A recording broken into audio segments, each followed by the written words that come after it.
treehouse. That's so cute. Wow. Super cute.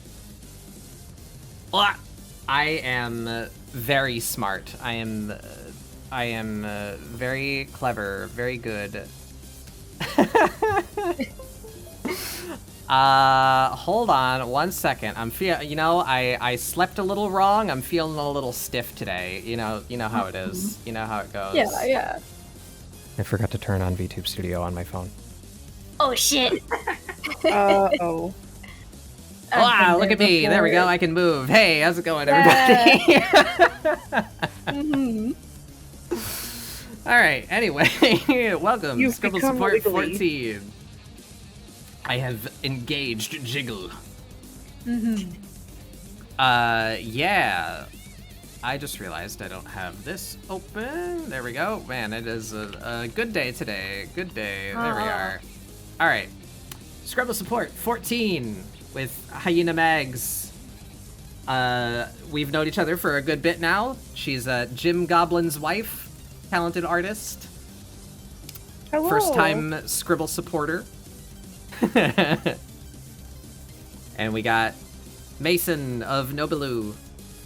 Yeah. Or Aloe. What do we call you now? I mean, the situation stands. There are 3 names, all of which are relevant. 33, 33, 33, and whoever gets the last 1% gets to exchange it every single day. Mason is the person behind the avatar. Aloe Curio is the avatar, and then Nobilou is simultaneously the demonic academy that Aloe works at, and also just my general artist handle. So either one works. A person of many names. Yeah, returning guest, Mason. And of course, Seth, who has attacked me yet again. Get doodled. I like that. I'm just hanging out. Just a little shroom. Chilling, protected from the rain. Yeah, so today we have our prompt. Bop. Look at that, look at that. I can do commands in chat without even typing an exclamation point. Look at that. Yo. There's our prompt for today, otherwise known as, or not otherwise known, visible here as well, Sneaky Mushroom Mage. That is our deal today. So I'll be taking the lazy excuse to actually draw one of my OCs. Can you imagine? I've literally never drawn this character again after I created her. So as is tradition. So we're doing that today. We're gonna draw her like trying to sneak into a mage school. Yes, I am student here. Yes, hello. So I don't think she can talk. So I'm just gonna kind of have her like dressed up in a big oversized robe, because I imagine she's like 4 feet tall. Good Apple Boy, welcome. If anyone here doesn't know Good Apple Boy, I've rated them a couple of times now. They're an absolute adorable little creature who's also a talented artist. If you don't know Good Apple Boy, shame on you. Go check out Good Apple Boy. They are good apple. And also a dragon. Yeah. Apple-flavored dragon boy. Lad. Yum. Good lad. Yeah, so you guys want to talk about your concepts, if you have one? Yeah, I can go first.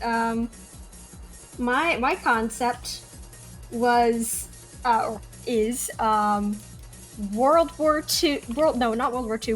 I borrower spy. So like we've got like a doughboy helmet that's got like the mushroom pattern underneath, the mushrooms coming out. Got like a radio. Like, did you know that the first radios were made by Motorola? Like these first war radios. I did not know that. Yeah, they're made by Motorola. But like it's got a radio for talking to, I guess, the British. Yeah. So like I just kind of put magic ideas onto a mushroom person and then made them very tiny. And now it's Surely. like funny to me that a borrower would fight in the Great War. Uh-huh. Yeah, because they're so small. So what would their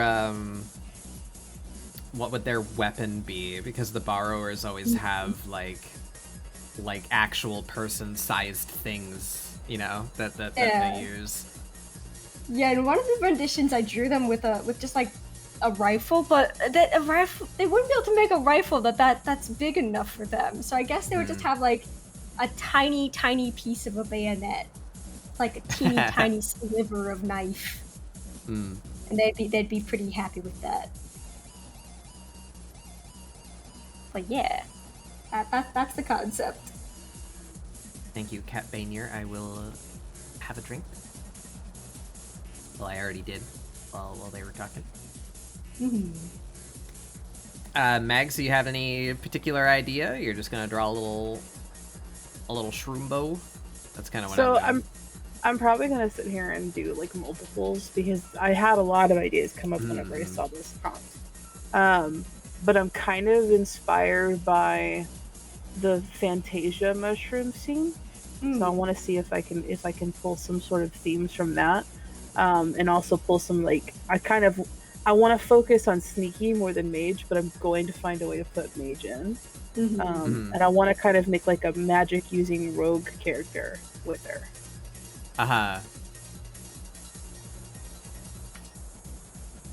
Hell yeah! Yeah, that's kind of what I thought of first as well. But I'm so unfamiliar with D&D, but I know like there's a specific set of sorcerer or whatever that the arcane rogue. Yeah. But I was like, I don't know anything about that, so I'm not gonna be able to just like pull that out as my solution. Then I was like, wait, I have a mushroom. I should draw her. There you go. I actually have 3 mushrooms, but this one's my favorite. I do play favorites with my children. Don't tell them. They'll get nervous. I'll pull up the others just so you guys can see. Where are they? In here. So this was the first one. It was part of an art prompt. The prompt was fungal imp. I drew that one. I still like the colors on this one, and like the webby mushroom like underarm. Yeah, cool. yeah, I like that too. And then I made these 2. Do I have like a clean? Yeah, there we go. These 2. Based off the ink cap and bloodtooth mushrooms. One little cute. Tiny gremlin and one taller gremlin. I still like Bella as well, but I don't know. I just something about like the shapes that came out of Noki. I like her design better. More satisfied with snacks.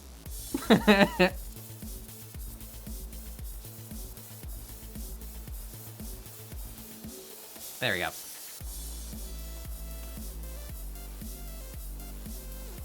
Well, yeah, it sounds like you were pretty prepared for this with your existing OCs. Yeah, at least I don't have to think of a design, so I can put all of the work into an actual composition instead. Yeah, I'm trying to sort out a pose because you know me. You know, if it's ScribbleSupport, I need funky perspective. I don't know why I only tend to whip this out with ScribbleSupport, but there is a bunch of like limited time pose packs for free available. Yeah, because I was looking for poses on the asset store today, and I'm just like, wow, today is the day. I'm just downloading 20.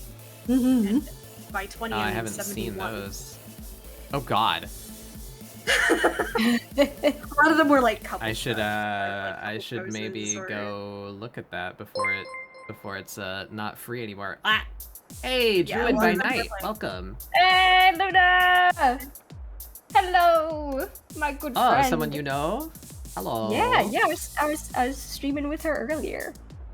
Oh. She's my best friend, my hometown boy. Ah, nice. Well, welcome to the Treehouse. This is ScribbleSupport. It's my weekly art show. We have friends on and we do art prompts. So if any of you arriving are into doodling or want to be into doodling and want a community to doodle with, I encourage you to give this a shot. You can check the hashtag there at the top of the screen if you want to see what previous people have done. Or do !! prompt in chat. You can get the prompt that we're using. We're drawing sneaky mushroom mages today. I hope you all enjoy the stay. Seth, what's going on with your badge? Is that just my chat? You have a blank spot next to your name where your sub badge should be. Oh no! I see it. Fine. You see it? Okay, I guess it's just my chat. Weird. Some funky tech times. Cause Yeah, it shows if I hover over it, but it's just a blank spot. Weird. Well, it's not. It's not streaming on Twitch unless something goes horribly wrong. Uh-huh. Like I think actually, Druid by Night. Shout out. Oop. Oh yes. Baldur's Gate 3. think actually Druid by I want to Night- play that game. Oh yes. I think actually Druid by Night earlier today was struggling with her mic, with it being muted from time to time.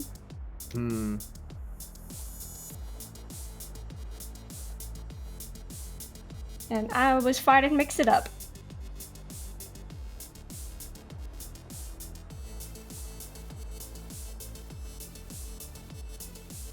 I need to make this pose far more interesting than I made it. Well, you know, it's mostly going to be cloth, probably, so maybe I don't. Let's see how this turns out.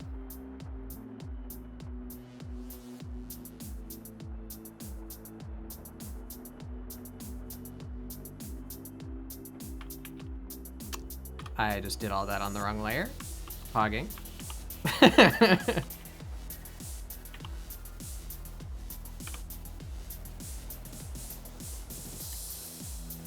That hand is too big. Let's take that in a little bit. That's no good. The official policy is to draw the hand first and then be worried about the size later, you know? Yeah. If the mangaka of Junjo Romantica could get published drawing hands the size of dinner plates, it's okay for my sketches to be a little wonky from time to time. Got the yaoi hands. Let's go. Yeah. Yaoi Fish hands. lips. I hate that I know that term now. Yeah. Oh, sorry. It's yaoi hands and Bielchin. And fish lips. I don't know what that chin one is. I don't know if I want to. It's just a very, very, very long pointed triangular chin. It's like got your eyes, got your little anime dot nose, and then for the face you just got like handsome. Oh. That's very ominous. Look at him, it's like a gray alien. And that's handsome because obviously, you know, the handsomeness of the man is determined by the sharpness of the chin. I see. Like, you know, you want chiseled jaw, it's not gonna get any more chiseled than that. That chin will carve as much wood as needed. Is that what the kids And are calling it there's a webcomic that riffs on all of the terrible yaoi tropes. It's called okay. It's got a specific title. It's called Dorito faced Bad Touch Senpai-san and Shota Boy. What? It's amazing. Oh. It's amazing. His chin gets longer as this series. Oh no. Here Oh it is. no. Look at that amazing chin. Oh. He pole vaults across a busy street using his enormous chin. Oh. There's the hands, you know. It's just comedic gold. Yep. Mm-hmm. I am a famous BL mangaka now. Mm-hmm. What is there you go. BL? What is? I'm Boys scared. love. Oh, I see. Okay. It's just yaoi with that is less sexual. I see. Basically, it's more fluffy. Yaoi, but fluffy. It's just furry. Mm-hmm. I gotta adjust this leg. Leg foreshortening? How? Yeah, I keep trying to do that.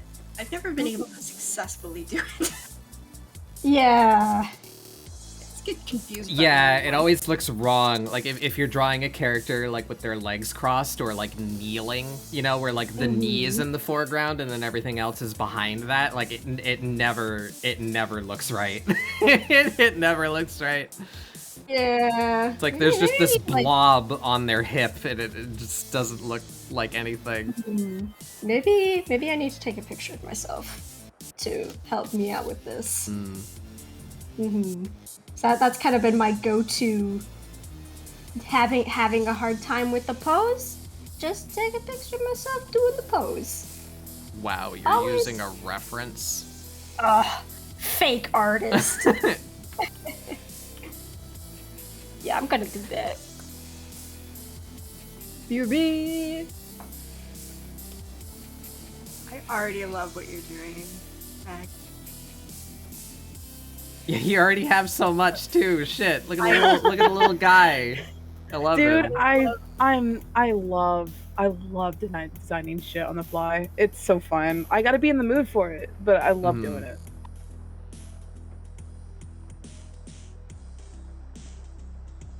I don't know why I'm drawing all this. It's probably all gonna be hidden, but I just want to make sure the proportions are right.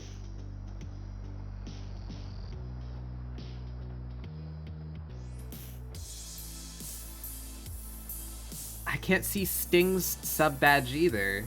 What the hell? Oh well, it's not important. Hey Sting, how's it going?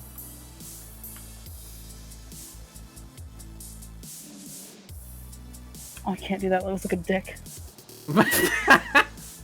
I was gonna put a hole in the knife in the shape of a mushroom. It looked like a fucking salad.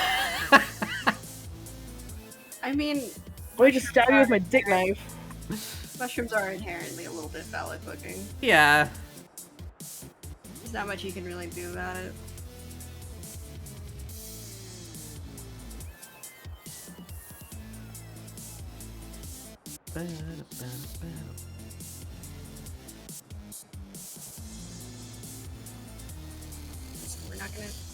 We're not gonna talk about the all the Rule 34 Toad stuff that's out there. Toad? Yep. You don't want it. You can probably gather, but you don't want to know. Oh no. And there's that one Starbomb song, right? Exactly. I choose Toad. Toad? Whole body looks like a dick. Yeah.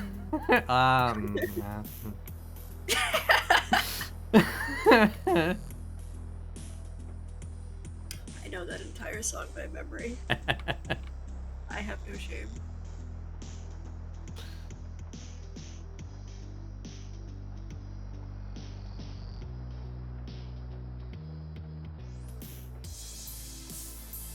There's stumpy little feet. Oh yeah, Hey, Green. reference of Toad. Time to choose which one.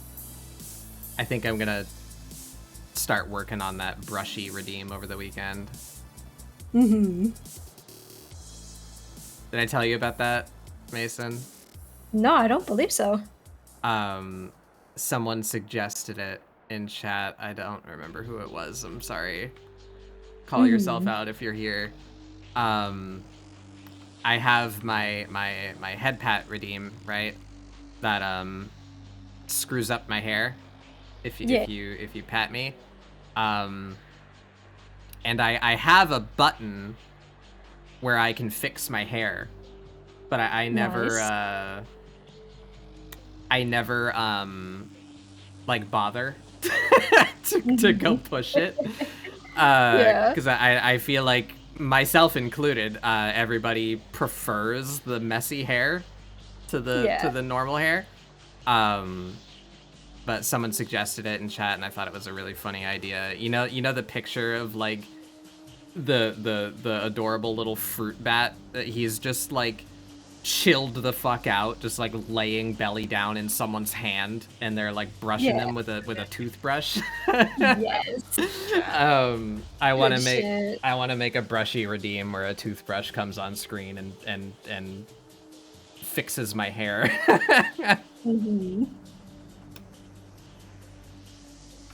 I just I need to learn some more tricks with Leorin board and VTube Studio, because peering behind the curtain a little bit, my my head pat, the hand, is an item in VTube Studio that I have hotkeyed, and I'm triggering it with Leorin board. But I have that lead up element, right? The like the hand that swoops onto the screen and like reels back, you know?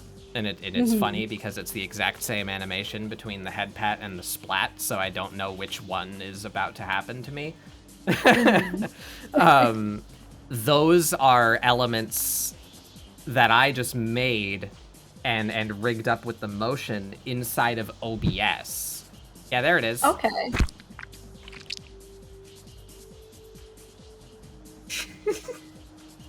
Nice. Oh, no. How rude. You interrupt my speaking.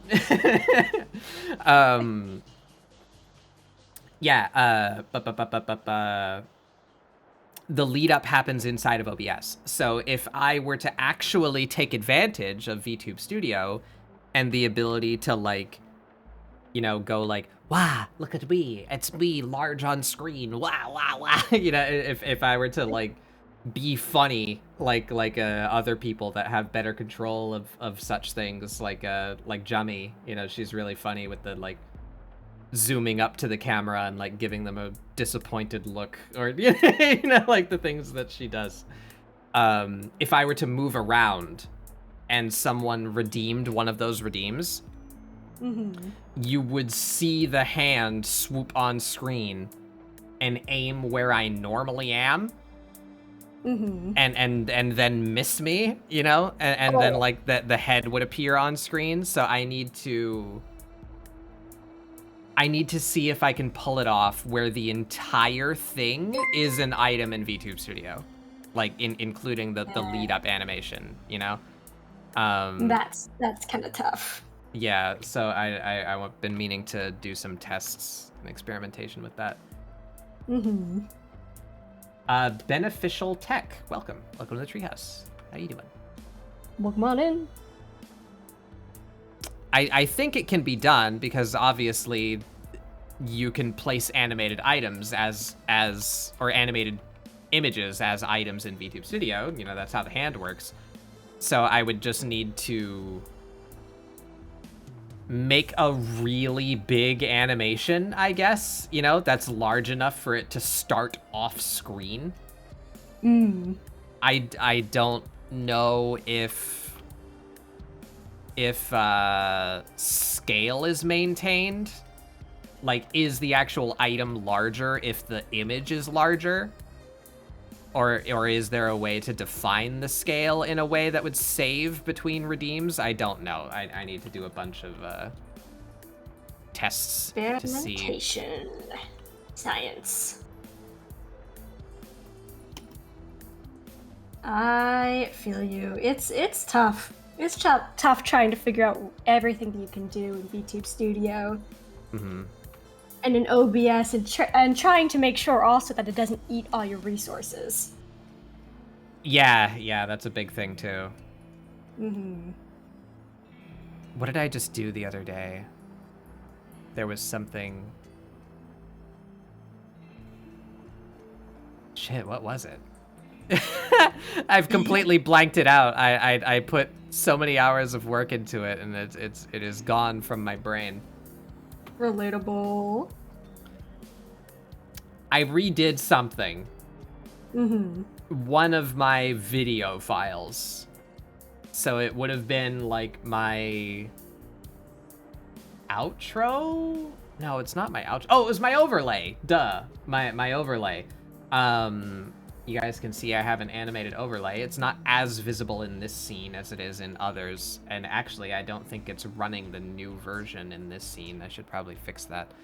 But I have the whole thing set up where it's meant to be like a foggy vision, like on top of my actual house. So you can see the scenery in the background. And then there's that like arcane-esque like swirly. You can see that here at least. There's the swirly bits on top of that.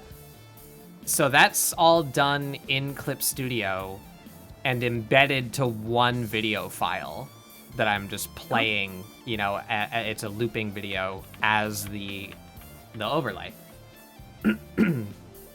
But I recently found out that you can kind of do clipping masks inside of OBS. Okay. So it was really easy for me to make this switch because it was already how I had structured the Clip Studio file. But I wanted to make some changes to my background.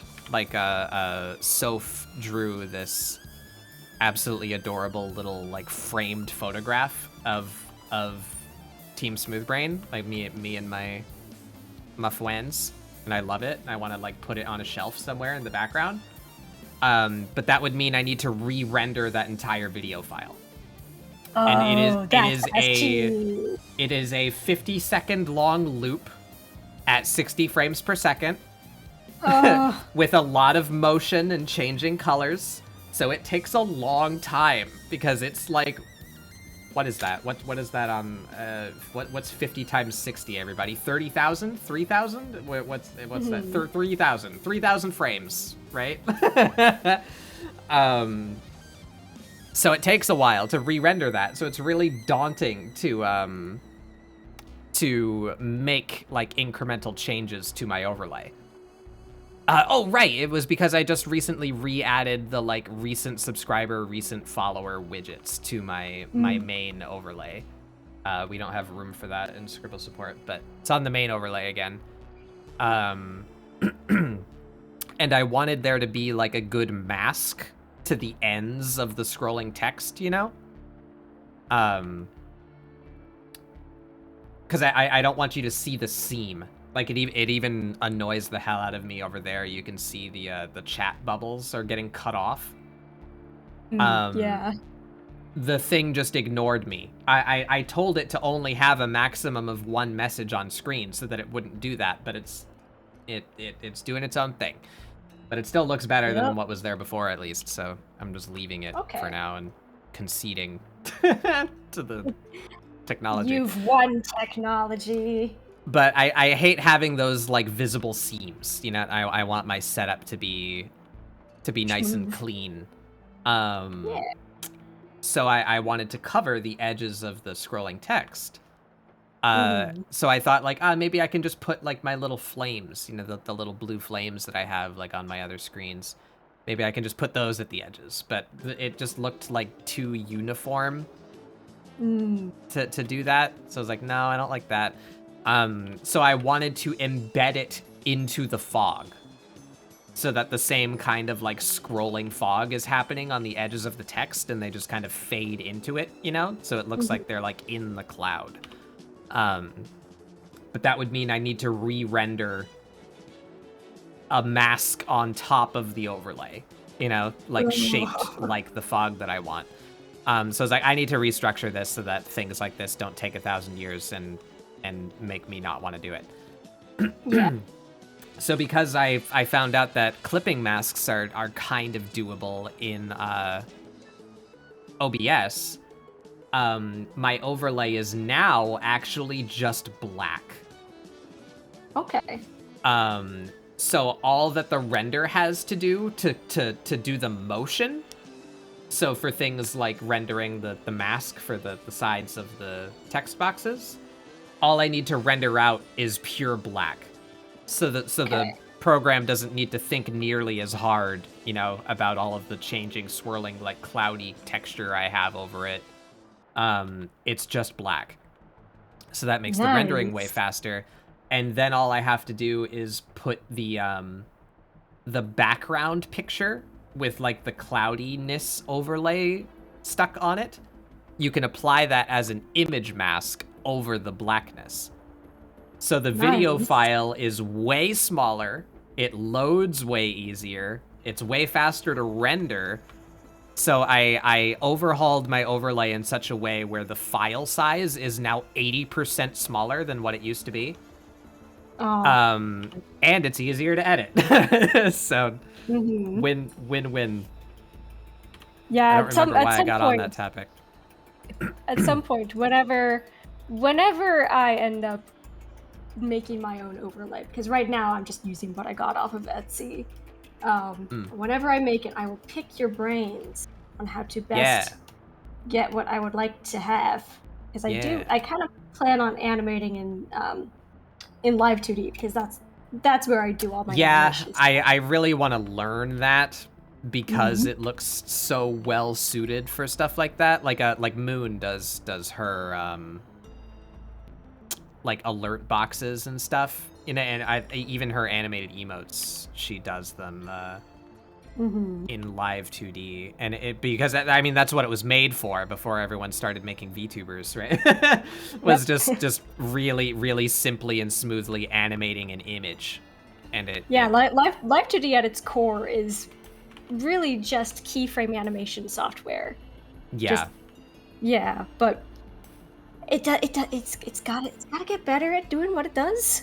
Gotta be a little bit less hell to use. But then again, I don't know what the keyframe software is like, so I can't exactly speak on whether or not Live 2D is easier to use. But yeah, the only other thing I'd ever used is I had a very legally obtained copy of Flash many years ago. I only ever did a couple of things with it, but yeah. It funny enough though, I don't even remember what version it is, but it was Macromedia, if that tells you anything. Okay. So it wasn't Adobe yet. It was the company that made Flash before Adobe bought them. It still had features that I wish existed in Clip Studio.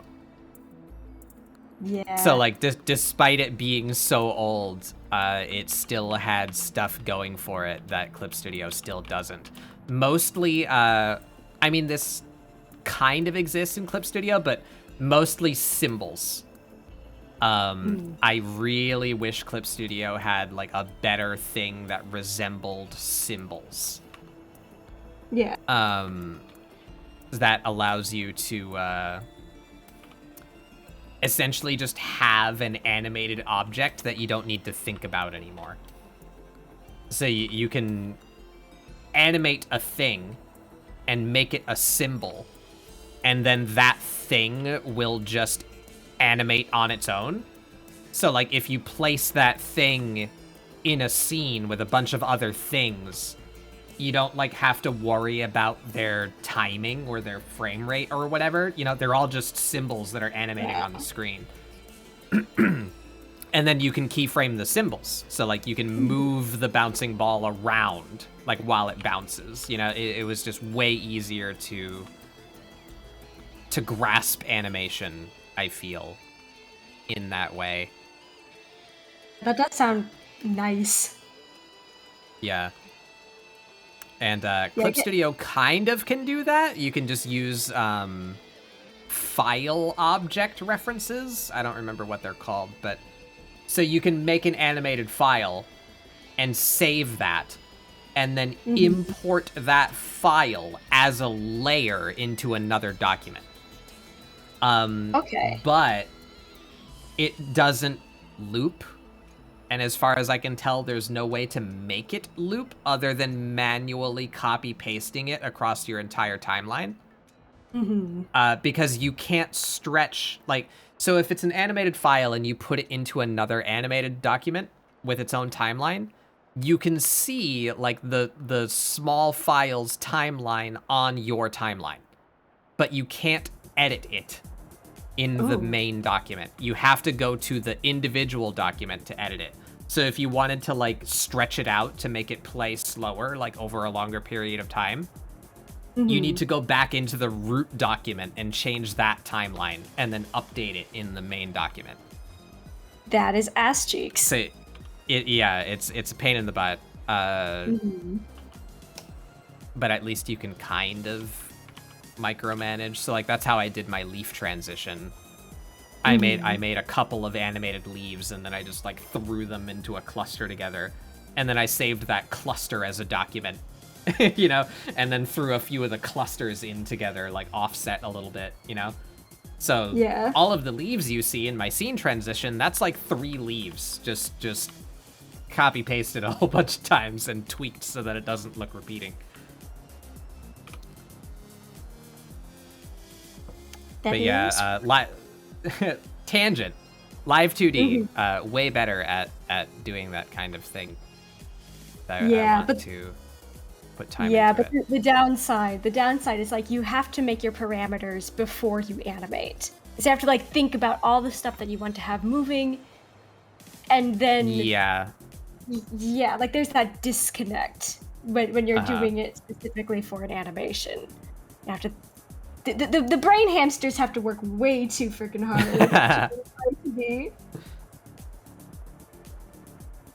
I swear, every single time I use it, they are clamoring to unionize, and I'm like, please, just a little more overtime. I swear, it's the last time. It's not.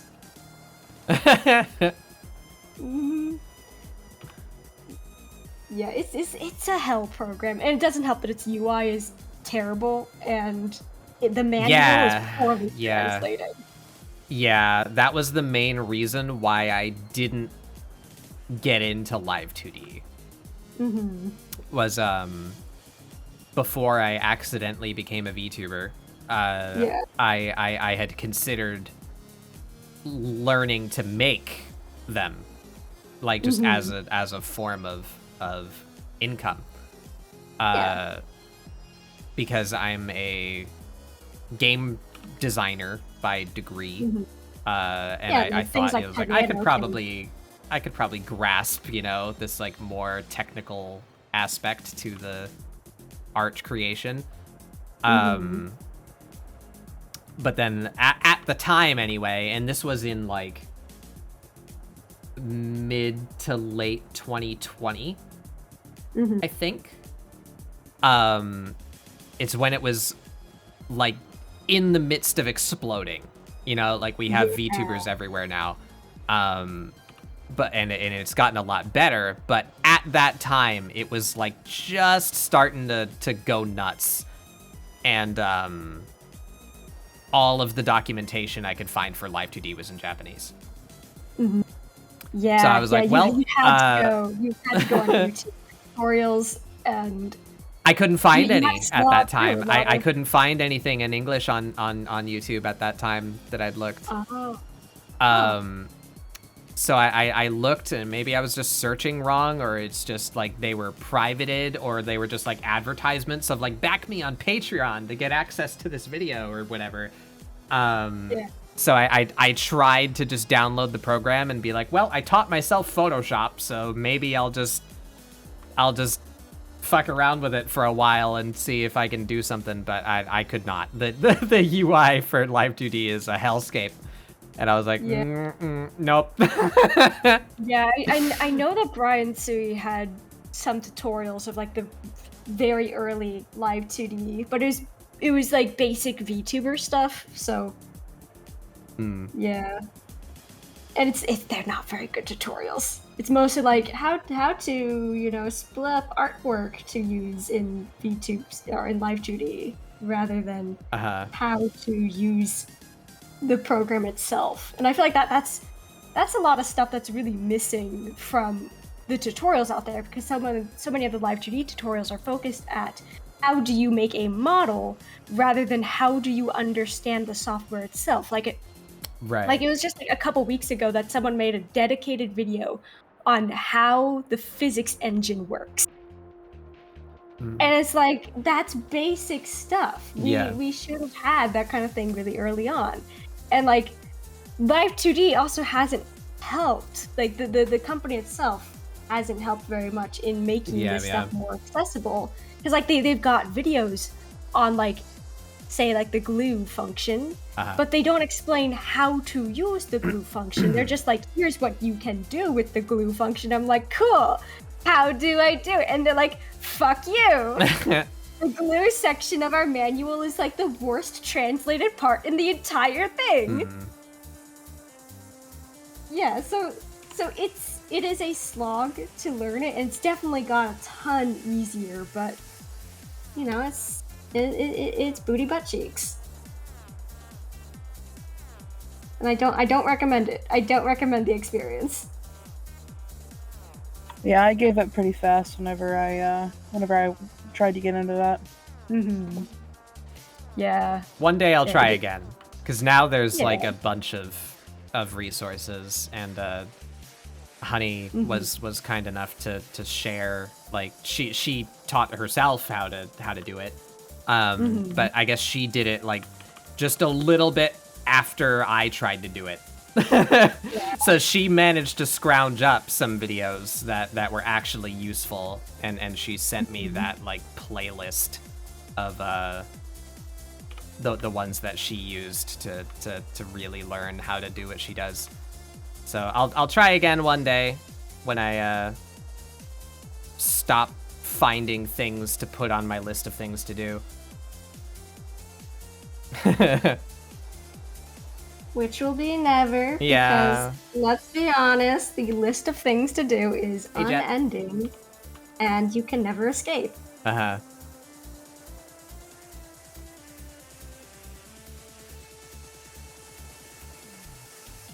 I am concerned with my presentation.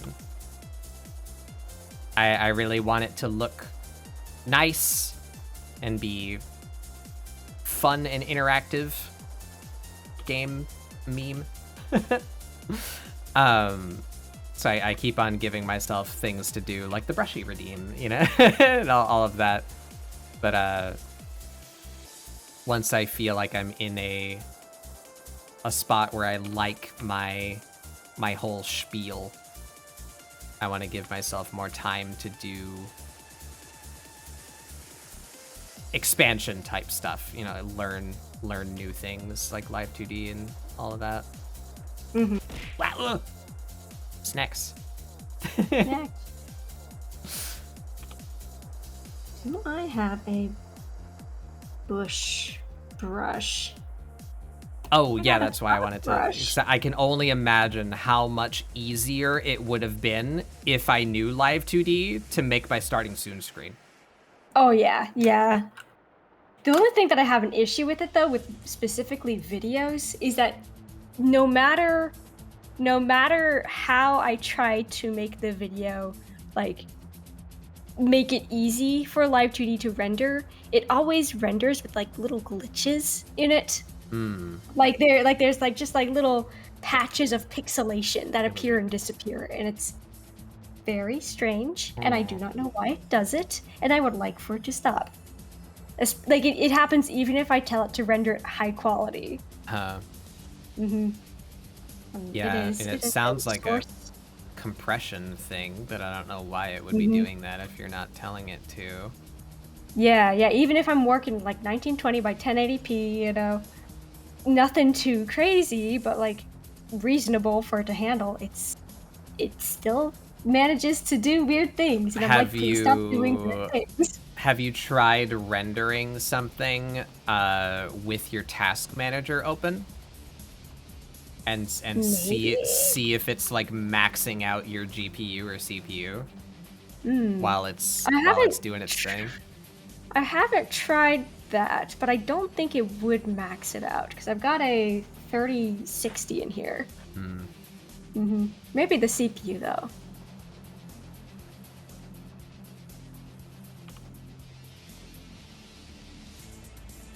But yeah. I might need to move ahead with that idea of ScribbleSupport not always just being a prompt, but some more like exercises. So I need to give myself an excuse to do a cloth study. Oh yeah. I don't know why I keep signing myself up to draw drapey fabric, because I'm really bad at it. Yeah, I recommend looking at the art of the artist who does Witch Hat Atelier, because holy cow, she's got just like this vice grip on how to do drapey fabric. It is so good. Can confirm, it's beautiful. Absolutely gorgeous. And I'm also convinced that the person that one of her assistants is now doing the manga Diamond in the Rough, because there are times when the fabric hits and I'm like, there's only one manga artist who is known for the fabric hitting like that.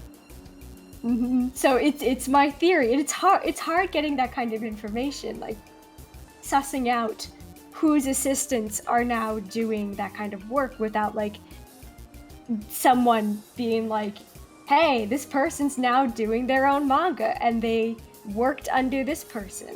Like a case of the mangaka of Gachi Yakuta. It came out very early on when the guy who made Soul Eater and Fire Force was like, my assistant is now making this manga called Gachi Yakuta. You guys should read it. But it took that kind of thing for English speakers, at least, to learn that information. Right. Yeah. So I recommend that person for fabric, and I recommend the Diamond in the Rough artist as well. I will write that down. What was the first one called? Witch Hat Atelier.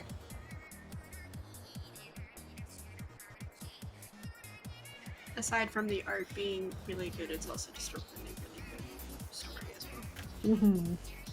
I've been reading it.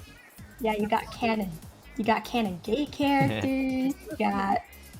you got disability rep that isn't like super ableist. Yeah. It's just perfection. I love her, and I'm so happy it's getting an anime too. Oh, that's confirmed? Yeah, it got confirmed a couple months ago. Oh, nice.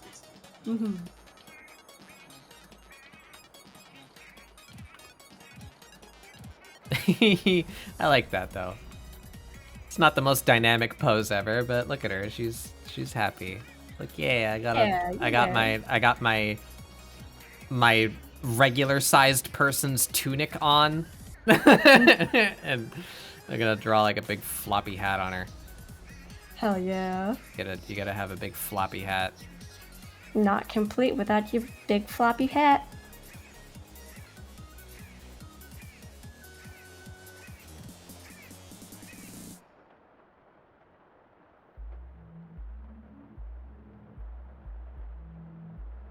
I'm redoing this background. All my homies got big floppy hats.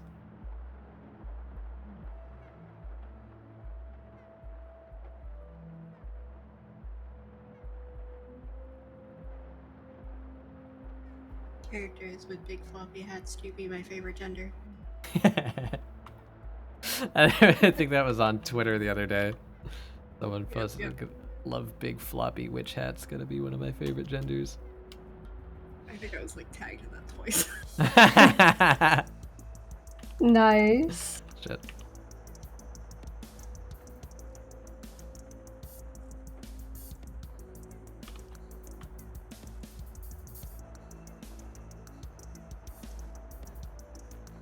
Maybe I should have considered the environment before I made the pose. I really like your little dude, Mags. Look at him. Oh, Just a little guy. little friend.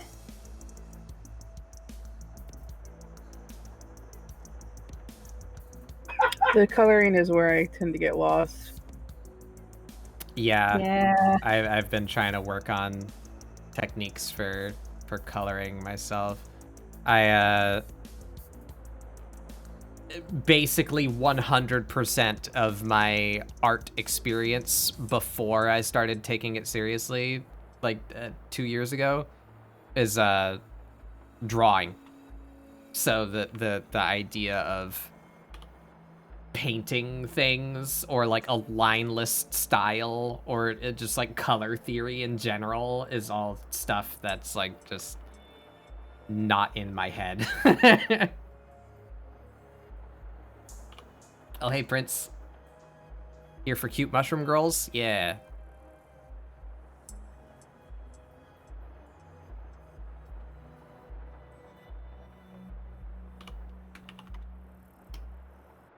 I am not sure the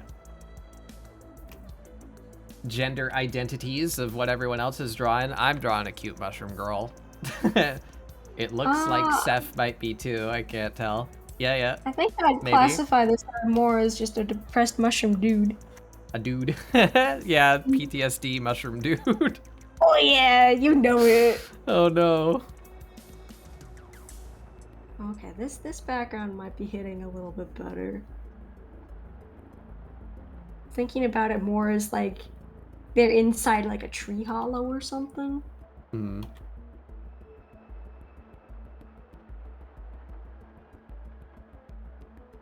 Just smoking a single leaf, 1,000-yard stare. I've seen some shit, man. Hella shit.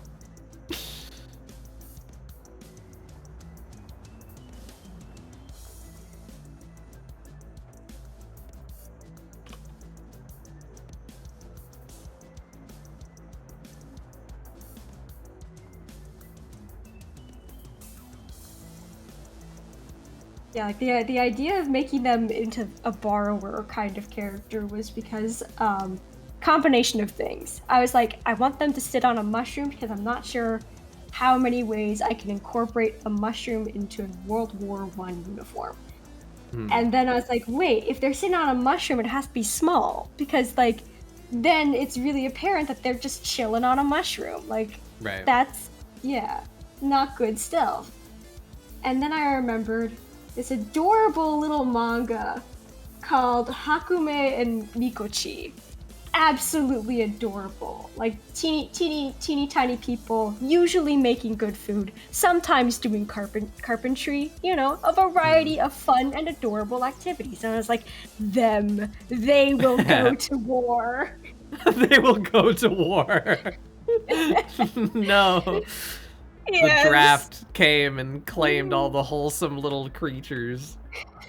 All the woodland creatures were drafted. They're in the trenches now. No. No. Or as Sabaton would say, you're in the army now. Huh.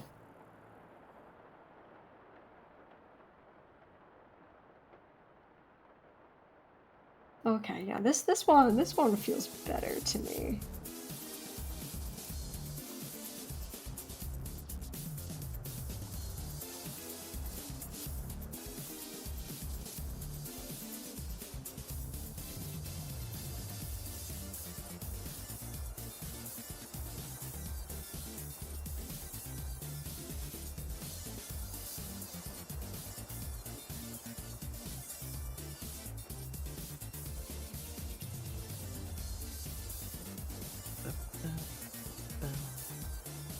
do the trenches look like from above?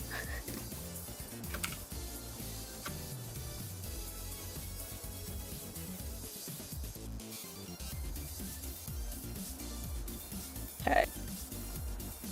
They constructed them in a kind of zigzaggy pattern.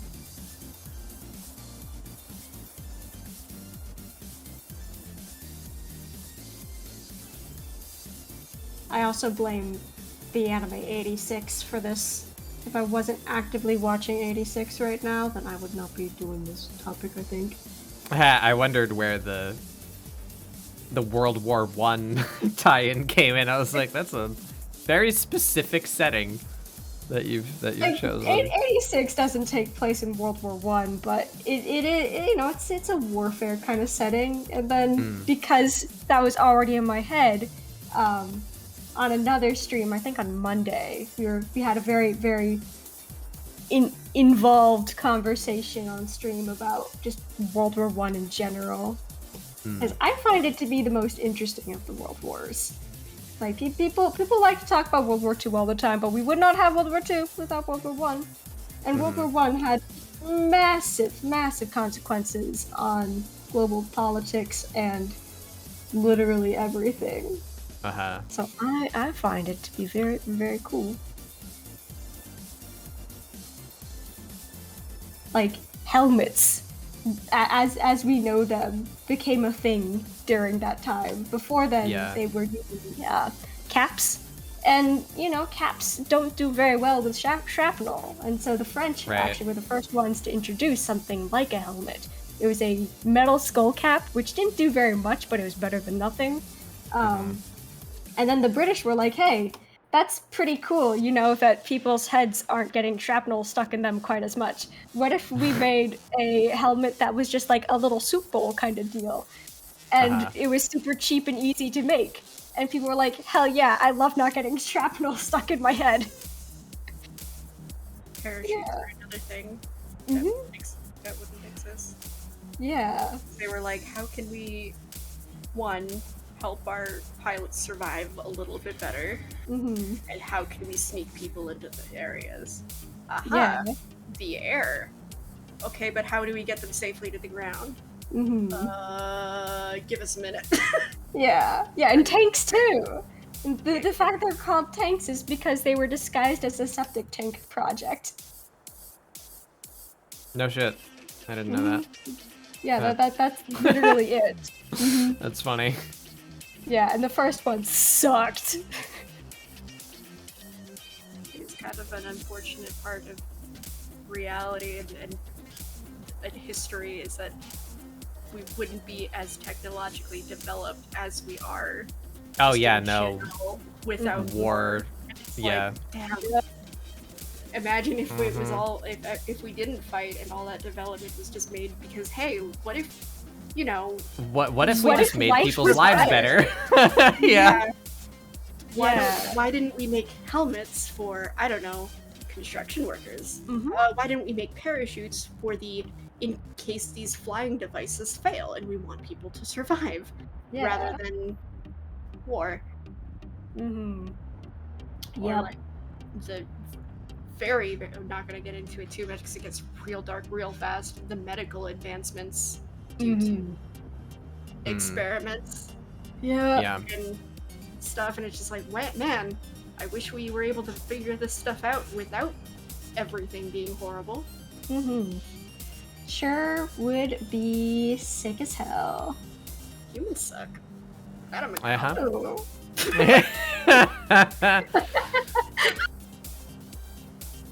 Now if we could just figure out how to be less connected to the human world, that would be the true advancement. Indeed. For goblin kind. Not human. Yeah.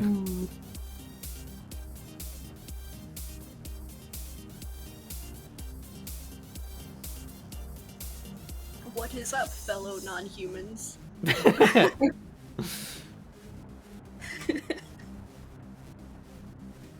Man, I really made this, like, baseline art jacked.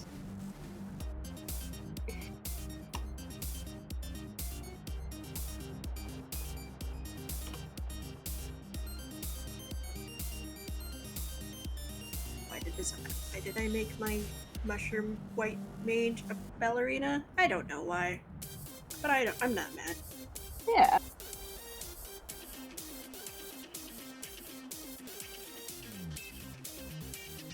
It also helps being interested in World War One that it doesn't nearly have the that type of person who frequents that general kind of topic. They tend to be World War II people. Yeah. Mm-hmm. And I'm like, I wonder why. But yeah. Wonder. Funny how that is. But yeah, it makes it a little bit easier, I think, to learn about it.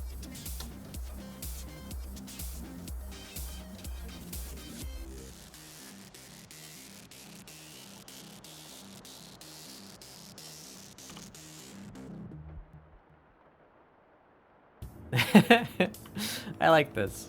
She's cute. Look at her. She just wants to do magic. Odd.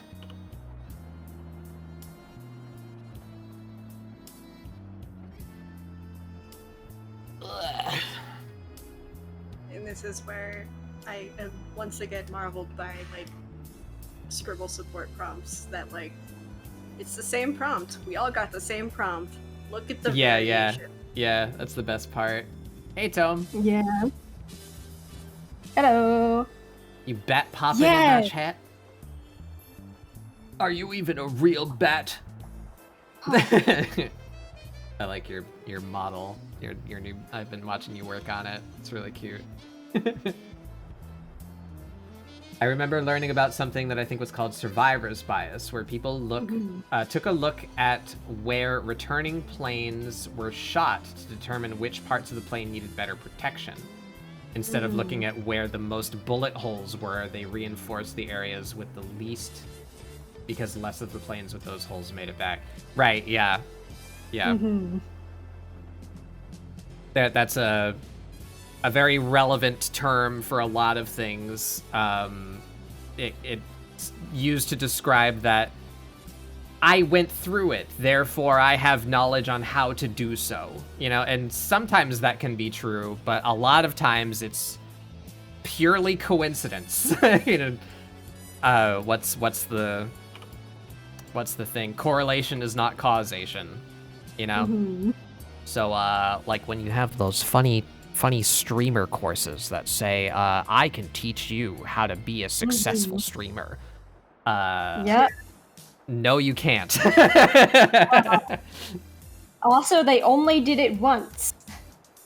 Yeah, exactly. Yeah, this person that is making this course succeeded exactly one time. out of the millions of people that are trying to do this. Yeah, under very specific circumstances, unique to them, at a completely different time in internet history than you were trying to do it. Like, it's just it's a scam. It's straight up a scam. Pay them lots and lots of money, and they will tell you how. Or like really popular streamers that are like, hey, yeah, when I first started streaming, I did this thing, like opening up your viewers and calling out lurkers. Yeah. And everyone is literally like, no, wait, no, actually don't do that. Never do that. Lurkers hate that. Lurkers hate it, and they will leave. Don't do that. Not to mention your own mental state of staring at 0 or 1, you know? Yeah, like the turning off like numbers thing, I think is very much is recommended. It doesn't work for everyone. For me, it doesn't work. Not seeing makes me even more anxious. Of like, like, oh no, what if I am talking to no one? At least I have that reassurance that okay, there are people here. Neat, cool. I can relax instead of fuck. But I 100% understand people, like, especially when you get into bigger numbers. I might change my tune if I have bigger numbers. But yeah, exactly. Tell them it's a big fucking. I keep getting political on ScribbleSupport. I gotta stop. Hey, these are Yeah, it's a big boomer problem of like, you're just not working hard enough. I did it. I bled and sweated for my $4 an hour. You're so entitled. It's like, yeah, bro, let me tell you about how much your $4 an hour is worth in today's economy. You were making like 3 times the current minimum wage, you bitch. Don't talk to me about fucking working hard.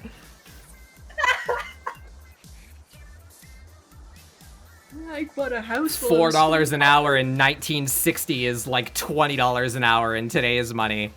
Good luck getting a job that pays that much. Even when you have a college education. Yep. Millennials just don't want to work for a living. Here's my hot take. Yeah. I share that opinion with a few caveats. I think there are certain things that you can benefit from learning, like in a structured environment like that, from like people that know what they're doing. But just about everything you can learn on your own if you're really determined, you know? So the idea of paying such money. Yeah. Well, no, I think the only thing that helped me was being in, because most people that go to college, sorry, at least to that level. You're fine, don't worry. They're already they're already passionate about something. I found it sort of rare to find somebody that was just there to fuck around. But so I liked being around people that I could share that passion with and maybe like teach each other. But like, I went through hell and back. Fuck college. Oh my god. That was my experience as well. Again, with a couple exceptions. There were a couple of people in my class group that I was just like, why are you here? You know? But for the most part, that's the benefit.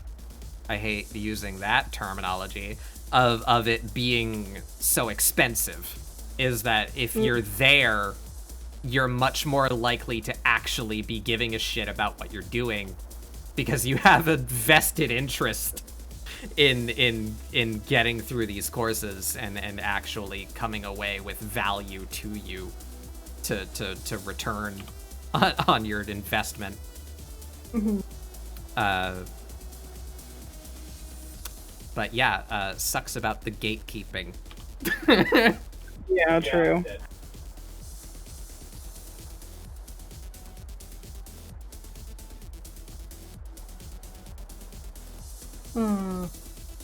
Well, I'm okay with what I have right now. I'm becoming ambivalent about making this into a full piece.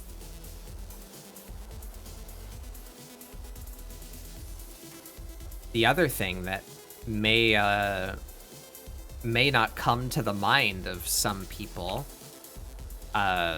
young and old, are just how many fucking more people there are now than there were before.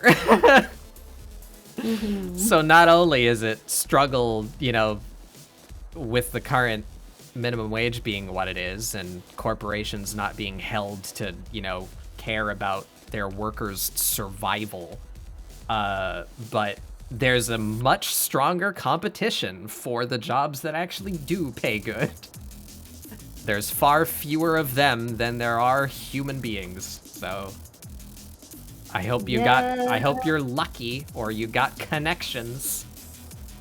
I don't have those things, by the way. Well, yeah, like a lot of people, like, who know somebody in HR departments are usually get told that anybody who does pound the pavement and just walk in with your resume, hand it right to the man, they get blacklisted. They're immediately on the do not call list. Yeah. It's messed up.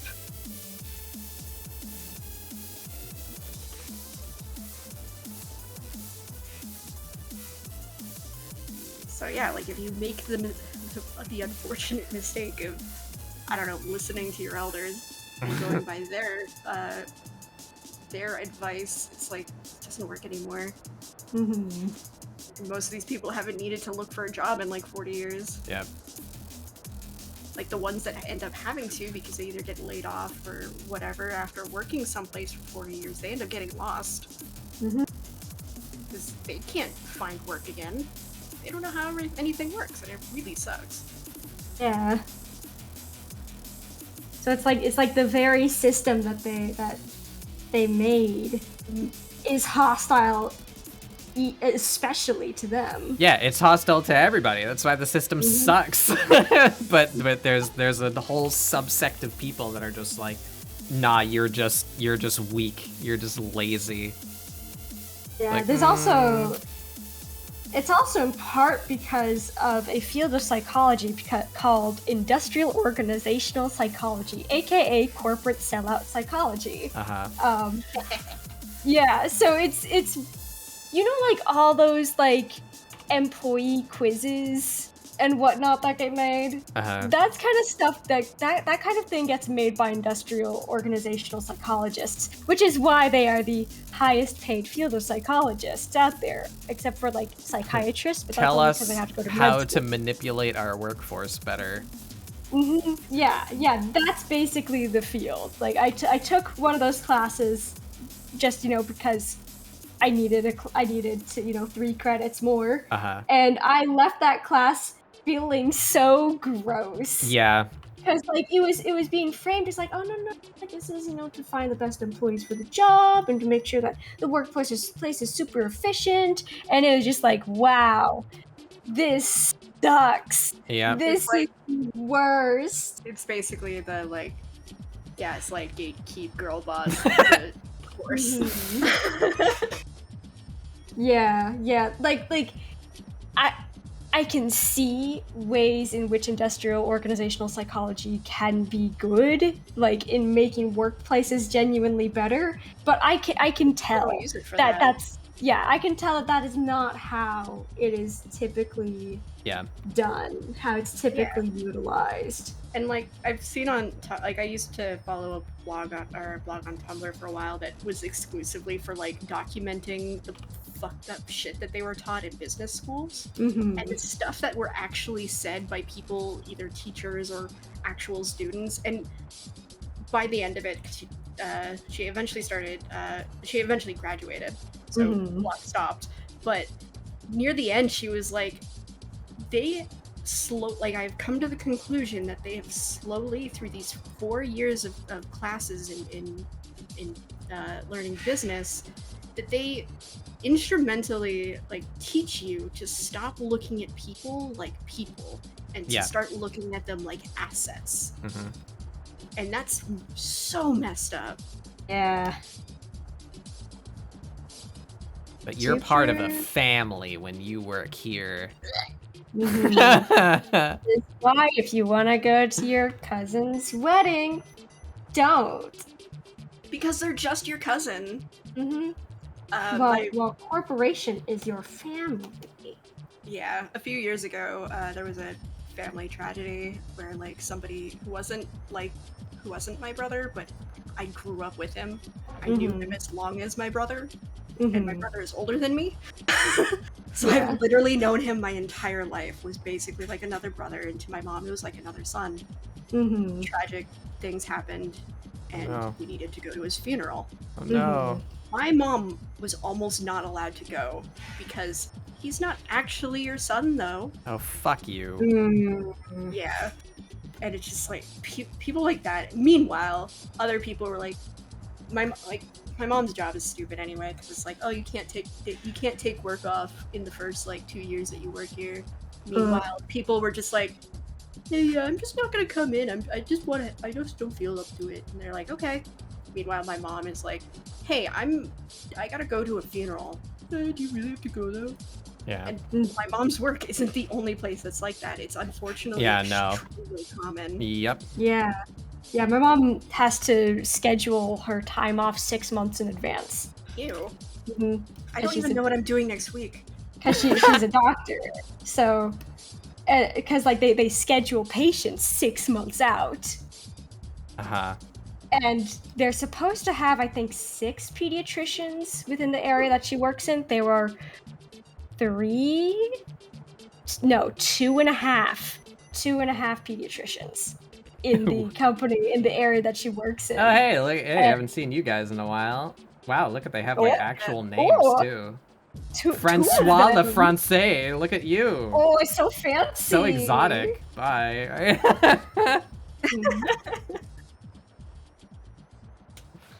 Get out of here. I tried to figure out how to ban them before you even noticed. Just like, how do you have half a pediatrician? Yeah, I was wondering the same thing. It means that they one's don't a work gnome. full time. Okay. And so it was a real struggle when my mom was like, yeah, no, I am burning out. I want to go on to part-time. Like, I want to work 4 days a week instead of 5. And they're like, please don't do that. This other guy is working like half the time, which means that and mom was like, shut the fuck up. Or I'm leaving. And then How you guys will have your hire another fucking doctor. That's the thing, though. They're trying, but the Washington Seattle metropolitan region is just so nuts to live in that, yeah, it's kind of impossible. They lose nurses and medical assistants faster than they can get them. Take your hospital money, buy a plot of land, and create affordable subsidized housing for your employees. Company housing. People will move there. They're also getting really desperate with teachers, but they keep doing things that they think are a big stretch. But like let me tell you one that I was really happy about this year, but realistically I shouldn't be so thrilled about it. So I'm having a hard time getting fully certified because of some bullshit with my college. It's a long story. It's literally the whole fucking stream's worth of a story. It's awful. I'll just sum it up that my college is terrible. But I can still teach while I'm not certified because of how the district is and people are so desperate.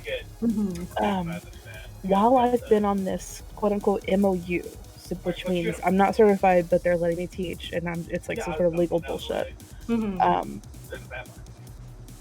I can only get paid 75% of what my salary is. And the salary is already crazy low. I know. Yeah, I know. And this year, I was on the phone getting my positions lined up, and they were like, hey, so you're still an MOU, right? And I was like, yeah, but it looks like I'm going to finally be done really soon. And they're like, okay, well, how we hire on MOUs this year is you're going to get paid 100% of your pay. Okay. And and then they were like, and you can keep doing that as long as you provide a note or something from your alt-cert program stating that you are progressing, and we need it before September 2nd. I was like, okay, great. And I may not even need that because I may be done by the time that happens. But then I thanked them, and I was like, on behalf of the MOU teachers that are out there, because I know there's a lot of us, thank you for finally doing that. And I fucking hung up, and I was like, I can't believe I just thanked that motherfucker for paying me what I'm worth. Damn.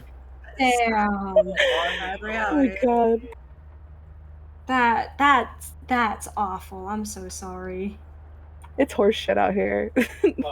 If you're a parent in the audience, please be easy on your teachers. They're going through a hard time right now. But unfortunately, there's a lot of parents out there that just view teachers as just basically like business people in business courses see people. They're assets. They're basically customer service, so I can treat them like trash. There's also a lot of parents out there that have no fucking idea what school looks like anymore, and they just have their own vision of what it looked like whenever they were in school. It is extremely different. It's way fucking different. Of like the normalization of filming during classes and stuff like that for TikTok and shit. I don't know how to draw. The stuff I've seen from that crap, it's just like, wow, oh my, how do teachers manage right now? For COVID, it's really, really, really bad. It's so rough. But that's why a lot of teachers, they can't really say this outright, and it just kind of depends on who you know and everything. But a lot of teachers are more like they'll fucking, some of them, depending on grade levels, they'll just fucking talk shit with them and stuff, because that's the only way they'll respect you. And they're also doing like all kinds of fucking psychology studies that are showing like, because of how much screen time kids these days are having, that now they cannot focus unless they have a lot of constant like stimulation with screen time. So one of the reasons why everything is moving towards technology is not just because it's new and advanced, it's because we literally cannot keep their focus. We literally cannot help them learn because they cannot focus on anything but some sort of constant stimulation. That's rough. Like I've definitely seen that at the college level as well. Kind of this increased push towards kind of a bunch of things going on. I guess I don't really have a great way of describing it at all, but I can kind of see where you're coming from on that. I also kind of see it a little bit. I'm in a psychology lab, and part of my duties is to essentially like watch videos of these parents interacting with their children for like under like the study's specifications, and coding what the child's behavior is and what the parent's behavior is. So like if the parent like gives a command, what kind of command is it? Does the child comply or not comply, or is there no opportunity to comply? It gets complicated. And I see a lot of little kids like get frustrated with like these hands-on activities and like immediately give up because they think that it's complex. And do you know why that is? This is the crazy part. I'm gonna sound like a fucking boomer whenever I say this, and for the longest time I disagree with this, but now I'm seeing it. I'm in the classroom seeing it. The screen time is not helping them develop their motor skills. Yeah, no, there's actually studies far less motor skills now. It's crazy. Yeah, no, there's a lot of studies now on how motor skills are not nearly as well developed when the kids are simply tapping at screens all the time. They don't know how to handle pencils as well. Like they can't write quite as well. Like they have a hard time like playing with, say, blocks, and that's really interesting to me. But that kind of gets outside of my section of psychology. That goes more into developmental psychology, which I'm not super into. I love developmental psychology. Oh my god, it's so fascinating. Yeah.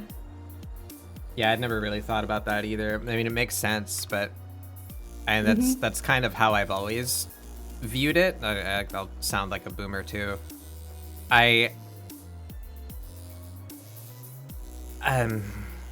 Words. I understand the situation. I've been through the situation, but the idea that like a parent doesn't have the time or will to raise their child, and so just sticks them in front of something so that they're entertained. I hate that. I'm not an expert on this, but I will tell you just from my own experience. I think a lot of parents our age, or just today in general, don't know how to be a parent in the way that they think they know. A lot of them that are actually trying to be a good parent, and in fact trying to be better than their parents, are adult projecting onto their own children.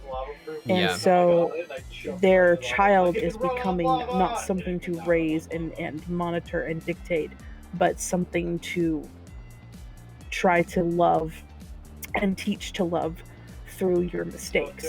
Because every single time, and I'm not even kidding, I'm not exaggerating with this at all, every single time I have had a parent-teacher conference, when we've had to discuss their children, it's every single fucking time they give me some sort of sob story about how maybe they lost their wife recently, or things are just so hard they didn't expect parenting to be this way, or I don't understand how school works anymore. This is so different. What are you saying? And like there's different terminology for like gifted and special education students and how to test, and the parents don't know how to be a parent, even the ones that genuinely are trying. They have no idea what they're doing. Yeah, like this is part of why I feel like, again, universal healthcare, fantastic idea. We should really do that, but also as a component of it, make psychological everything more accessible, including behavioral parent training. Because behavioral parent training is quite literally, here are ways to make parenting easier. Morning, Batbug and Steph, and others you don't know yet. Welcome. Ayo. This is from left to right. That's Hyena Mags, a friend, artist, and wife to Jim Goblin. You know Jim Goblin? I've tried to introduce you guys to Jim on a number of occasions, so maybe you were there for one of my raids. And then right of her is Mason of Nobleu. They've been on ScribbleSupport before.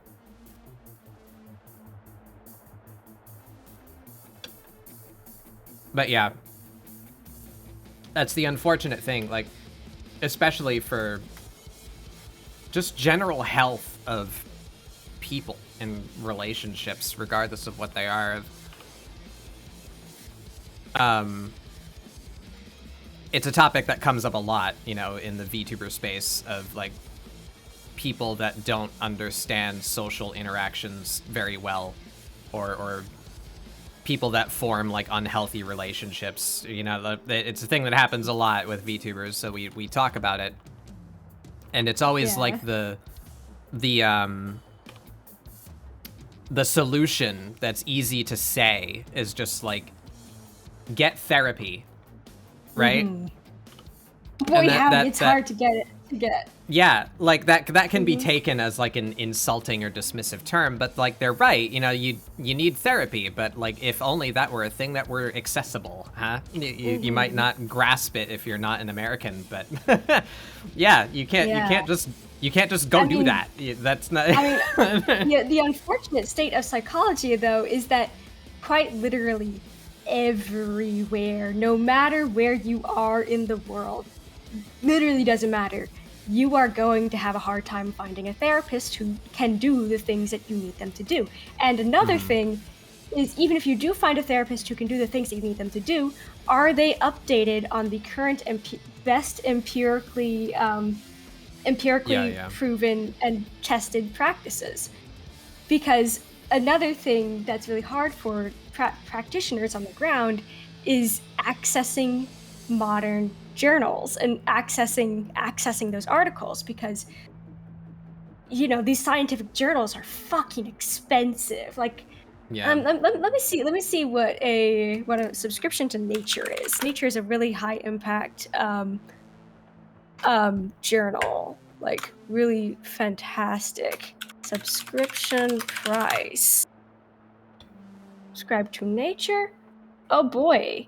Yeah, only get a 1-year subscription for $99. That's the half price special month offer for 1 year, $99. Holy shit. Just to access one journal. Just one. Like there's kind of a reason why a lot of psychologists don't tend to get outside of college, they don't tend to get very updated on the current research, because it's only when they're in school do they have access to all these databases of articles. Right. That makes sense, yeah. Yeah, and like there's a bazillion journals all containing like really valuable research.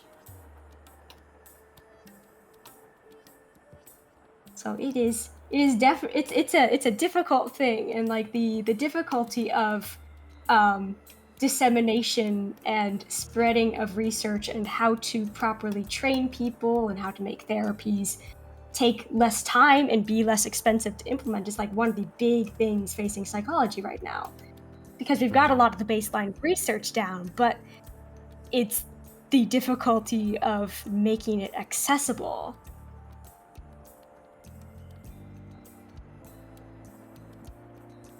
shit's fucked. Yes. TLDR. Mm-hmm.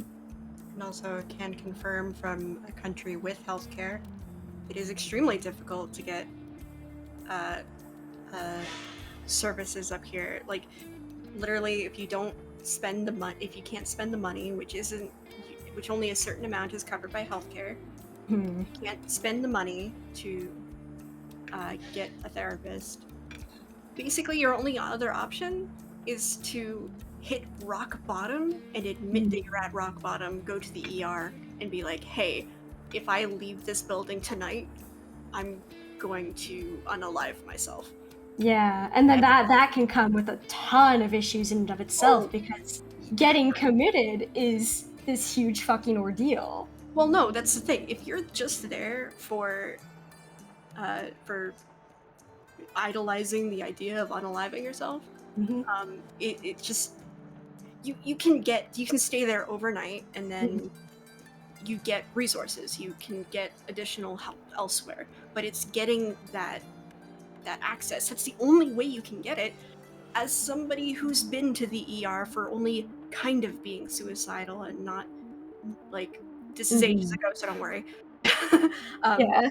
But like being only kind of, it's like, okay, well, we'll talk to you in about like a week. And it wasn't until I got to the point where it's like I had to say, if I leave tonight, I'm going to be stupid. Again, this is ages and ages ago, so no worries. But like, the fact that I had to get to that point, and that anybody needs to get to that point to get help, is ridiculous, because a lot of people aren't willing to go to the ER to talk about it. A lot of these people are going to just do things. And it's horrifying and so fucking sad.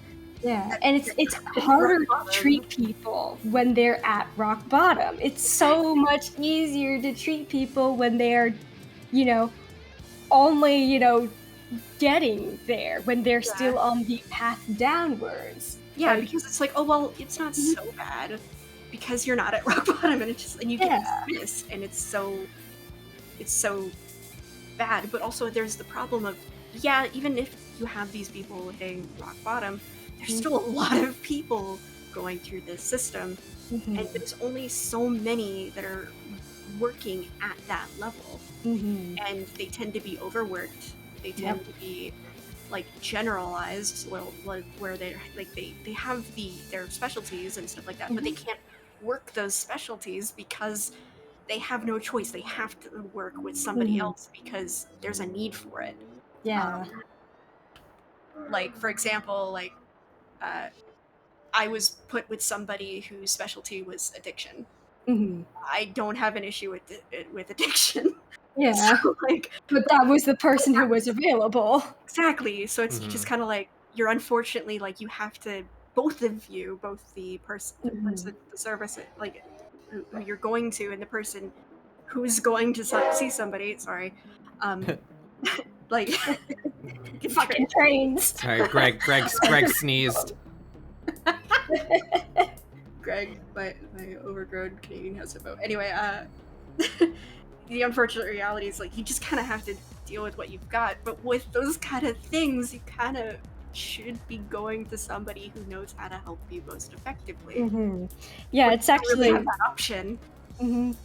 Yeah, actually, at my undergraduate university, there's this place called the Counseling and Wellness Center, I believe, and they had 2 or 3 psychologists there, usually like the people who are still kind of getting training, and were getting their hours in order to complete their license. So, not even necessarily full counselors, people who are on their way to becoming full counselors.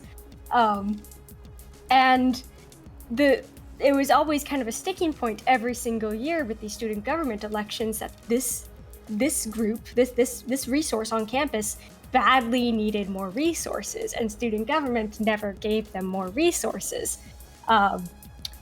And it's come down to the point at that university where if there's not a counseling and wellness psychologist available to take on your emergency case, they'll just find a random professor who is. So my dad is with this Mexico specialist language teacher, like language and culture teacher. Oh no. And she had to deal with this poor kid who was really, really down in the dumps. And she's like, I'm not equipped for this.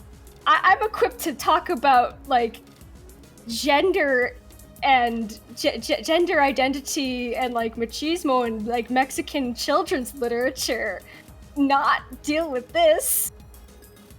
And it was just kind of wild for everyone involved. But it's like, what can you do? Would you just leave this person like alone to not use the little bit of resources we have? And it really sucks. Like part of it's also like the training systems that we have for these kinds of things are not big enough.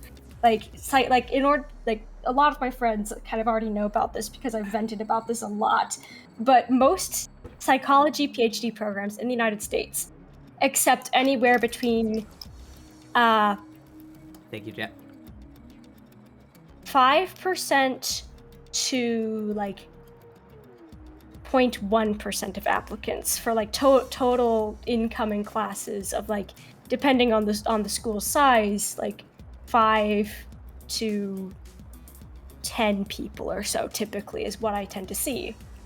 And so like there's this insane competition to get into a psychology PhD program. And then also on top of like, if you go to a psychology PhD program, a certain number of these people are not going to become practitioners. They're going to become, postdoc researchers instead. And there's actually a lot of pressure on people who go to PhD programs to become researchers. And like there's like this split, almost like this riff of expectations and demand to choose one or the other if you go into like this kind of level of higher education. And like it's not like there's a lot of psychology master's programs either. So like terminal master degree programs. And so there's that as well. That's a point of difficulty. And it drives me nuts. It drives me nuts. And it's a constant source of anxiety because I am trying to get into a PhD program. But like I kind of have to be like, yes, I love research. This is something I want to do. And then be like, oops, actually, I want to practice. Oops. Then there's also like this really funky thing called the PsyD program, which is essentially psychology's fancy version of a PhD. It's just called something different, and they have a slightly increased focus on practice, but like they don't tend to get funding while they're in the program. And so if you do a PsyD program, you will exit in so much debt. So it's a lot of feelings. And then there's stuff like one of the universities in my province gotten a lot of shit recently for actively discouraging and sabotaging students in psychology programs that weren't neurotypical. Oh, so God. The people with mental health issues that might have some some good insight, but they were actively being sabotaged, like that is like resources and teachers dismissing them and being like, well, you obviously have a bias. And it's like, what bias? That is experience. Wild. And they got a lot of heat for it. That is good. So, like, holy fuck. Yeah. But like it's really messed up too. But like I've seen a lot of anecdotal stuff, admittedly, online of people going through these programs and seeing people who are very clearly going into these programs with the intent of having psychotic power over people that they they let people get in here. Oh my god. That's terrible. Yeah, it's like that's those part are the of ones why that end up being available. that's part of something why criminal justice something. That's part of why I'm so wary of. We should maybe change topics. It's a bit heavy. Yeah. Sorry. It's a rousing conversation. Yeah. Mm-hmm. It's definitely something to talk about. Mm-hmm. And it's my field of study, so. Yeah. So mushrooms are cool. Mushrooms are pretty cool. I found out about a mushroom called the Amethyst Deceiver, which I was like, ooh, that sounds sneaky. Turns out it's like this bright purple mushroom. Turns out that it only is bright purple for a little while, and it's called the Deceiver because it loses that purple color and comes to look like other not purple mushrooms over time. And I'm like, that's not so cool. I thought it was gonna be like a fungus that weirdly, like uncannily resembled like an apple that fell from a tree. So that you eat it and like die or something. Yeah, no, it's not. It's nothing exciting, even though it's like cool and bright purple. I'm like, man.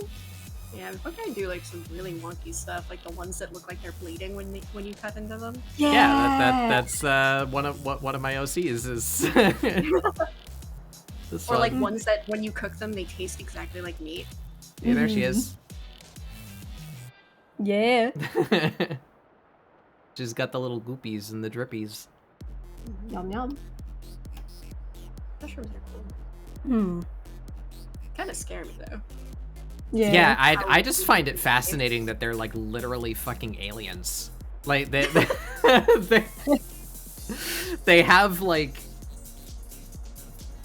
a communication and like they almost have like arguably they have intelligence. And it's so weird. I think they're cool. Yeah. This living organism on Earth is a giant system of fungi, so. Someone is revving their engines so much outside. On your end or my end? Because. No, they're definitely on my end. Okay, because I get that a lot on my end. Yeah, enough for me to hire a hippo to blame. Case in point. Yeah, there's a I live nearby a capitalism fortress. Yeah? And Walmart? yeah, and Walmart. and no, not a Walmart, a different manner of capitalism fortress. And so people like to do all kinds of funky stuff in the parking lots. Like sometimes I'm walking by, I'm like, huh, those windows sure are cloudy. Huh. Uh-huh. You guys having fun in there? Oh, got it. Uh-huh. Weird things happen in that weirdly happens a lot at a should I say the name of the restaurant chain? That might be a bit too local. Well, I've said that I'm on the East Coast. That's not. Anyway, there's a place called Cookout. Hey, yo, the East Coast too, and I was like, wait a second, we both know this. We both do our stream information in EST. Yeah. There's a place called Cookout, and it's not a good restaurant chain, but it's very cheap. There you go. For like per portion size, right? You get a lot of food for the amount of money that you spend at Cookout.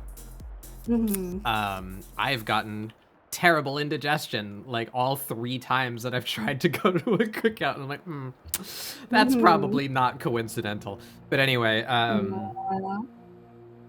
yeah, weird. It's like it's barely a building, the one that's near me. Like it's basically a kitchen in a box with a window.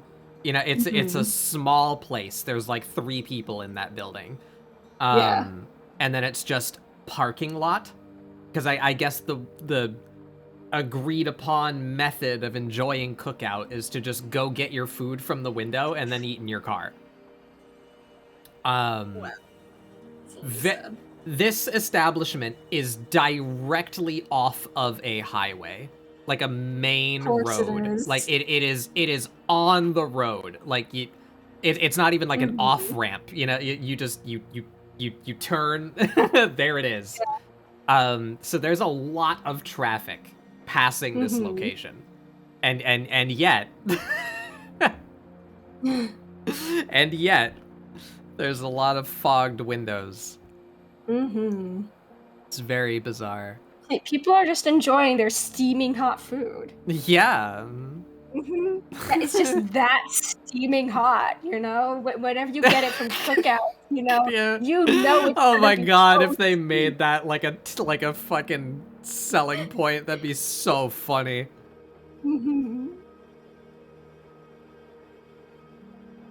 Yeah, I'm pretty sure they're doing donuts out there. Is that what the kids are calling it now?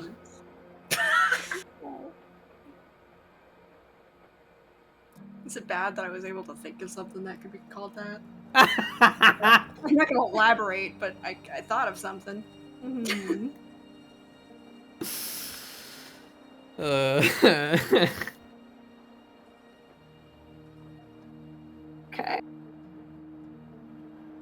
I like how I did the face with this.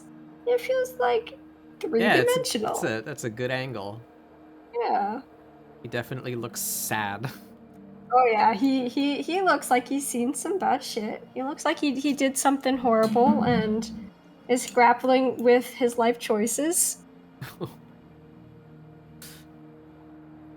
Are you making me feel bad for a mushroom? For just a little borrower. God damn it.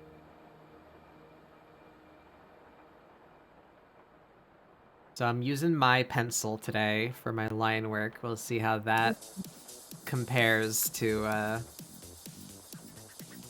the Korean one that I normally use, that I did for yesterday's piece.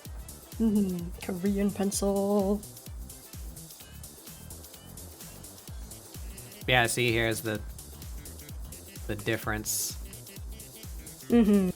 Right? Yeah. So it has like an internal texture, and that causes problems specifically for coloring, or at least the way that I have kind of figured out how to color things. So we're using mine instead. This is the thicker one, but it still has a nice edge to it, I think. See how it turns out.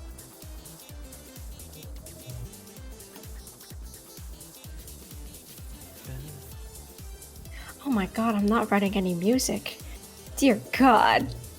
I just made that realization myself. Is that why we're talking about depressing shit? Oh, baby. Maybe I'll listen to Clowncore. Yeah. They're wonderful. It's a wonderful band. They are a combination of breakbeat and smooth jazz accented by clown horns. Wow. Yeah, I really like the album Toilet, which has such great songs as Google Your Own Death, The Area 51 Snack Bar Sucks, Google Your Own Leech Nudes, and Buy Your Album. Or no, Buy This Album. Oh my god. In the album Van, there's Tears of God, Baloney Penis, You Are Pregnant, McDonald's, Infinite Realm of Incomprehensible Suffering. Just also named Fred. Holy Christ. They have an album called 1, 2, 3, 4, and every single song is just 1, 2, 3, 4. That's it. They have a song called Witch Cat Synonym. That's not the actual title, I'm just substituting, but it's just 1 minute 30 seconds of almost entirely uninterrupted clown honking noises. Oh my god. They take one pause right in the middle to do something different, and then it's back to the clown honks. It is fantastic, and I've decided that their song Hell is my theme song.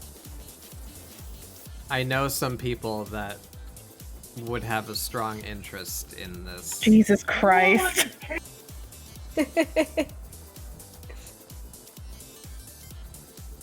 Here, I'll put it in the ScribbleSupport chat. To Magpie, the hands on your mushroom person is so cute, tappy, The little- small. the I don't know little what you're hands. saying with that emote. It is delightful. Yeah, look at their little grippers.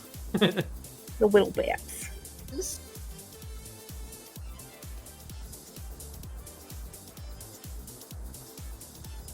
Short and cute. Yeah.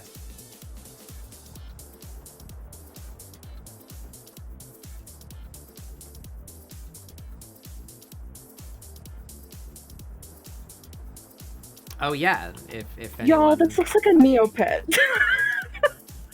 Wait, what? Oh, your thing? Yes. Yeah, it is a little Neopetty, I suppose. It's not a bad thing. Yeah, Oh my god. I love Adorable, charming, and we want to protect.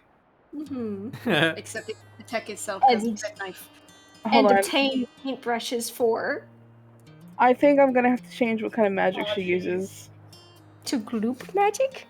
to omelet magic. What?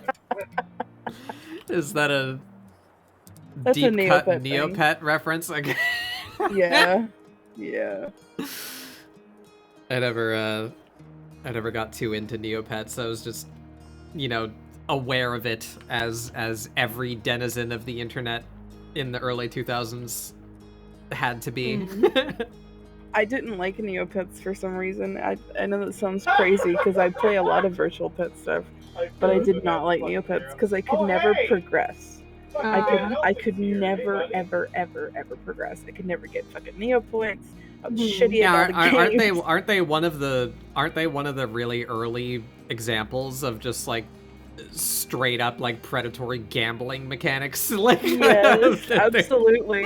I think they're one of the reasons why there's certain rules and regulations and stuff for internet stuff aimed at children. I wouldn't doubt it at all. Although that certainly didn't stop Jewel from advertising on Cartoon Network's the game website, like the e-cigarette.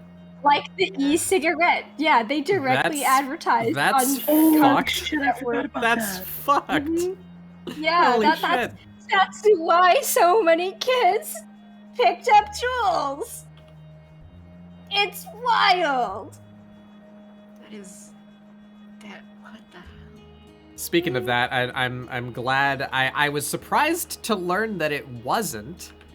I guess it made sense, like, upon revelation, but I'd never thought of it before, that those things just, like, weren't at all beholden to, like, any of the laws or regulations surrounding, like, tobacco products. Now apparently they are, which is good, because that's what it is. Especially considering how much they can get in there. But like a lot of their products weren't tobacco free, and they were initially. But it's like, nicotine. They were initially. Well, yes, I'm not arguing that. I'm just saying that. Yeah. Like, it was supposed to be initially a vape juice. It was eventually, it was like, supposed to be go a back fucking to smoking. stop smoking tool. Yeah. Yeah. And then they were like, oh, the flavors. Oh, the worst thing about that to me, aside from like, or not the, it's one of the bad things about it, is that like, it really makes it suck for adults who like fruity flavors, delicious things, because now it's like, got menthol, that's it. But because they chose to advertise it to like kids and teens, it's just like, cool. Now we lost delicious options for pulling back on smoking. Yeah.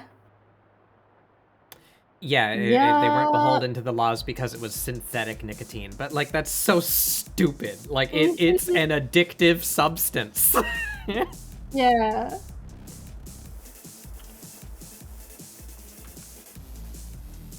Yeah, just absolutely wild some shit.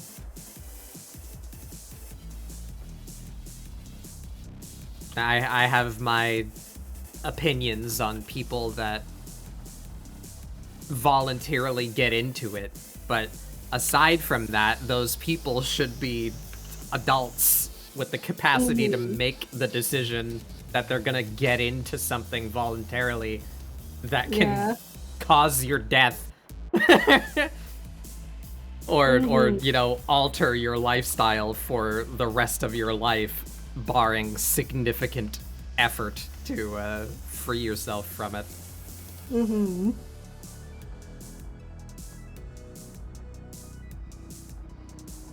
Unfortunately, it's kind of up there for like kids who try it because their parents do and they're told not to do it because it's an adult thing, and it's like, whoa, adult thing? Well, I am 16 years old. I am an adult, pretty much. I go on TikTok and I sing the inappropriate songs. Yeah, and like, so I'm pretty much an adult. I am going to take this thing that my parents use and use it, or just a kind of spite the parents. Source was one of those kids. I was lucky enough that like the one smoke I did have was enough to deter me because it was freaking nasty. But not everyone is that lucky, you know, because they get addicted immediately. And heck, I'm like secondhand smoke. Oh my god, yeah. Like, my mom very adamantly is like, no, this isn't a thing. But from my experience, oh yes it is. Oh yes it is. Yeah, I did a whole fucking research paper on that shit. Yes it is.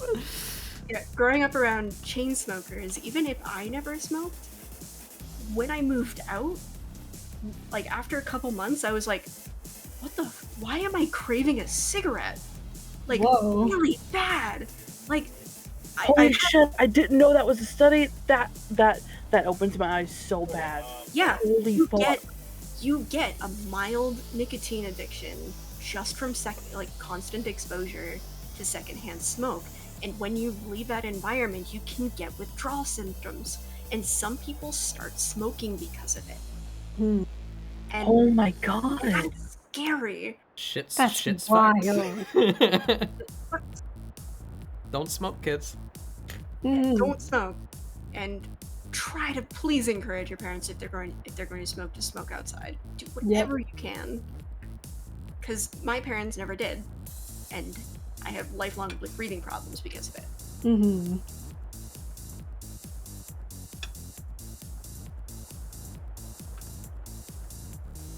Yeah, don't smoke. I remain eternally grateful that my dad got off cigarettes before me and my siblings were born. Yeah, I think the only time my mom stopped smoking was when she was pregnant with me. She also conveniently stopped drinking caffeine around that same time, but then became even worse afterwards. Oh boy. Yeah, thankfully, that was something that my mother did very early on, where my grandparents all smoked, and that was like you're not going to see your grandchild if you can't at least not smoke around them, you know. So my mother made my grandmother get on quitting smoking because she threatened to not bring me around if she didn't. That's pretty badass. I mean, it's the responsible thing for you to do as a parent. Yeah. People need to hear this more often. Grandparents aren't entitled to the company of their grandchildren. Yup. They feel entitled, but they're not. Oh, circles. Circles are so hard to draw.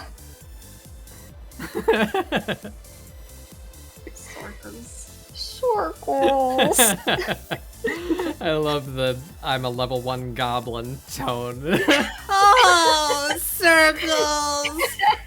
No!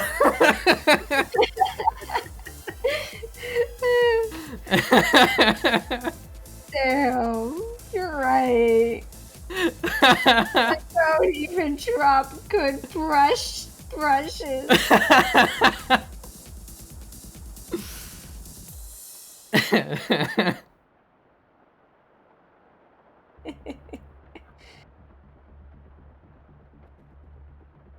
I'm just a real digital artist. Just want to draw circles. Not have to use the fucking circle tool. Yeah, same though. Because then the circle feels weird. It's too perfect. Yeah, and it's perfect. And it's not in the brush that you want it to be. Yeah, Oh, you can make it do that. Wait, what? Yep. Oh yeah. How? Here, are you looking at my screen? Here, I'm gonna zoom in on my screen so that everybody can see. Okay. Watcha. If you go to the brush of your choice, so say I need to do one that I haven't already done. Oh, by the way, Mason, this is the calligraphy-esque pen that I got. It's called Jack pen, and it does that, and it's nice. Yeah. So say, I mean, it's literally just gonna come out perfectly smooth, probably in a circle, but I'll use this pen as an example. Go to the brush of your choice, and open up the settings, and then under, where is it? Brush shape? Yeah, under brush shape, add it to your presets. Oop. So now Jack pen is in the preset, and if you go to the figure tool, you can drop down this brush tip shape, and your brush will be in that preset. There's Jack pen. So now I can draw circles with Jack pen. And that's, like I said, it's gonna look like nothing because it's perfectly even, and all of that brush's texture comes from the velocity. But I can do it with the Korean pencil that I like to use. Make it bigger. Korean pencil. Or the one that I'm using right now, the Batbug pencil. Let me set that down to like there. See? Yep. You can texture your figures. Learning.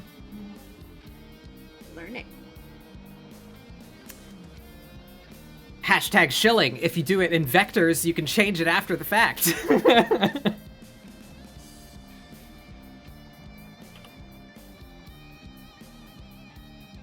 Yeah, here's a fun thing. I've said this before, but just to bring it up again, vector art is cool for a lot of reasons, one of which is that you can use that same preset system to change your line work after you've done it. So I've done all of this line work in my Batbug pencil, and if I decided I want it to be in the Korean pencil instead, boop, there you go. Or if I wanted it to be just smooth lines, boop, there you go. Yeah. Vectors. Vector.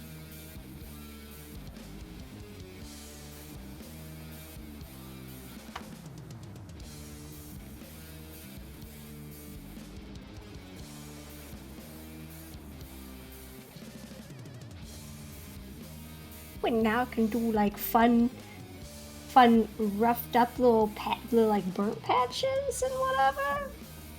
Oh yeah, let me get off my screen now. Oh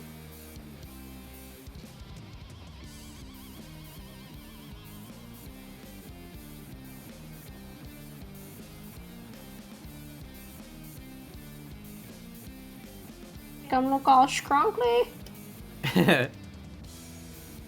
There's a scrungly little dude.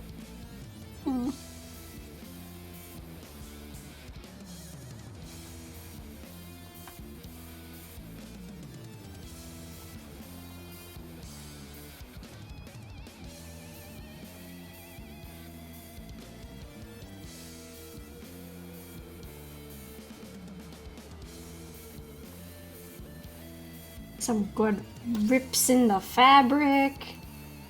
I'm trying to not focus as much on my line art and just making sure I'm getting something that looks good down.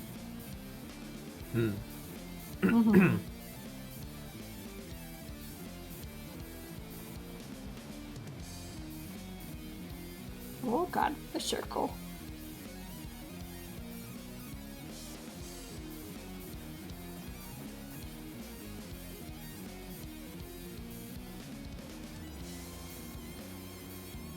And if for no other reason, if for absolutely nothing else, use vectors for this.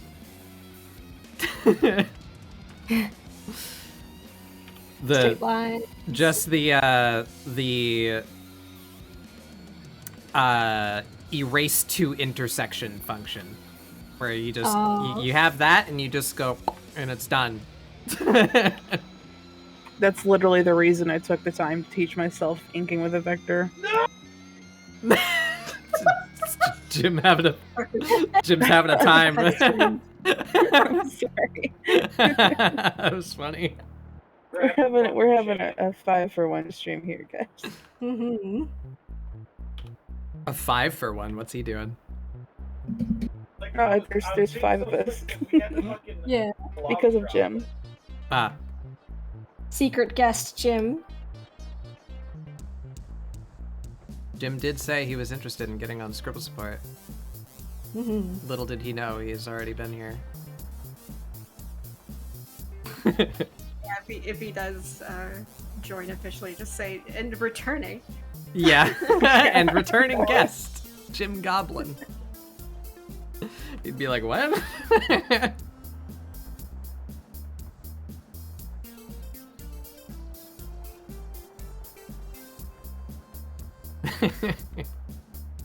Yeah, shiny glass. I should turn on Jim's PNG and just like make him really tiny and put him on Mag's shoulder or something. Oh my god.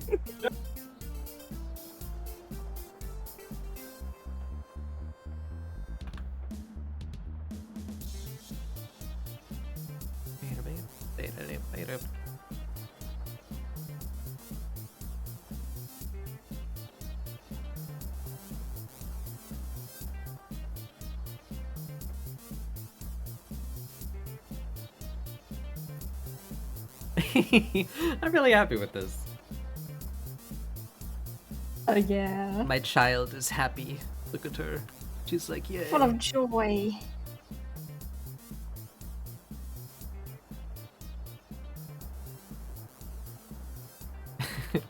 Is that weird? Does anyone else do that?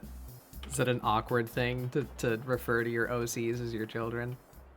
I refer to my cat as my son, so... Fair. That's most because my mom was like, Jerry's my grandson. That's the only child I'm going to get out of you. And I'm like, yeah, you're right. Wow. That's a little pointed. That's a mood, though. Yeah. I mean, I think, you know, she frames it in a positive way. So and yeah, Tippy Tappy, you have a good point about it being common in the VTubing space where the rigger is common with that. But that's funny because, like, I draw and rig my own models and I'm drawing and rigging Azure Butterfly's new model. Mm-hmm. So it's like, is this, like, asexual reproduction? Yes. You're a plant, it makes sense. Yes. Yeah, or just think about it like just plant cultivation in general. Mm. And yeah, you just cut a little bit off and stuck it in the dirt. Oh man, I saw this gnarly comic once, like short comic, in which like somebody personified their plant and was talking about like how like it doesn't hurt very long, and then the part lost will become greater than the whole. It was like it was like, whoa, this is metal. I think Decay's mom held out a little hope, but when I became uterless, she figured out what we meant. I love uterless.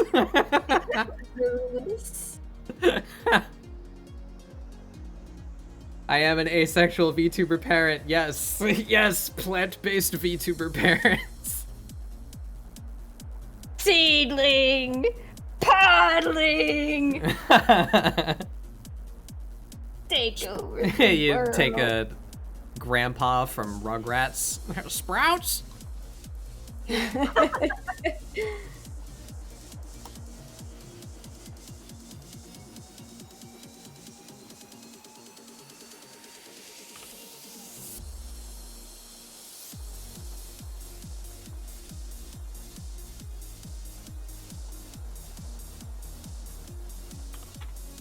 What the hell were we talking about? Oh yeah, it's funny because I thought it was a bit awkward. I was like, I get it, but I was like, I don't know if I would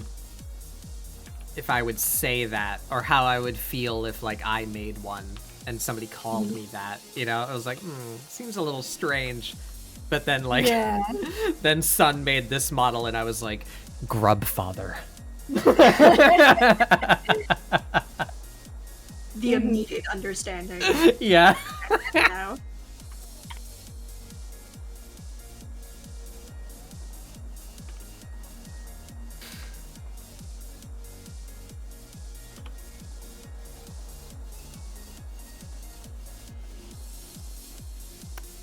And I think it's cute and largely used in a wholesome way of like siblings, you know, like we're like my brother, or you know, like we are related in art style and like how Farah and Jim talk, you know, because Pixel both made their avatars, and Thorn and Meowpenheimer and the other one. Pixel makes a lot of models.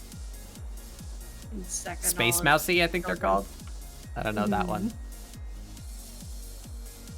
Stee's season Hazeldegs is model. Yeah. And Sherbert the Slime. Yeah. I love Zeka's model style. It's really cool.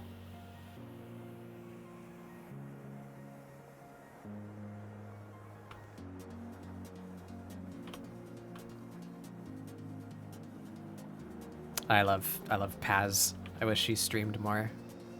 She's fucking hilarious. She truly lives up to the Goblin Queen moniker. You know, there's a bunch of those around that are like Goblin King, Goblin Queen, you know, Queen of Goblin or whatever. Like there's a bunch of different screen names with that identity, but Paz is a fucking creature. I love her. Oh yeah.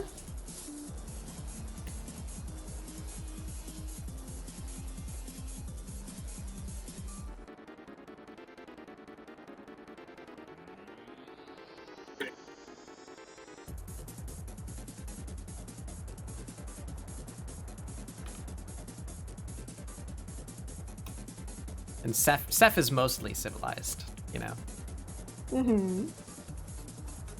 As long as you provide them with slushies. Cave trade.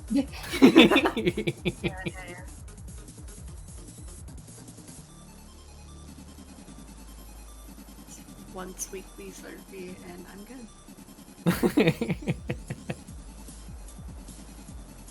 And don't compliment me, because then I go absolutely feral and like.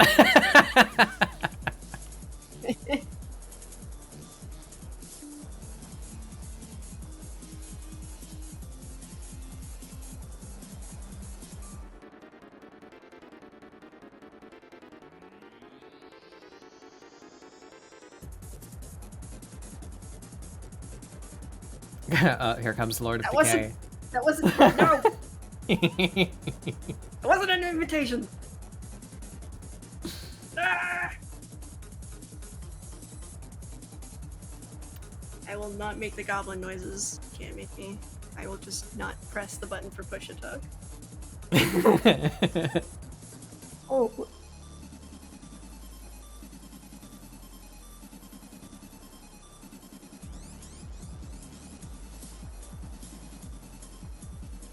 You know, that doesn't look half bad. I don't know if that's correct, but I believe that is wrinkly fabric.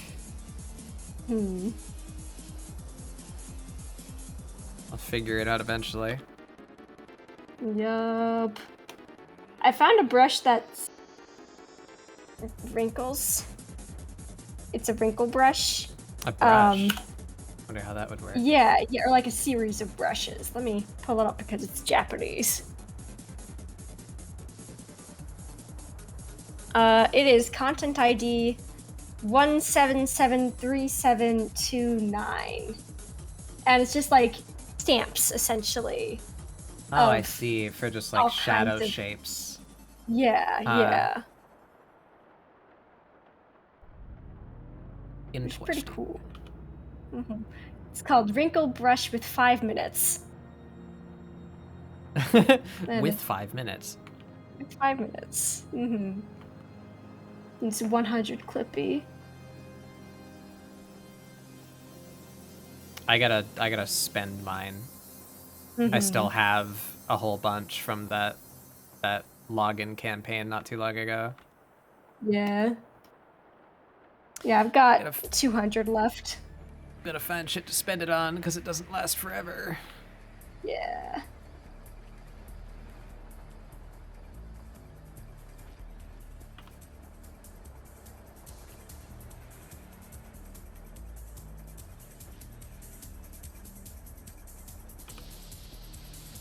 All the art here is great, though. I was knocked over by the theme of Nobilu's Hellhound last time. Yeah! Yeah, the Hellhound is a lot of fun. That Royal Hellhound thing came out really cool. Yeah, I was really proud of that one. Mine came out okay. I'm not super stoked about that design. That's like kind of the wonderful thing about ScribbleSupport. You know, it doesn't have to be good every time. You just gotta attempt it. That's wonderful. And for certain things, like, I'm happy with my Hellhound, even if it wasn't like anything super special, because I just don't normally draw dogs or any type of animals. So I'm like, yeah, accomplished. Dog's hard. Dog's hard. That's why I pulled it apart. You can avoid drawing a dog if you just make it not a dog. I'd buy that Royal Hellhound piece, honestly. It was right up my aesthetic alley. Oh, hell yeah. You know what? VTubers have merch, right? And that's something that I've had to, like, consider. And I've not had, like, any ideas of what I could do.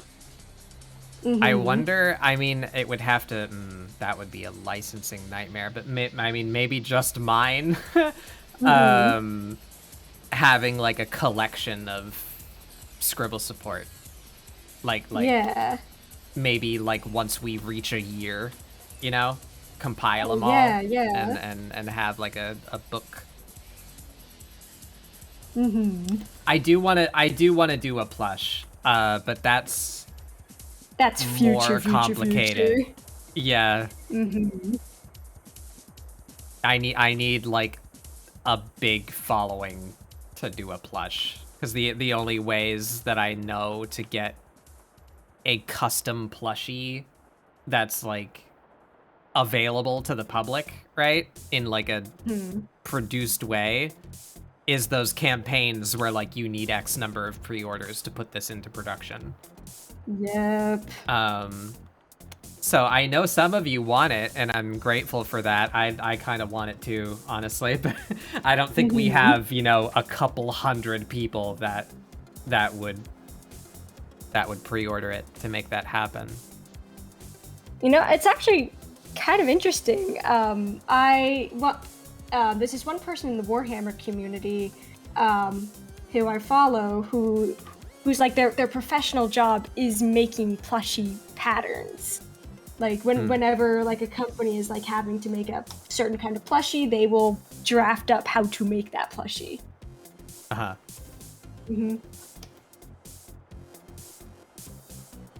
I recognize that an aloe plushie would kind of it doesn't translate amazingly to, I feel, that kind of medium. And if one were to ever exist, it would be expensive. Because my design is hard and complicated and has a lot of bits. Yeah. And in order to make sure that it's a durable design, it would, I feel, have to be made really, really, really quality.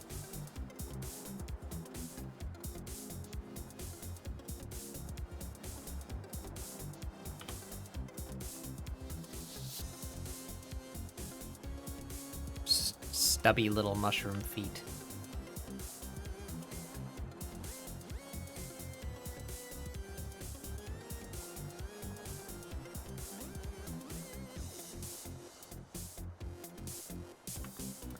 I made tiny plush keychains. It was a chunk out of my pocket, but nowhere near a big plush order. Yeah, I also do not possess the skill to create my own.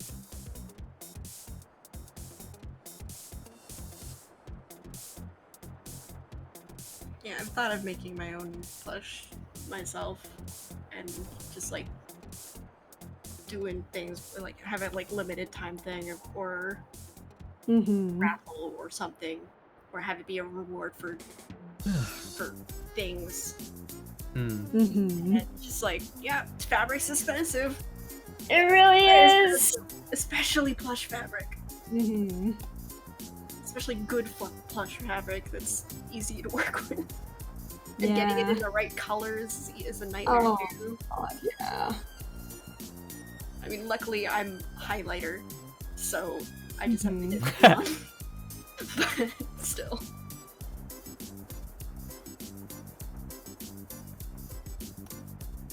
Does Hyena have a Twitch or just a Twitter? I do have a Twitch, but I'm not active enough to really promote it, especially since I'm about to start working again. I'll just settle Twitter.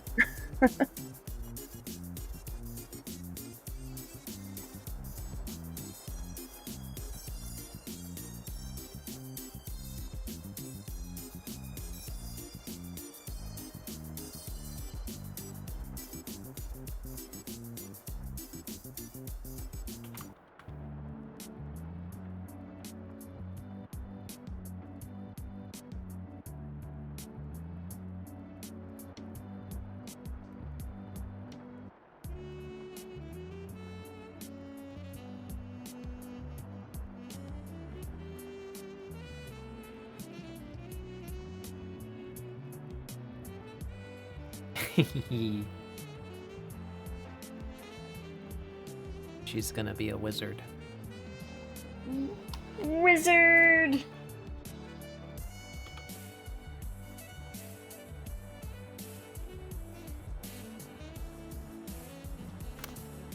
Oh man, there's this one wizard metal band that was like Blind Guardian. Wizard metal?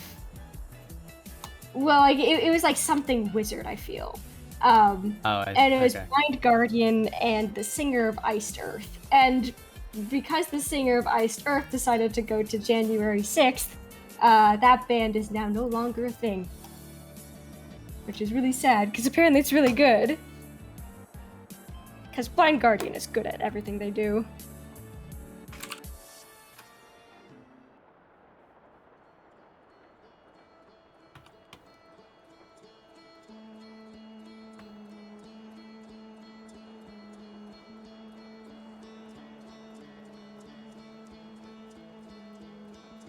Yeah, it's called Demons and Wizards. It's a side project.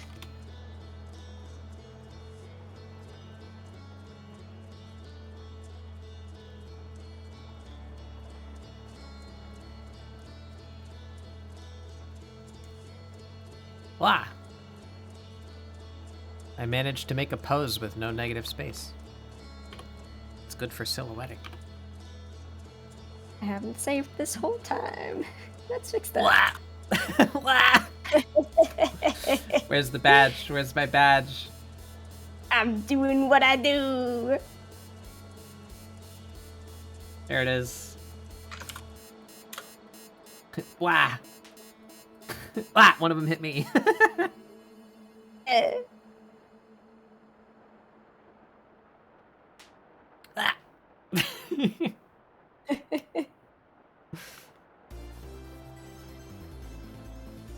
Oh yeah, Mags, you might not know about that.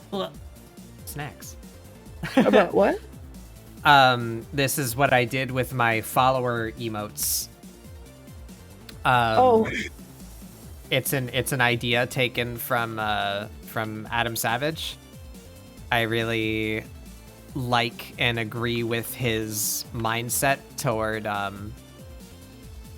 encouraging experimentation and not shaming making mistakes. Oh yeah. So he has a line of fake Boy Scout badges that are called demerit badges. I love that. For maker related tasks that everyone does. Like you put your thing together upside down. You smashed your finger with a hammer. You know, like there's badges for things that creators will do in their time creating. And I really like that. I thought it was fun. And I like the mentality of it. So my follower emotes are digital art demerit badges.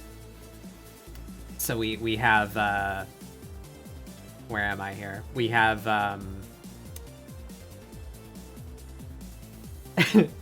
we have imperceivable detail. For when you zoom in, you know, as far as you're allowed to zoom in, and you're tweaking pixels that no one will ever know about but you. Oh, but I fucking do that all the time. I do too, yeah. I think I even did that today in this stream. We have tried to paint with an eraser. We have layer confusion for general layer related shenanigans. You have many of them that you don't name or you drew on the wrong layer.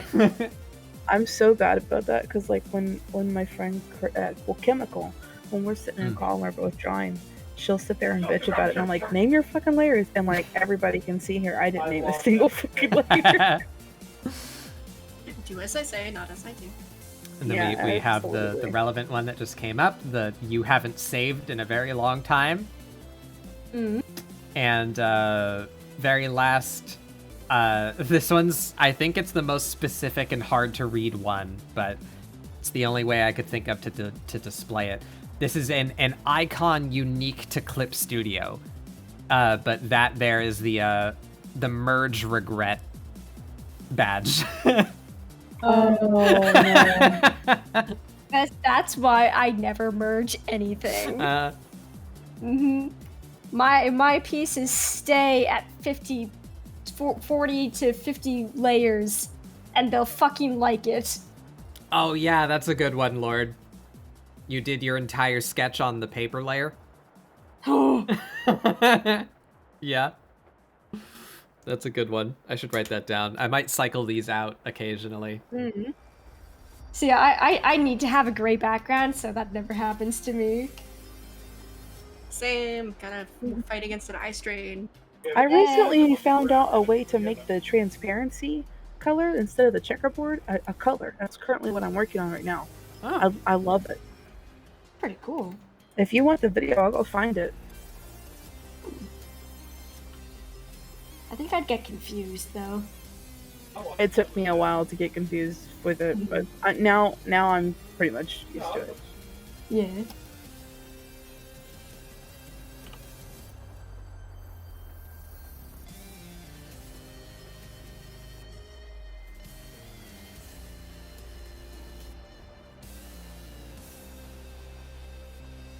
Alright, so there we go. So now if I try and do my texture thing, does it come out jank?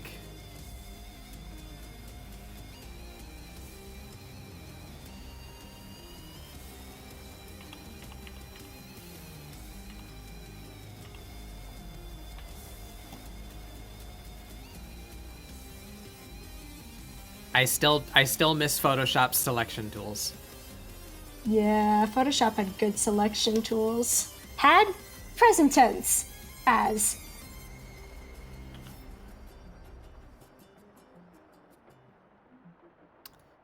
It's still a bit janky, even with this brush instead. It's not as janky, but it is janky.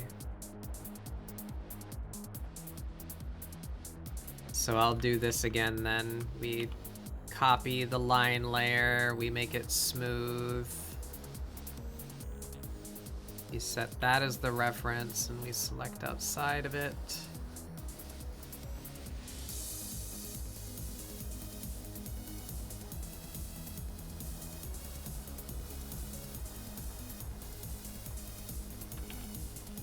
Love these leg wraps. They're like such a good way to portray the volume of a limb. Yeah, Just a fun little detail. My my witch prompt was like that. I was like, ooh, I like that a lot. I need to do that more. She's like made of bandages, so her whole whole body is that effect. Or it was really cool for selling the shape, or as you said, the volume of the thing.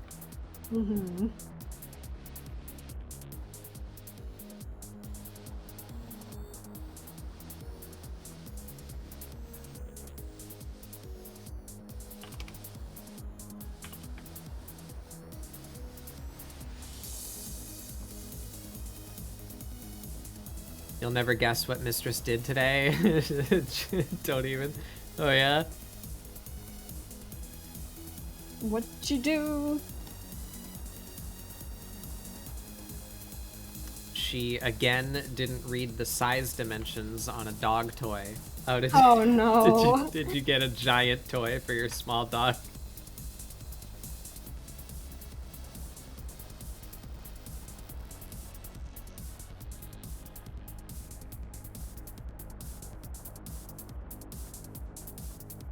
And it was $2? Yeah, that's okay. It was $2. How big could it be?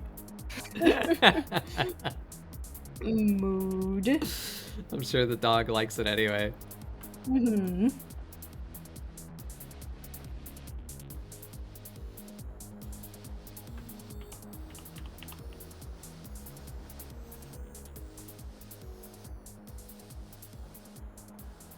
You know, I'm gonna register this as a material so that I don't have to do that anymore. Hell yeah. Pencil outline sheet.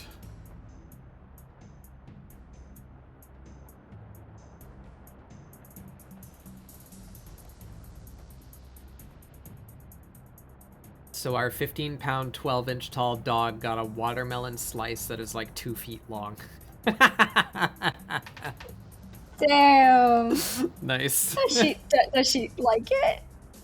Does the dog at least like it?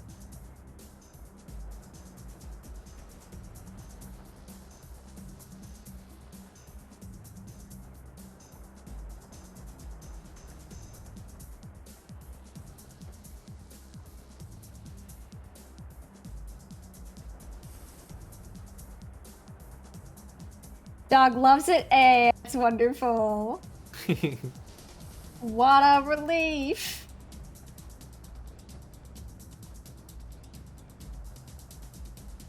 I need to look more into auto actions. Oh, they're great. I've got one for creating new VTuber layers, so it duplicates the layer, deletes the contents, then moves the layer down underneath the layer that I'd been working on previously, and then move my selected layer back up again. So I use it for flat coloring sections. So here I can do an example real fast. So like I've got this layer 13. We'll do like a circle. Yeah, see, there we go.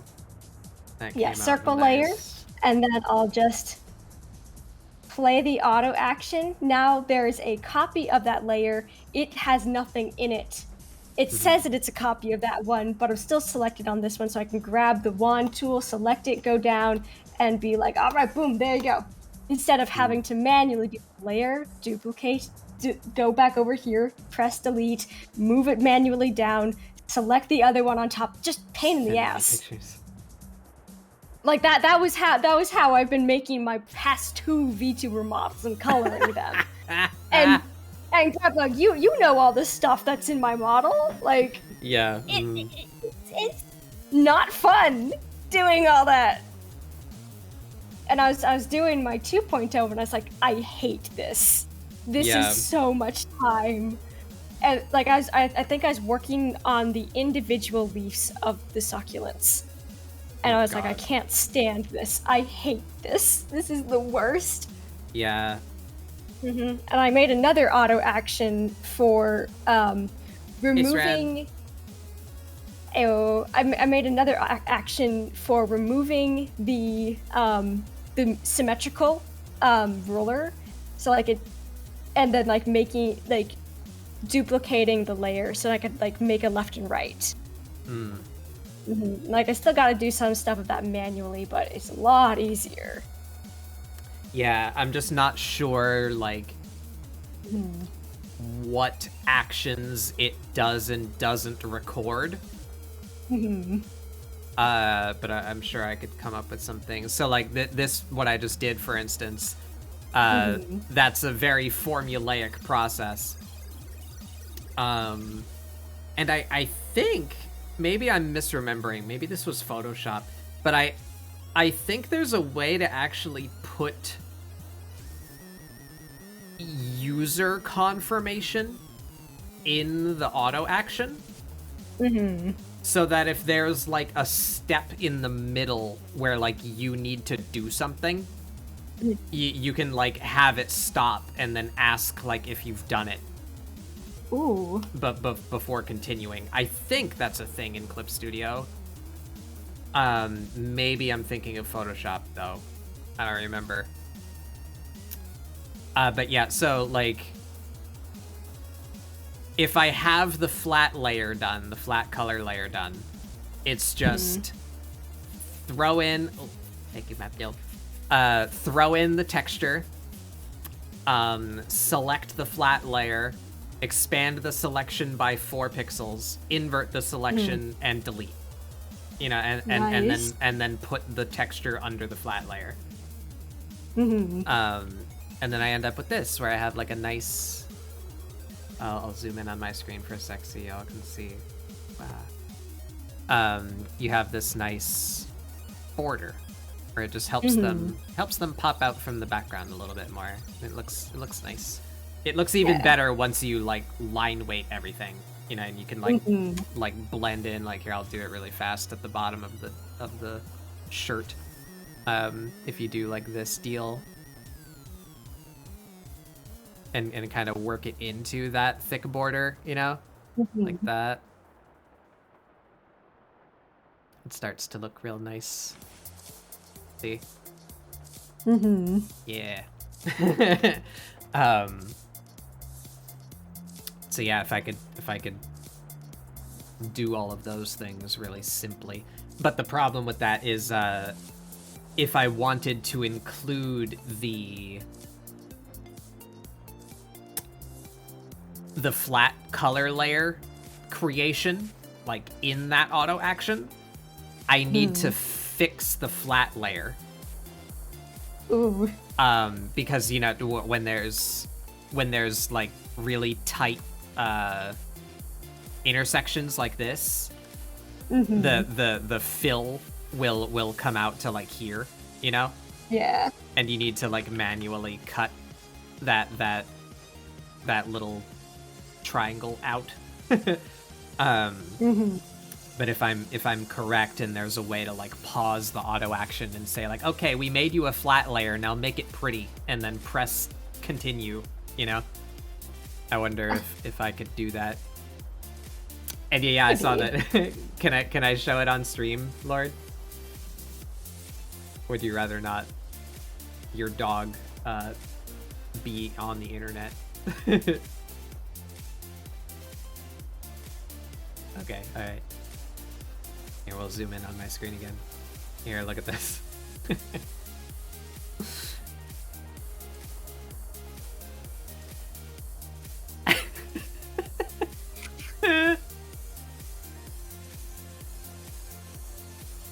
Oh my gosh.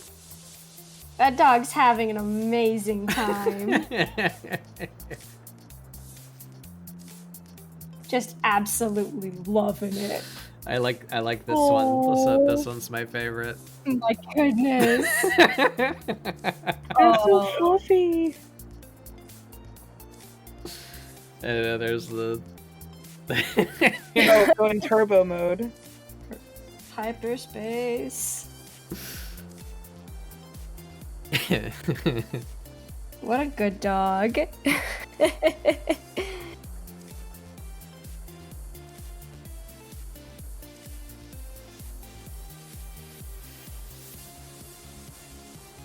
Wow, I finished up the liner for the character. that back on focus. Mm-hmm. There we go.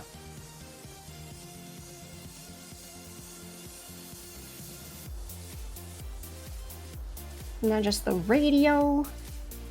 Then I think I'll just try to paint the background. Terrifying concept. Hate it.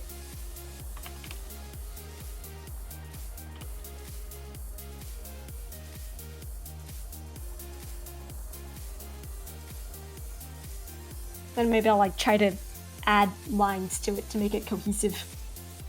To hide my sin.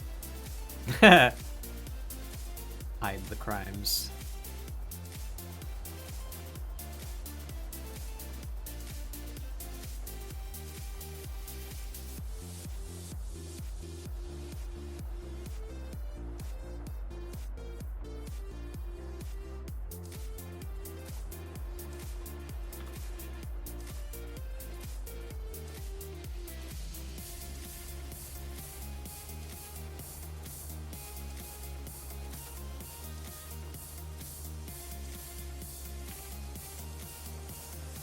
Is Facebook famous? Whoa. Celebrity dog. He's Facebook famous. Nice. Jerry very briefly went mildly viral because I took pictures of him when he was tearing off keys from my keyboard. Oh. Yeah. He was just, being a little rascal, being a little scoundrel. And he specifically tore off the escape key, so people were like, there is no escape. And I'm like, yes, I've heard that. I've heard that joke. How original. Thank you. Went on for like 3 days, and I was like, wow, this is awful.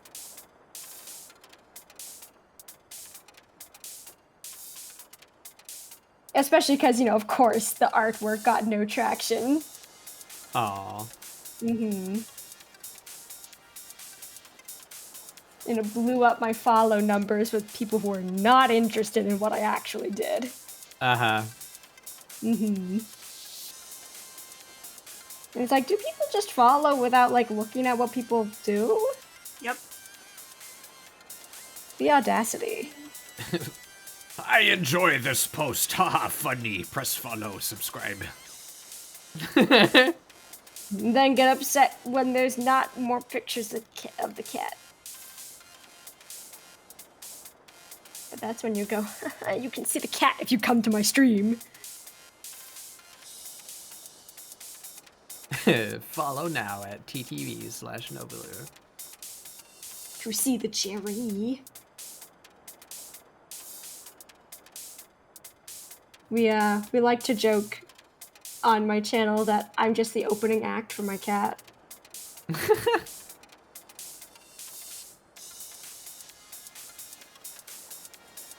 He likes to come up on my desk while I'm drawing and while I'm playing games. And so, I put him on because usually he's blocking my tracking and he's sitting in a way that makes it very hard for me to access my keyboard, microphone, chat, everything. Very difficult. So, might as well put him on.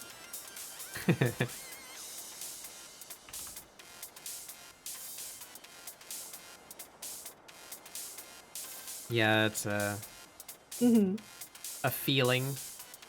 Yep. I actually had it set up so then on my 1.0, whenever he walked in front of it, or whenever I lost tracking, I could toggle on a giant Jerry, my giant Jerry emote.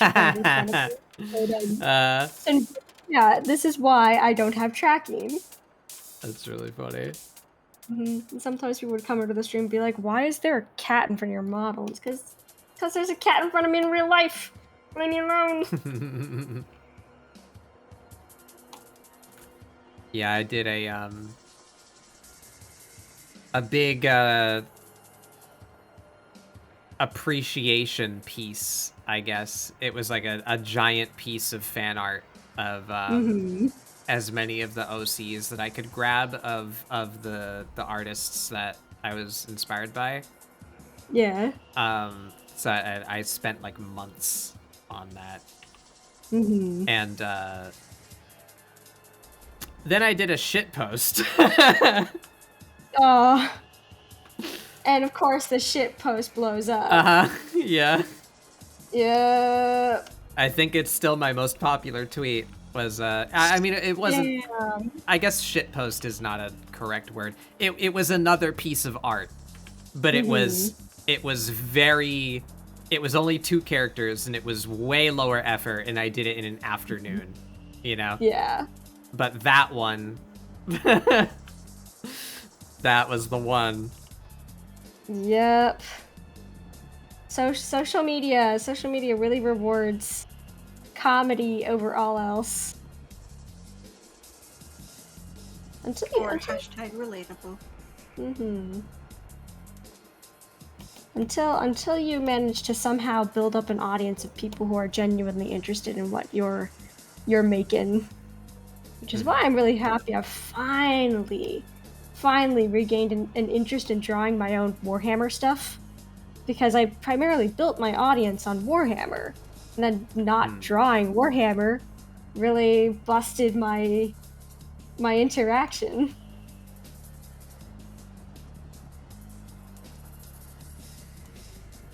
Yeah, I'm still getting there. People like ScribbleSupport. I'm at least very thankful for that. Oh, that's good. But my ScribbleSupport streams are generally my big ones, you know? And then not nearly as many people come to my normal streams. Yeah. Dreaming be hard. But with these 3 easy steps, you too can be the next ninja. Yeah, it's just because I don't have my follower list open, you know? I gotta... Gotta call out those lurkers. Lurkers love that. They really do. They really do. Their favorite thing. And I need to probably do better at stopping myself from ranting about the state of the nation and my unfortunate tie to it. Oh, but it's so much fun. I mean, it's just a thing. a lot to deal with. Sometimes it's important to talk about, though. Honestly. Yeah. And also, I understand people want to stay away from that sometimes, but sometimes harsh conversations need to be had. But also, if they're the type of person who would just very adamantly disagree with you, and if it's a really important decision or opinion, congratulations, you got that person out of your community for free. Yeah, well, no, I haven't had any of that, of like people being contrarian, but you know, a lot of people comment that I have chill vibes, and they like to come and chill out with art, you know. So talking about how fucking Texas is trying to travel back in time 80 years right now. You know, it's not very chill vibe, you know? I just want it to be a place that people like to be, and I know that people don't generally like to hear about political bullshit. Eating Texas's chill vibes. Amen. Man, I love this song.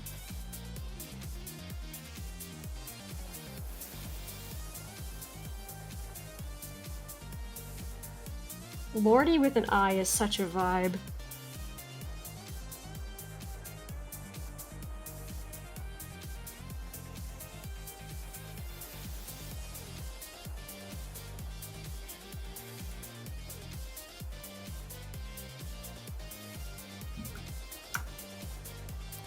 Decay and I are so close to Canada, but it's basically North Texas. Yeah, I think I can narrow down the state by that description. Yeah.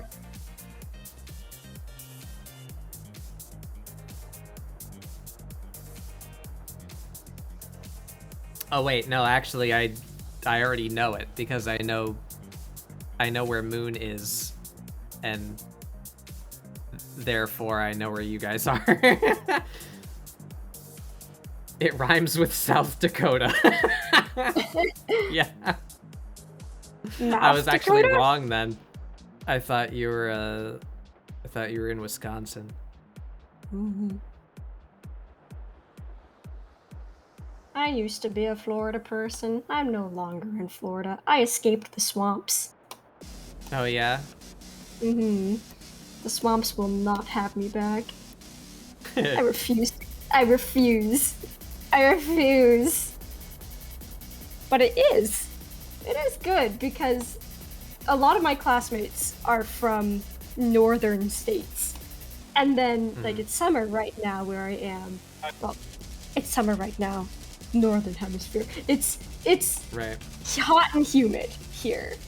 And all my classmates are miserable, and I'm like, how do you like it?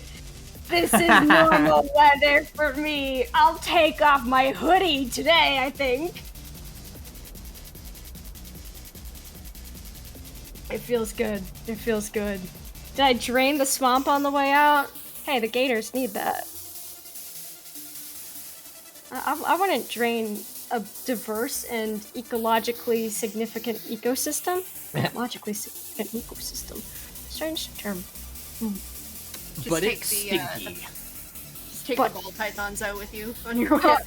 Oh my god, the ball pythons in the Everglades. My fucking god. Actual problem, I've heard. Significant problem. They've eaten 99% of mammal life in the Everglades. All because of, Burmese pythons. Mm-hmm. Oh yeah. Also, all because of one storm. Mm-hmm. Hurricane Andrew. Mm-hmm. Hurricane Andrew is also why there's a bunch of lionfishes destroying the coral reef off of Florida too. People have to go down there with like specialized underwater guns to shoot them, and then they stuff them. They stuff them into like these like underwater bag things that can float up to the surface to be retrieved, because you can't just like leave the bodies of these super poisonous fish floating around. It's an American solution, but my god, it's effective because nothing will eat them, and they like to hide, and they're fast. So is it just the deal of like a bunch of fucking rich people's exotic pets got loose and fucked the ecosystem? Well, that was the case with the snakes. With the lionfish, an aquarium, like, filter system broke, I think. Oh. And that's how the lionfish got out. Mm-hmm. Huh. Yeah, and with the Burmese pythons, there are two things that threaten them. There's the alligators, in which it's like a 50-50% on who will win. And then with the... Hey, Benny. And then there's also a yearly event in which people go out into the Everglades with guns to shoot the snakes. Mm. Yeah. It sounds messed up, but it's kind of one of the better solutions. Yeah, it's really funny because there's literally like jokes about that kind of thing. But before it happened, like, so there's a show on Adult Swim called Moral Oral. That had a fictional holiday of like, no wait, was it No, that was fucking Robot Chicken. Never mind. It was Robot Chicken. Weasel Stomping Day. Yeah. Song by Weird Al, yeah.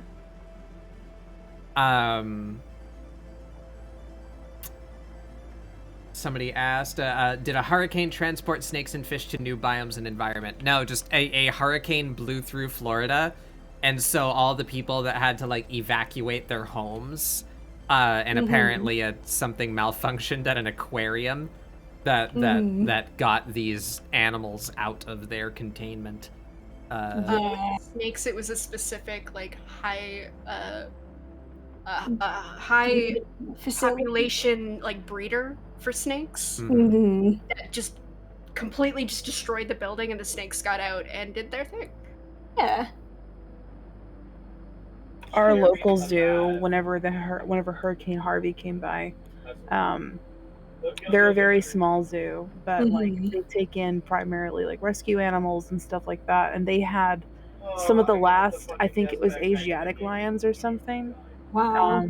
And it was like they were very cool because they were always very engaged with people. And they didn't seem like unhappy. They were super interested in seeing people, and they would play in front of us and stuff.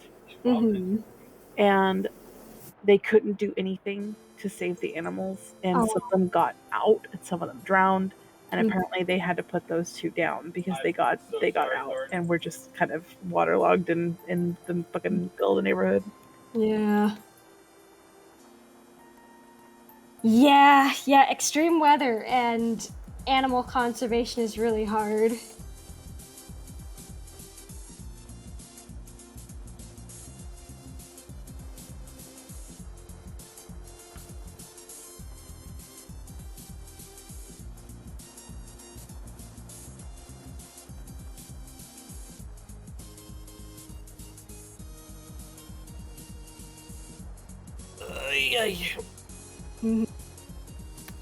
I don't think it was Bob Clark's place, but it could have been. I'd have to look.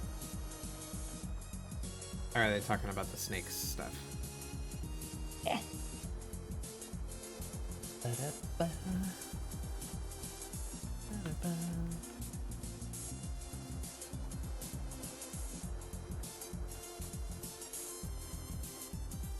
I wonder if there's a way that I could play Streets of Rage with people. Streets of Rage? I know they made a new one recently. I wonder if it's any good. That's what I got on my soundtrack right now. It's a Sega Genesis game that I used to play with my dad a lot. And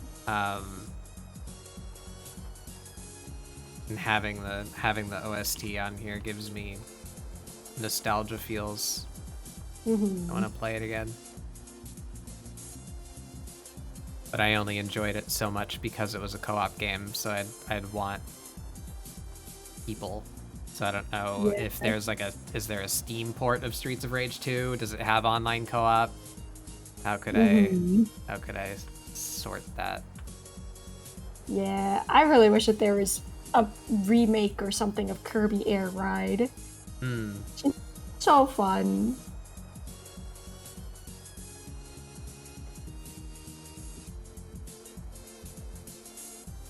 I recently saw there was a game that I used to play all the time when I was a kid called Whiplash, and Called what? it's Whiplash, and it's fucking it's a great game. I love it, but like the context is fucking terrible. That was satire. You play an escaped weasel and rabbit from an animal testing facility, and you're swinging around this poor fucking rabbit on a chain.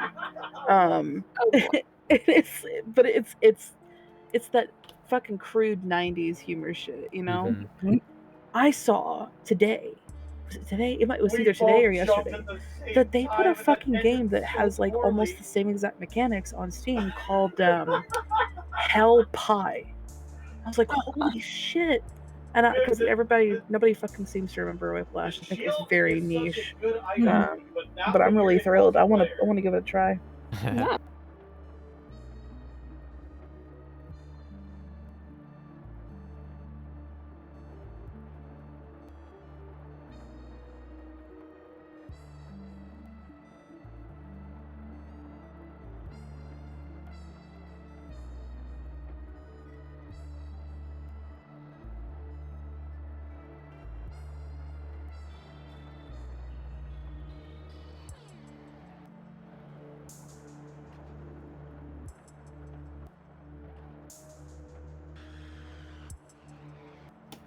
Ooh.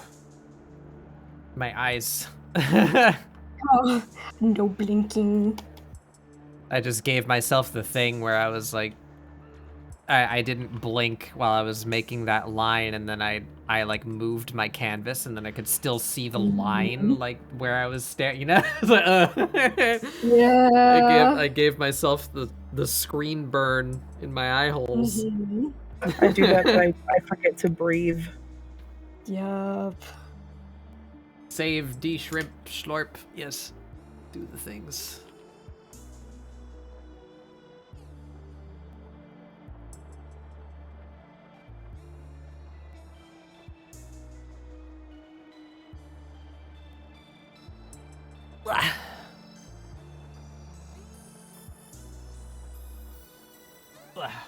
Okay.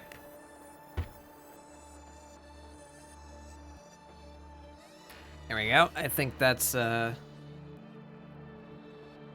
nice line-weighted piece, and this is my favorite part. This is my favorite bit. I feel like this is kind of my zen thing. I know more than one person has had like, I just really like coloring. You know, it's like doing a coloring book. You know, it's just like chill, and I like to color. But I think I like to do line weight. Like, that's the thing that I actually enjoy. I look for any shortcut that I can find for coloring. I want it to be done. Yeah. But I like doing line weight. So this is my favorite bit here. We'll zoom in. Check it out. Look how nice she looks with her weighted lines, and then to give the emphasis is to toggle it on and off. See? See what that does? Ooh, look at that. Yeah. I want to get better at that. I love it. I'm in the same book as you, but I think you know that. Yeah. Something adorable about having 2 long sleeves. Yeah, it's big cute to stick something in oversized clothing. So this is supposed to be my little mushroom girl. The prompt is sneaky mushroom mage.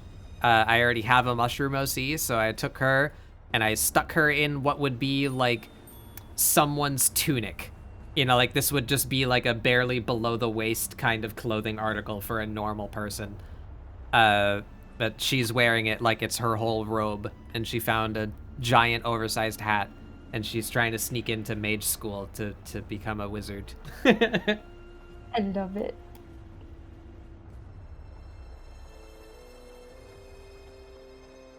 Wow. When you multi-class into rogue.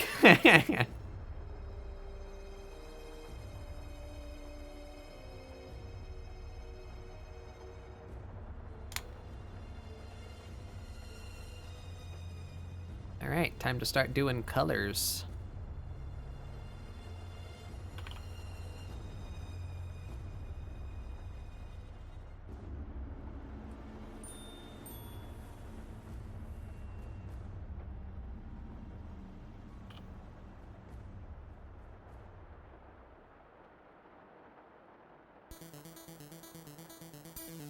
Oh shit, it's time for Pictionary.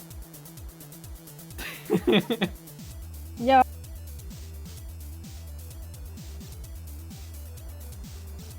Hey, why isn't it working? Oh, I forgot to change the reference layer back. There we go. Yeah, I'll bring it up every time because it'll never get old. But just for context, everybody, this super fucking radical chiptune currently playing on stream is not a modern chiptune composition or remix. This is the song as it was off of an NES cartridge for the NES rendition of Pictionary. That's You've never been so hyped to play Pictionary. It slaps. It's amazing. Yeah, composer Tim Follin Did look not up need to go that hard. Yeah, no, look up his discography. This man made his identity off of just going way too fucking hard for obscure NES and SNES games. It's so good. This was probably, you know, so this would have been in like the late 80s and early 90s when like nobody cared about video games yet. And he just had like free reign of like, you know, this company was like, yep, you're hired, do whatever. And he's like, doing you for this us. is my time. This is my moment. I love You just that made for him. baller ass tracks. Mm-hmm. There's like a power to that. Yeah. It's like the one guy who was doing like compositions for what was that Disney movie that was like in Notre Dame? The Hunchback of Notre Dame? Yeah, the Hunchback of Notre Dame. Just like, he was going nuts on that fucking soundtrack. And then there's the Gargoyles song. That's the part where he's just like, I am phoning this one in. Probably because I was forced by Disney to put this stupid song in. This piece isn't mastery. This piece isn't art. This is okay. But everything else must be badass. Because I think the Gargoyles were like actually forced by Disney. They wanted to do a very like more serious and like they didn't want mascots. They didn't want comic relief characters like that. Disney needed fun characters to put on lunchbox tins that weren't the characters. We had the goat. The goat was enough. The goat was brilliant. I love the goat. Not enough. Color. Not brilliant enough. Oh, I love that. Look at that. I'm gonna zoom in on you. Look at this. Look at that. I love the little border and the little grass and everything you're giving them. It's so cute. They got little fireflies. That's so cute.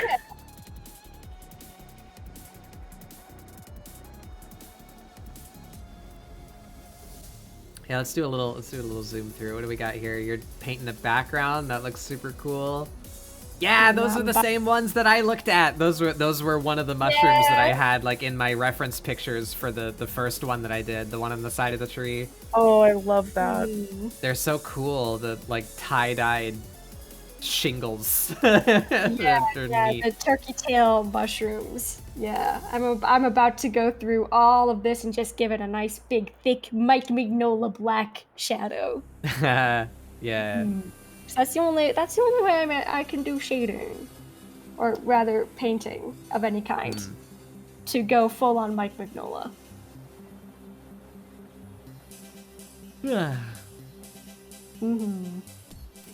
What do you got, Steph? You're giving him a pretty dress. Yeah, Wow. I really like these kind of mushrooms. Yeah, that was another one. That's what I put on the underarm of my mushroom. That like curtain. Like that I was think the they're first just called mushroom like bride's veil or something, aren't they? The mushroom. That is a really cool concept Yeah. to go with too. I love that. One of the many names for it. I looked it up and it's like, what's the one name for it? Well, here have a list of like 10 because apparently they're really like actually widespread. So yeah, there's a lot of mushrooms seem to do that a different- lot. I guess because they're so prolific that there's like 5 names for the thing. Yeah. Because of like the veil style, I'm like, oh, I could do like a white mage kind of idea. Yeah. And yeah, so that's what I went with. And, like, Yeah, the mushrooms are dark cool, skirt. Tribal. You should Google them sometimes. There's so many just like fucked up things. They're so cool. What about the devil's fingers mushrooms? Those are pretty wild. Yeah, I used that in one of my designs really early on. I wanna talk about it again. Where's my first one? This one. This down here. Oh, you guys can't see. There we go. This down here. This is based on I don't remember what it's called, But so there's a mushroom. Normally mushrooms will reproduce with spores, right? Where they have a period where they kind of dry out a little bit, and like the dust from them is their reproductive system. Yeah. So that'll just, you know, wait patiently for an animal to step on it or whatever, and it'll cloud away and get carried by the wind and go start new mushrooms. This one, I guess it lives in like a rainforest, so it never has the opportunity to use that drying mechanism. So this mushroom, it makes these like sacs that are filled with the reproductive, the seeds, you know, but they're not seeds. That's not how mushrooms work. But the new bits, I don't know if they're still called spores in this arrangement, but so it's like mushroom eggs, essentially, these things that get made in like the dish of the mushroom. And the dish is shaped so perfectly that it's meant to catch rain. So a raindrop will hit the dish of this mushroom and catapult the little egg sacs out. And the little egg sacs have like one long strand on them that is meant to get like tangled up. So the dish of the mushroom will get hit by something falling and catapult the little orbs out. And the orbs will get tangled on like nearby foliage and suspend there, so that when they burst open, they distribute the spores. Like that's so cool. Is this a real thing? Yeah. Or did you make? Yeah. Holy No, that's fucking shit. yeah, that's a real thing. Wow. Nature is so cool. Right? Yeah, this is why like mushrooms are scary. Yeah. Things that dominate the world from us, it's going to probably be mushrooms. Yeah. Or Fungi octopi. and fungi and grasses. Those are the organisms that will survive after we fucking make this place uninhabitable. Yup.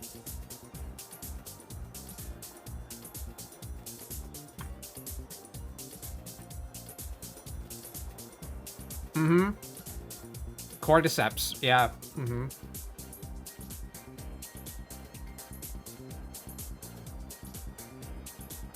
Talk about scary mushrooms. How about the ones that We will not talk about the scary mushrooms. you will not? The ones that inspired The Last of Us? Yeah.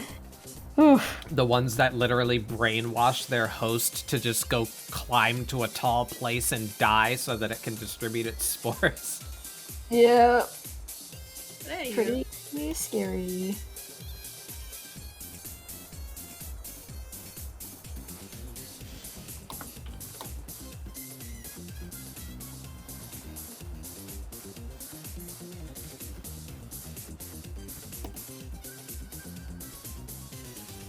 Jesus, really? There's fungi that, were they to shoot their spores straight up, the spores would achieve escape velocity. Damn. I've seen Like- those, yeah. That's insane.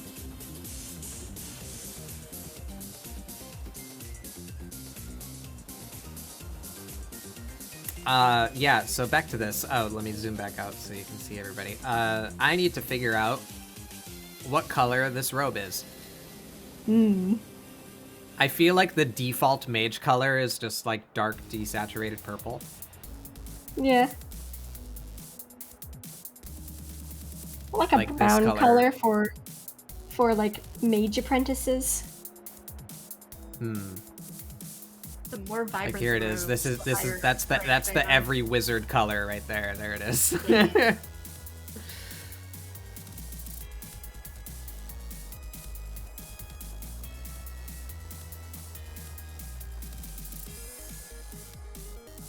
I imagine if they took the robes from someone, they probably don't match. Yeah, I want to make the hat and the robe a different color for sure, but just don't know what colors to make them.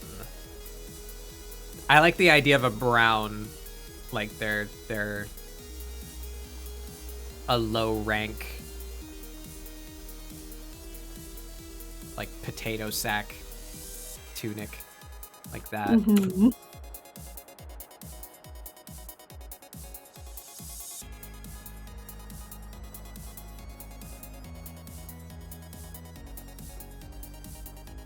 You want brown, maybe a little maroon thrown in as well? Yeah, maybe. Maybe I give it like a hem. Like, let's say...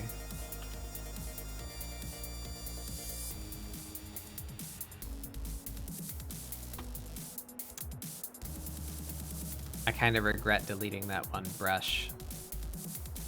I'll use this instead, that's close enough.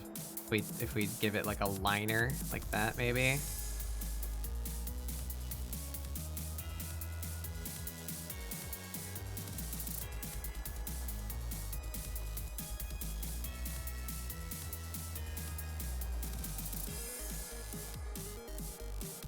Yeah. I can't make this stroke.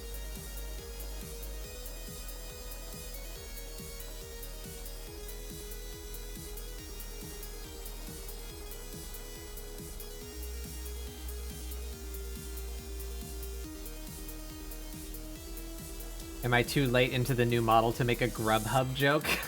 No, you'd be the first one, Spinoicle.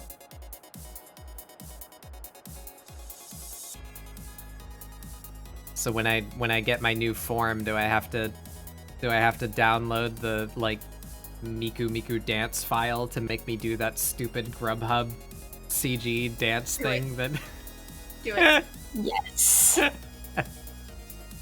Now you've said it, so you gotta do it.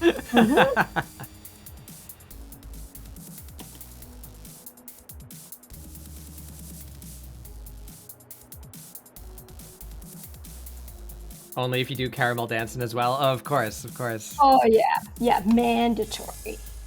I've technically done caramel dancing before on stream, no less. Whoa. I love that that's one of the things that has survived, like the early anime memes. Yeah. Mm-hmm. Yeah, it's a Beat Saber song. Yeah. And it's one of what I consider the true gold of Beat Saber songs, where the map maker was clever enough to like place the blocks in such a way where it makes you do the dance, you know? Oh. I love those. Like, so there's one for Gangnam Style as well, you know, where it makes you do like the one hand at your waist, you know, bouncing up and down, and the other one doing the lasso twirl in the air. It's really good. That's amazing. Yeah, it's awesome. I love people that have fun with their map creation. There's an unfortunate amount I find, not just in Beat Saber, but in like rhythm game community in general, of that there's a specific prevalence of just fucking ludicrously difficult. I don't think those are fun. I agree. I like a certain level of skill demand. You know, it's not fun if it's boring, but the ones that are just like absolutely insane, and the ones that do like unfair motions where like the only way that you could pass that section is if you've memorized it. You know, that's not fun. I want a chance to clear the map my first time through. Like the one, what was that rhythm game that got really popular for a hot minute? Friday Night Funkin'. Yeah, Friday Night Funkin'. There's this one DLC, like fan made battle. I don't remember what it's called, but like you're fighting against like a nun. She's actually a demon, and like I guess like her Russian boyfriend, I guess. And like the first one's really easy, but then like it gets to be really impossible. Like they had to build a new way for people to put in 3 inputs at a time for this game, and like that's still like shaky as hell. So like in order to even beat the song, you're doing things that the game was not meant to handle. Yeah. Yeah, it's not fun. Like it's sad because the song is really good. Yeah, and yeah, Spadoinkle, that's the way to do it. Is if you have like an extreme mode, you know, like an absolute tippy top triple S whatever difficulty, you know, and you can have that if you want, but like the main game should not be that.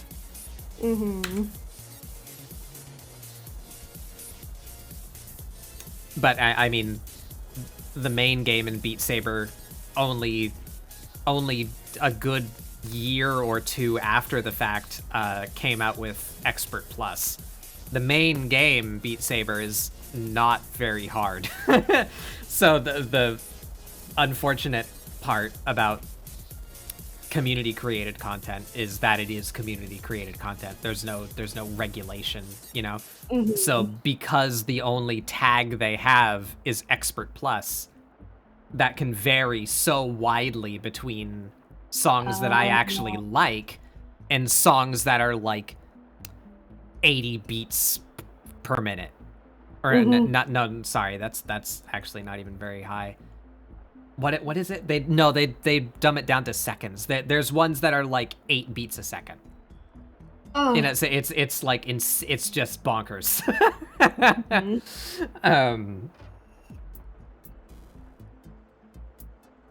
But yeah, that's the downside to community content is there's plenty of stuff that you in particular will not be interested in, but somebody will like it.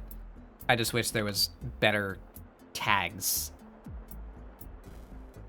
But I you know, I guess that's well enough of a tell, you know, if I find a song and it's like, yep, it's 7.62 beats per second. I was like, maybe not on that one.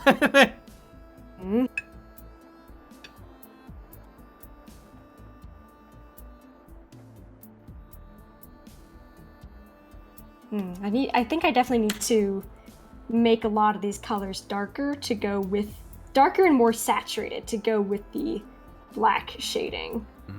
But that's easy enough to fix. I don't know what color to make her hat. Maybe like red? Like with some gold trim to like really fancy. Yeah, you know, I like red. Maybe I'll just use the same maroon. Well, then it would kind of look like they match. So let's choose a different red. I don't want them to match. Yeah, like a fire engine red or something. I don't normally use red, like in any of my palettes really. So I guess that's a good excuse. Yeah.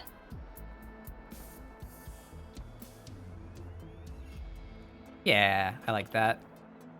We just got a little bit of overflow here.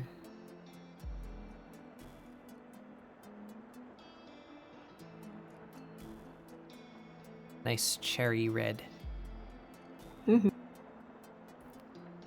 She's got cherry red. She's a gamer. Oh, God.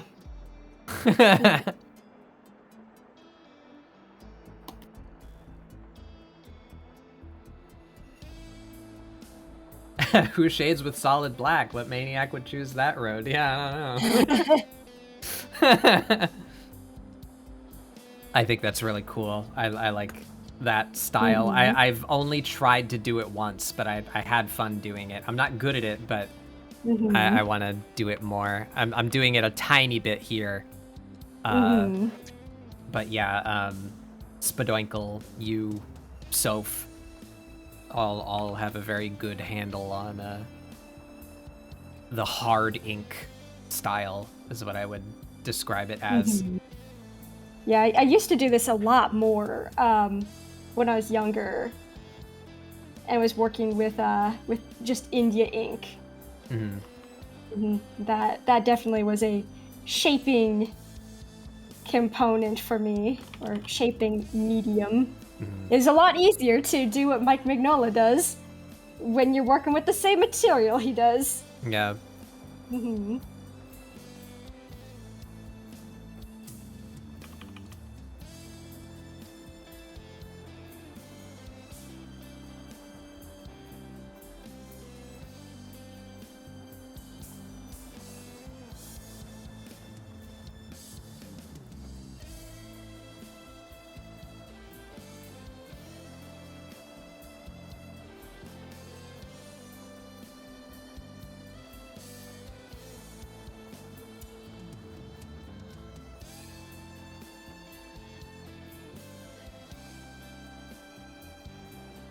Yeah.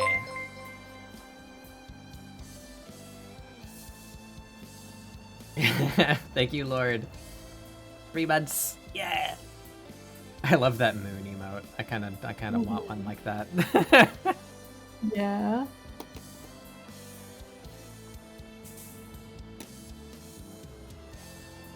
Don't. It's a horrid way made of pain and arthritis, but it looks cool. Mm-hmm. Yeah, Mignola's just freaking amazing. Like he's got a kind of a tutorial on how to make graveyards, and he's like, you know, the more you put statues in the graveyard, the more people will call your work gothic.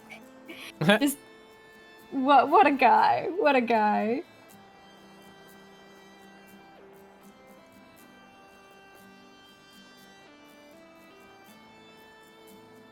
Yeah. That's not what I want. That's brightening. No. It's like a really light.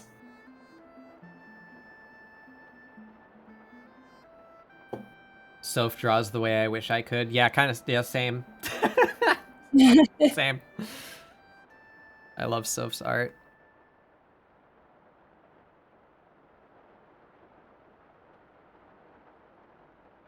And I promise this isn't with any... I promise this isn't with any vitriol. That's why she usurped me. I used to be just as art grub. Now he gets all of his stuff from Soph. Yeah, her shit's awesome. I absolutely love. I can't wait. I've seen shit, guys. I've seen shit that you guys haven't seen. I cannot wait for you guys to see Justa 2.0. It's so fucking good.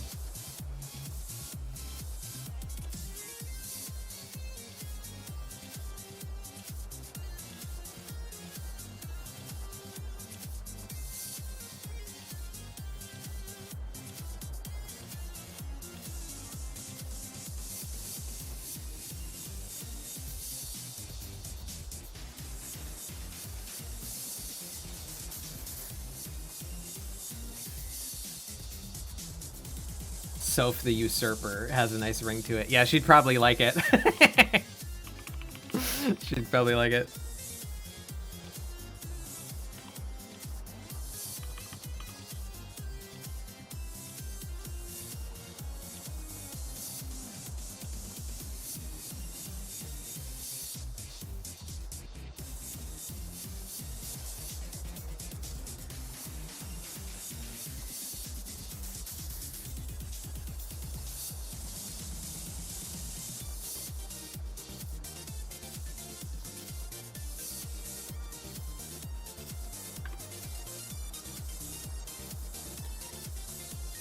Yeah, that's cute.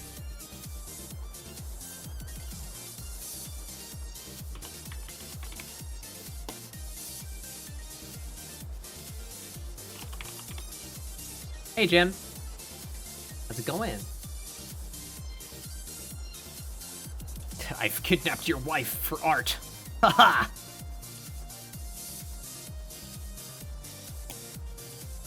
How'd your stream go?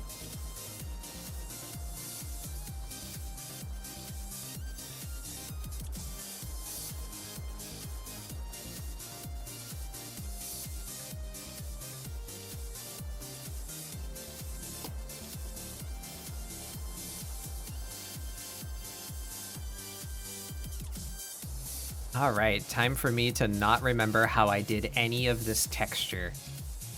Oh boy.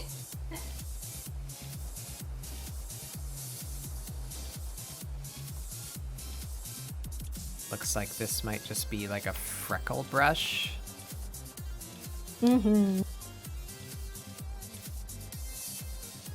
Oh, they need to be much bigger.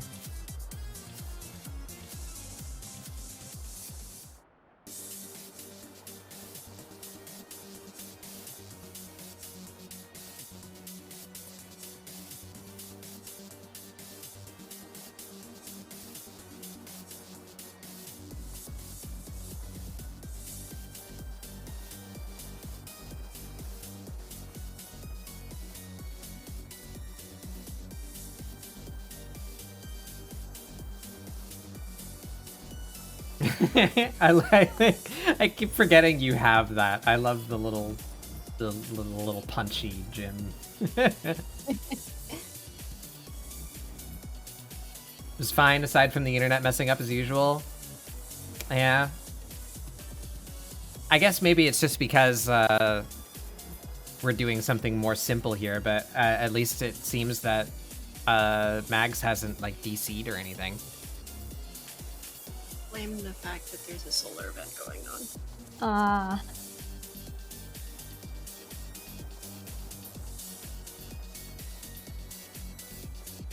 It's not like serious, so no one has to ever worry, but there is blips. Well, expected to be like blips all over the place. No, the Jim's internet is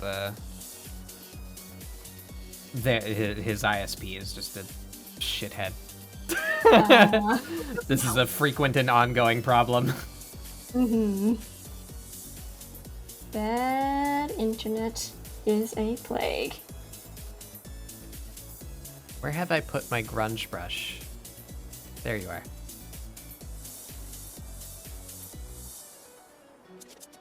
Hold on, you misheard.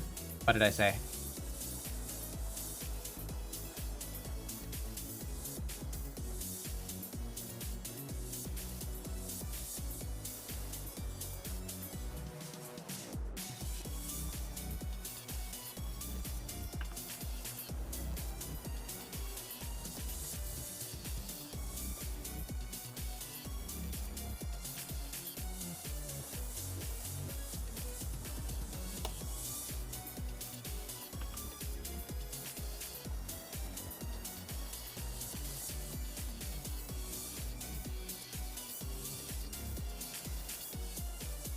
I thought you were going to say, since Magpie is doing this, it might be worse. No.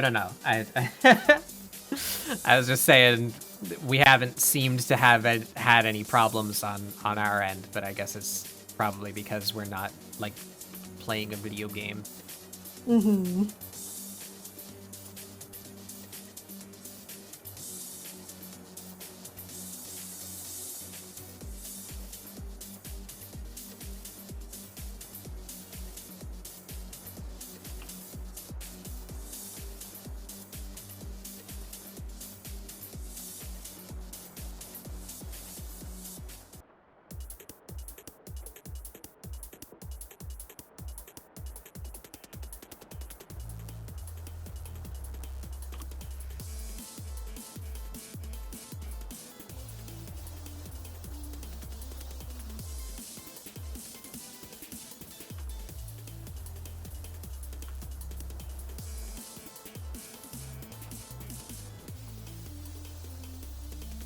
Alright, time to shade this guy in.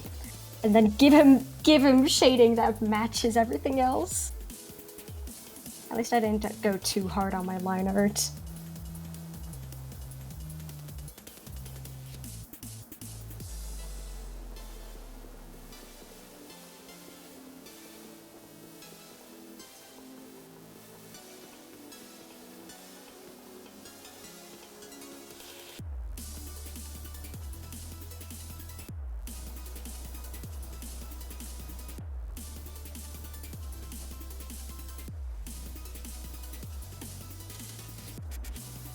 Huh? Oh. I'm dumb. I need this to not be... One of my favorite brushes, by the way. Mm-hmm. Tragically lost to the annals of time because it's apparently it violated the TOS in some way, and it has been removed. But it's such a good brush. That's tragic.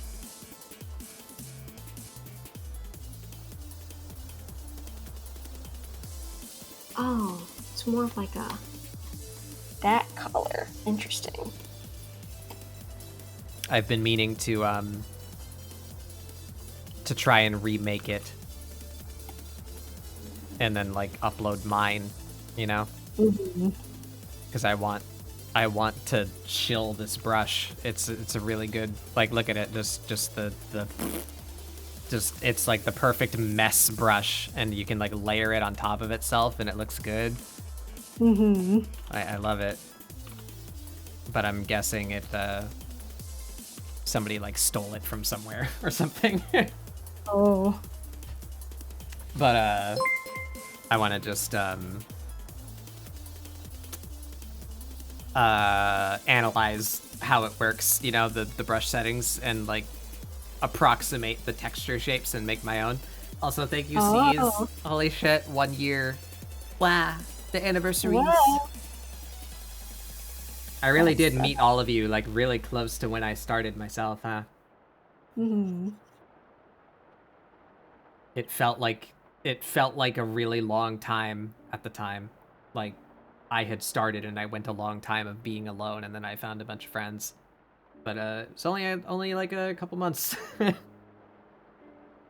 it's been a year.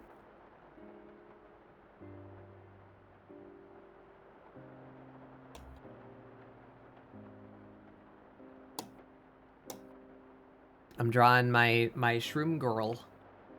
She's dressed up like a mage from clothes that she found because she wants to get into sorcery school. And Blue has never been the same since. Alright,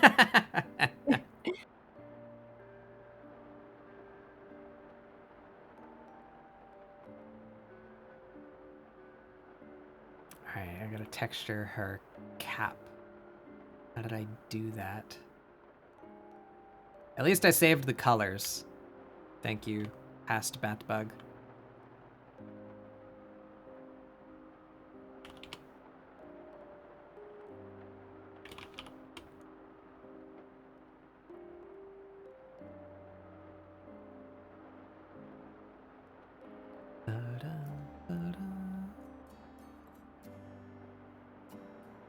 Risk of Rain's music is so good.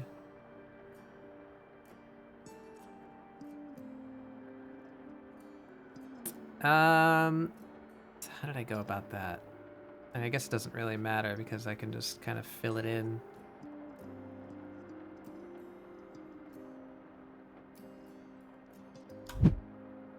Kind of get a little... What? Thank you, Strand.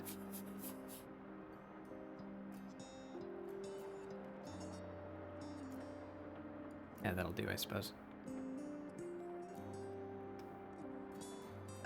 She needs a little bit more on her shoulders.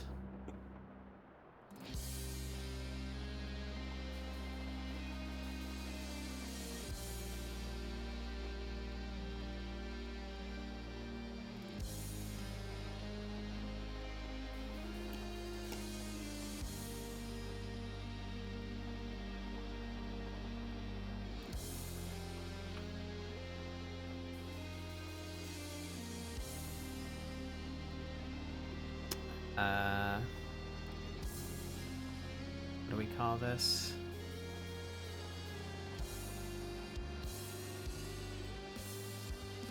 Double clicked.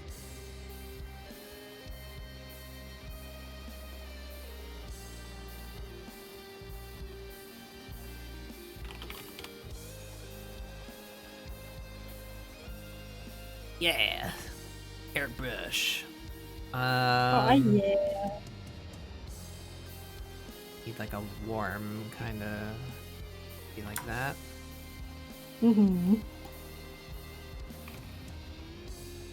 Oh, hi, Jerry. Hello, my son. Hey, buddy. The child, the star of the show. Child. The boy. Orange man. Home slice.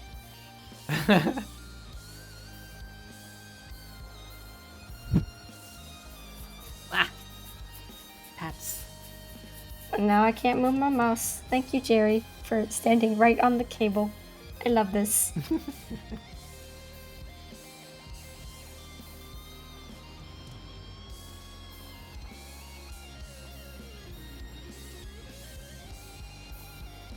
I do. Oh.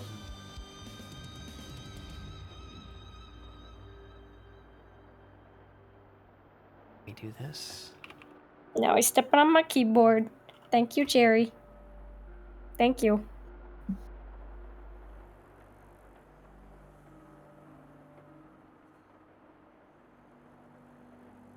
Oh, did you both do that at the same time? Ah.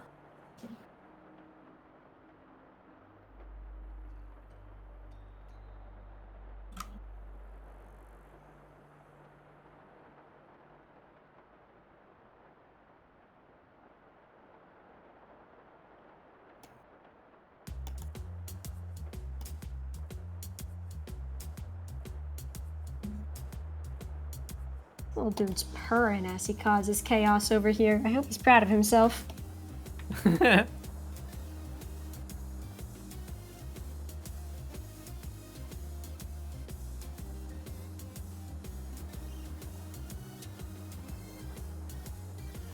know, I wasn't planning on rendering this, but I've kind of started doing that.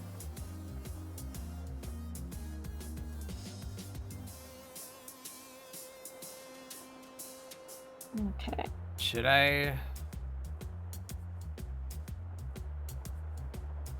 Maybe I shouldn't.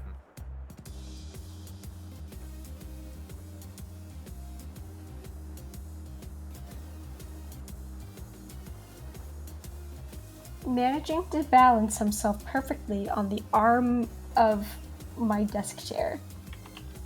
He is a he is a talented child.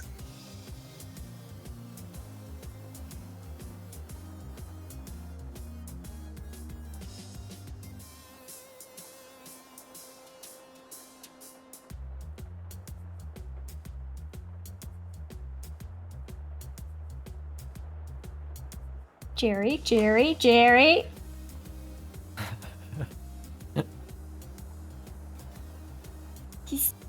He's just walking all over the desk. No fucks given.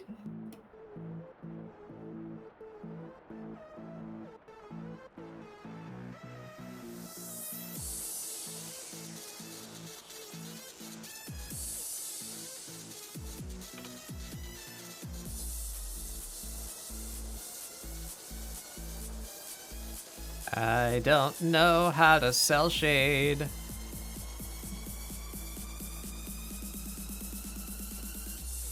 Okay, buddy, if you're gonna be here, you're gonna have to sit, okay?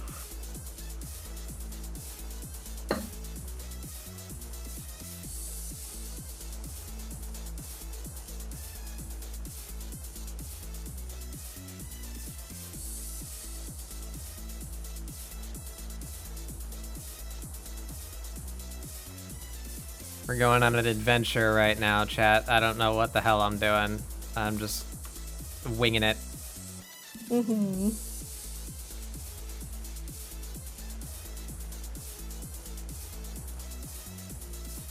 I want it to be communicated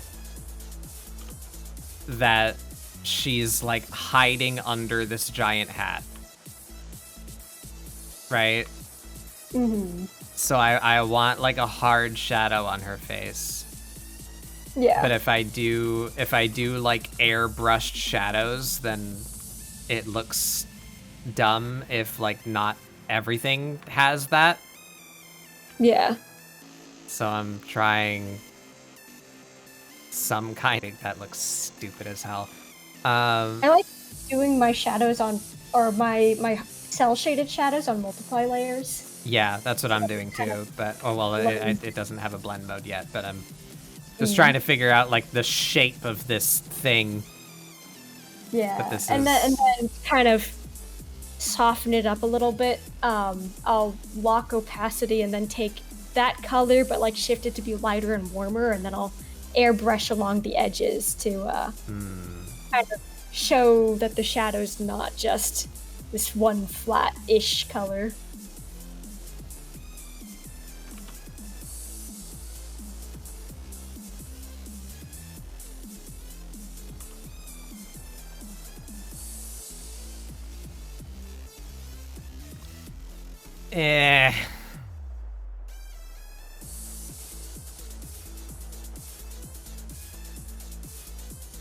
I like it on her face, but not on the back of the hat.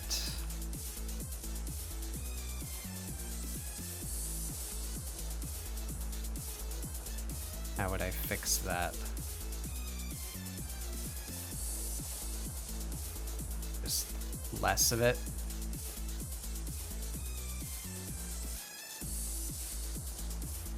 Or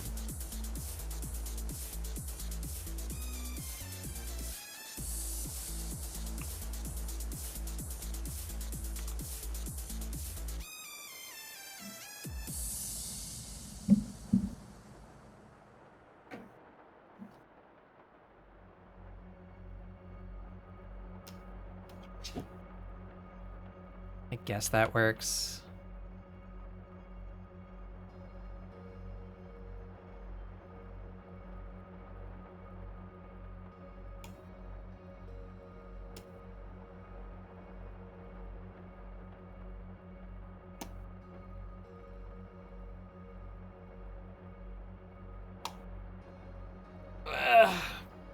Blah, blah, blah.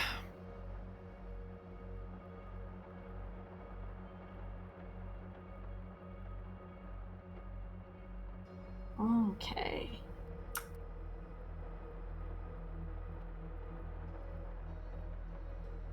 Like this is beginning to be a little bit more cohesive. Just a bit.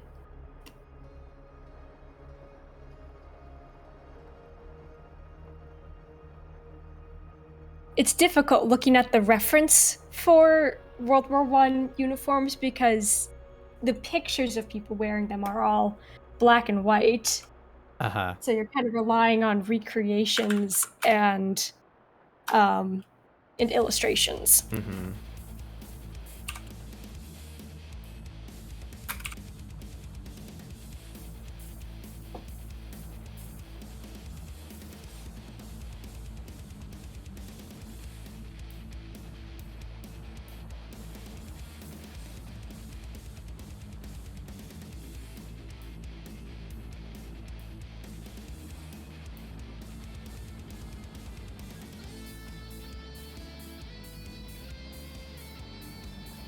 Like, I just found out that the leg wrappings that the British put around their boots is actually slightly darker than the khaki of the uniform itself.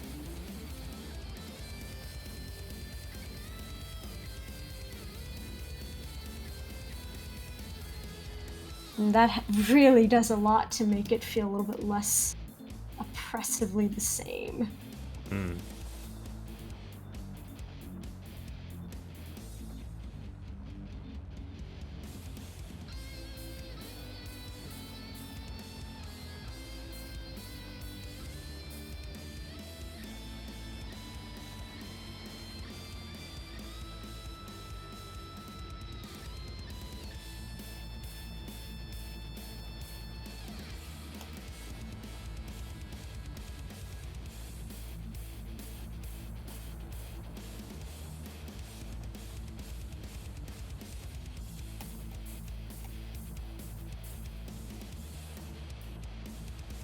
Oh, I'm on a journey. I don't know where I'm going.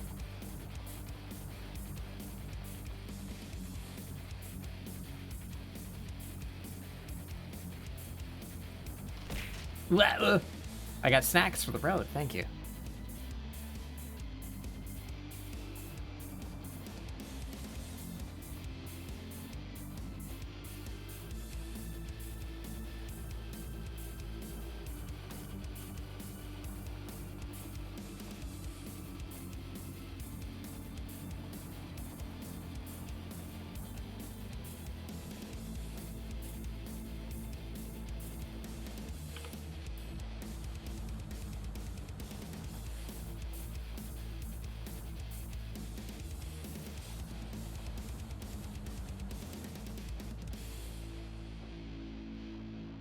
Is that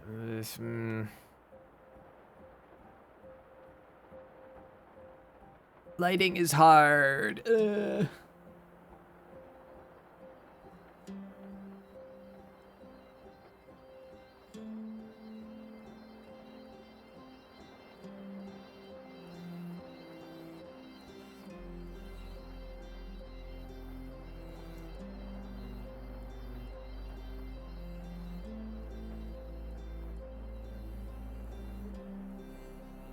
No, that doesn't make any sense.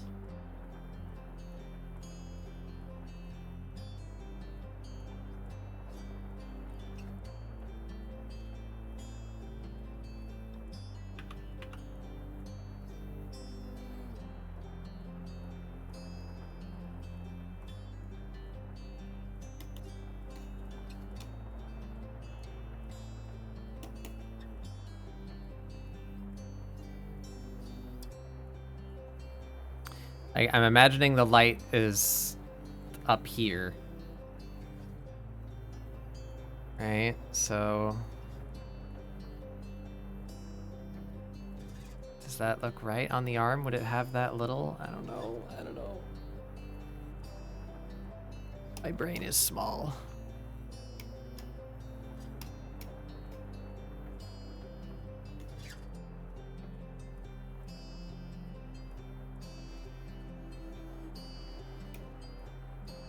Now I need to add the stress. Oh. I really love putting bags on the eyes of characters. Like lines all around their eyes. Yeah. Just like, I don't know, it looks good.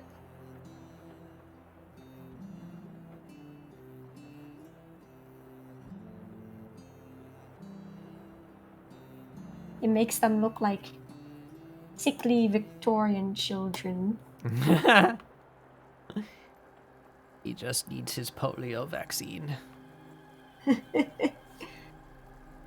All he's got to do is accept that he's got to go in the machine at the factory. Oh. You finished your mushroom mage? Hell yeah. Yeah.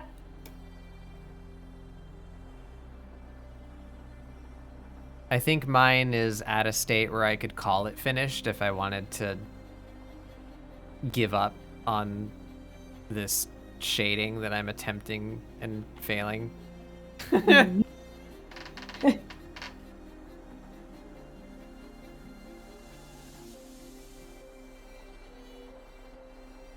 All right.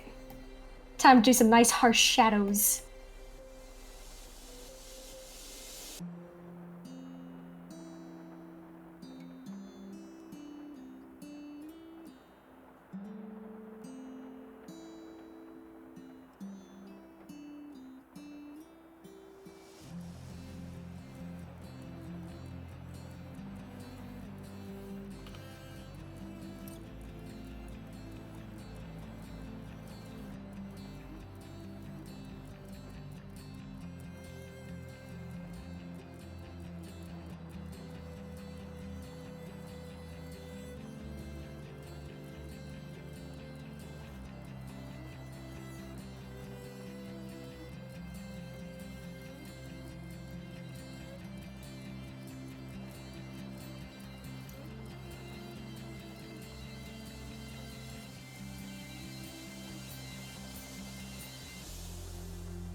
I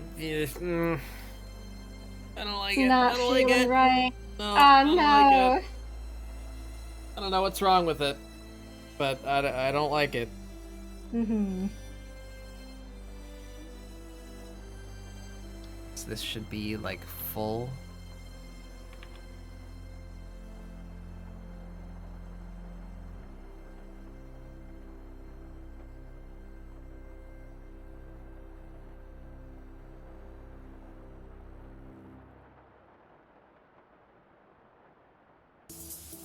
No, I don't.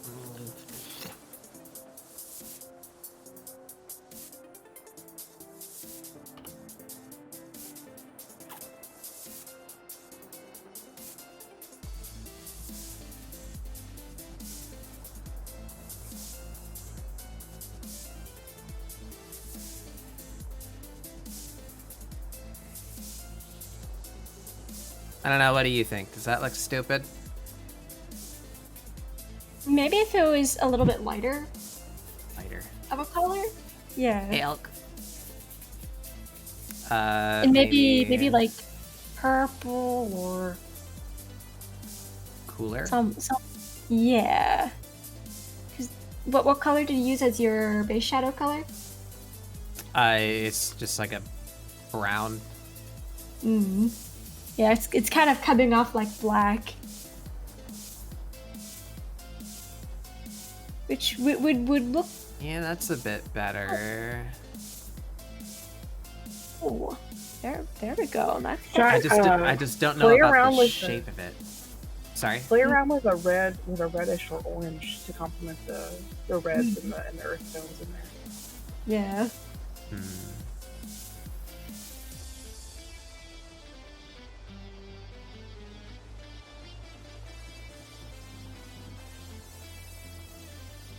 Yeah. What did you hear, cat? Huh. Oh, I thought my cat went meow right as you went yeah. Oh. Hey, Elk. And I thought Appreciate you were it. talking with a tree. Talking with a little man. I speak with the child.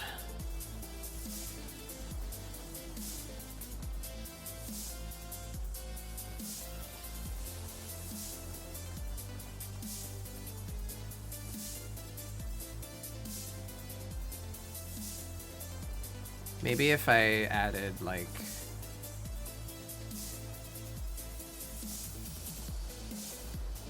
oh.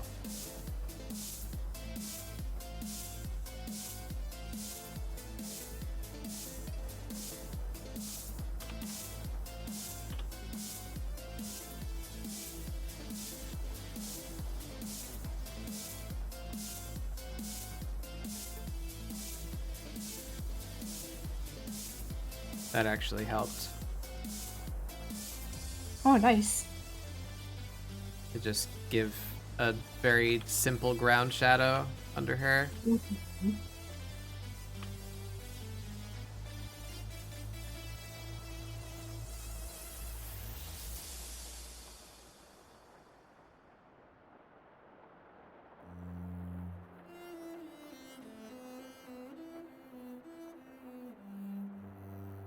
And actually it would not be there.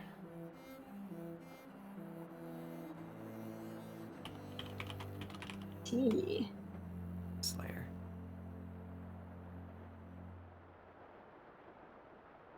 Me at layer like 33. Who are you?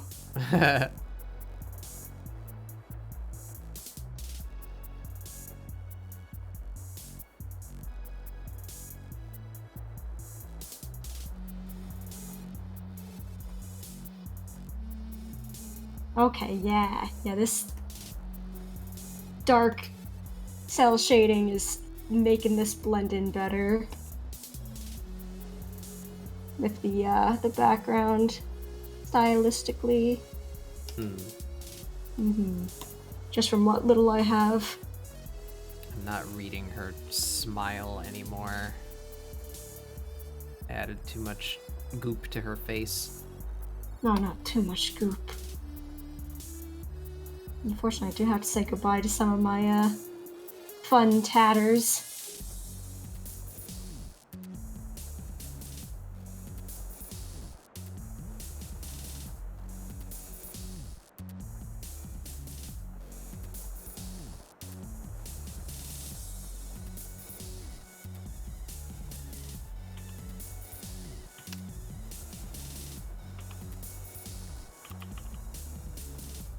Undergo an emergency degooping. Oh no. Doctor, we've got a degooping case. There we go, now we can see the smile.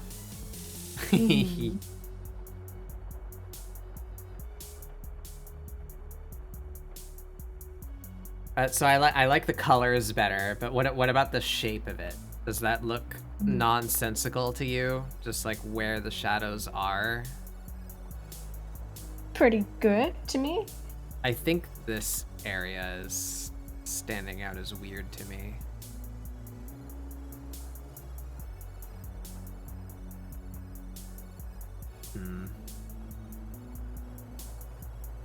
They're degooping. Nurse, I need 50 cc's of blue.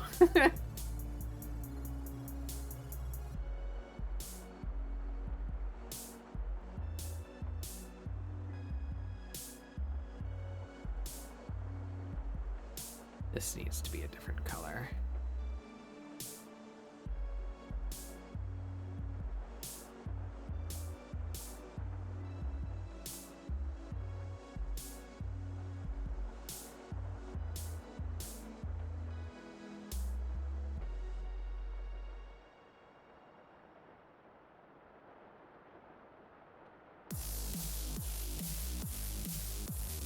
Some texture to the shape.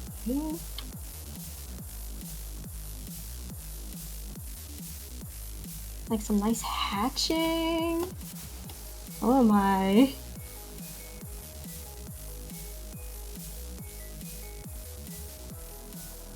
Oh, maybe I should do that. Maybe I should hatch the shadows. That might make it more appealing.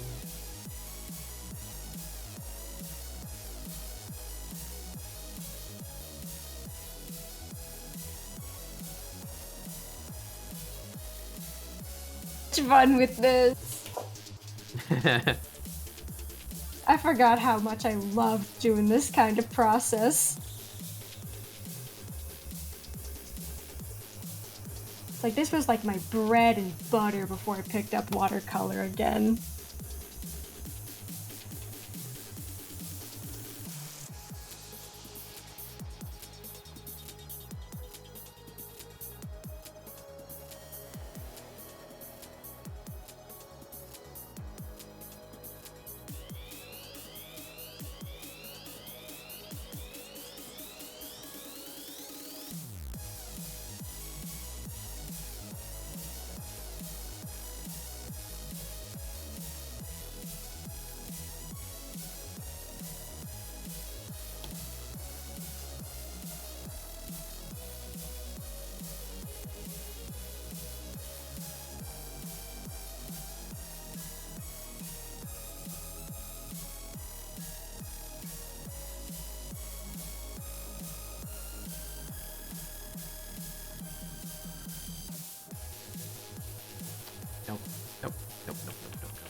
Not it.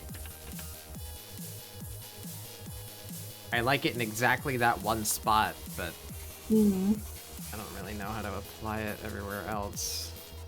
Oh.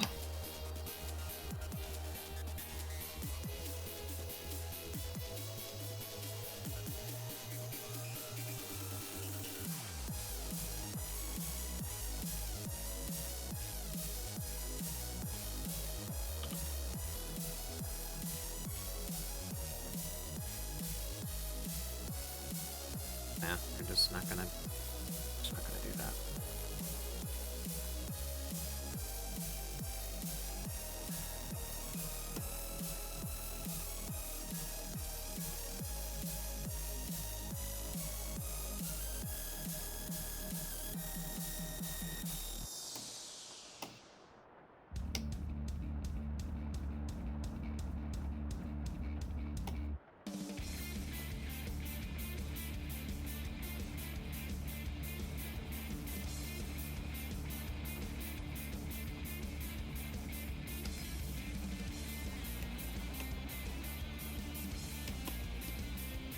Oops. I gotta play Endwalker at some point. Yeah, damn. Oh, the Final Fantasy update? Or Yeah. thing? Yeah. There's a Final Fantasy song on the playlist right now. And it contains spoilers. Nah, it's just on the note of soundtracks that go too hard. Like the initial It's a really good song. Like the initial D soundtrack had zero right to preserve the concept of and yet here we are, 2022, and Eurobeat is still a thing somehow. Yeah. This otherwise trash genre of dance music. Have I told you guys about Turbo? Yes, I love Turbo. Love what they do. Yeah. Mm-hmm. For anyone listening that doesn't know, search Turbo on YouTube. It's just that's the account name. It's Turbo. Mm-hmm. Their icon is just a Quagsire. Yeah. And they do almost exclusively Eurobeat remixes of songs. Mm-hmm. And they're always good. Yeah, they're always good. Many of them are things that you would not think are good. Where it's like, what the fuck do you mean? Like, September. Yeah. Yep. Yeah. Like, what the hell? Works. And then other things are like, Live and Learn from Sonic Adventure 2. And it's like, of course Sonic should be mixed with Eurobeat. Why has that not been a thing? And it's amazing.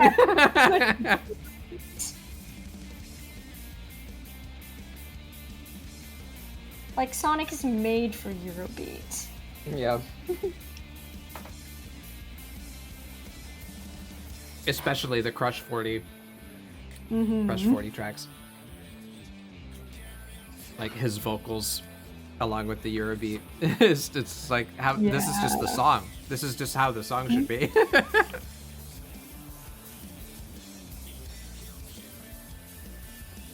I love that band, by the way. I think that's like one of the most wholesome things that I've ever heard.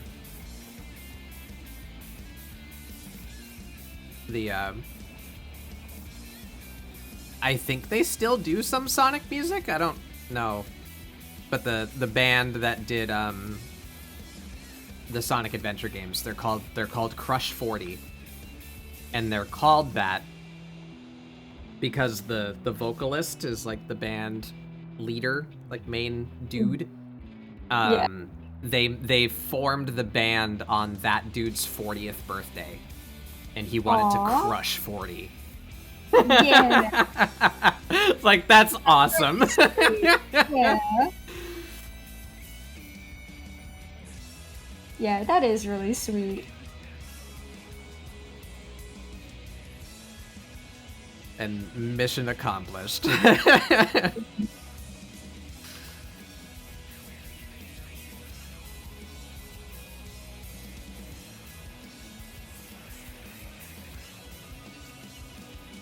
And we appreciate testimonials like that, you know, or the whole like never too late to start kind of thing. Yeah. Formed a band at age 40. Made music for Sonic the Hedgehog. And it's awesome.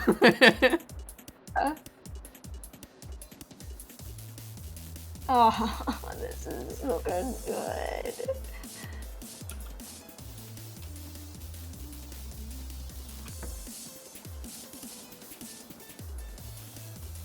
I think this is a style I need to bring back. Yeah, it looks really nice. It's coming together.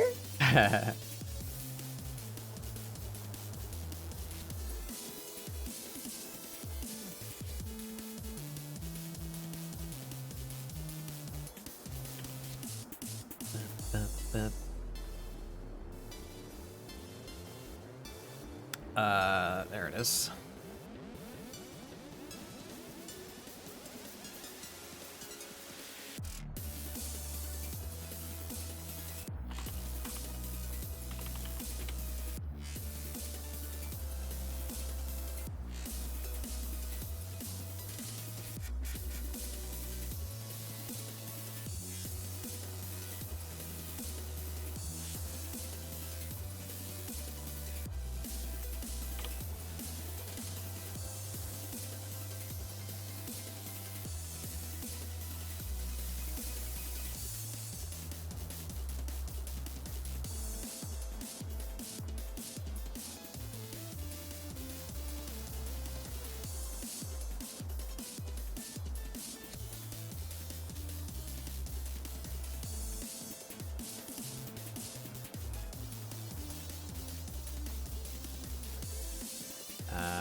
There we go.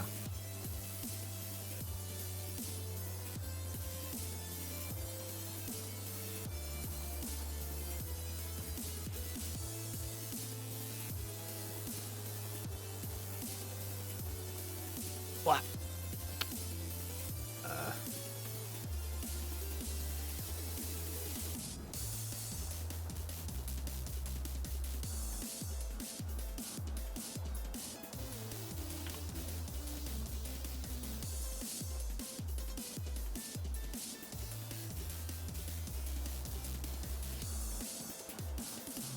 Now, why would these shapes not match up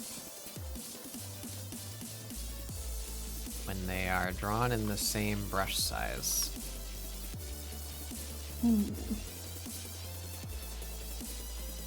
Well, just do it manually. Not weird.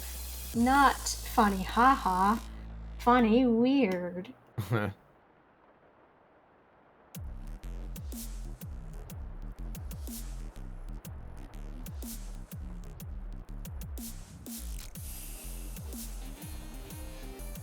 Man, every time I zoom out, it gets better.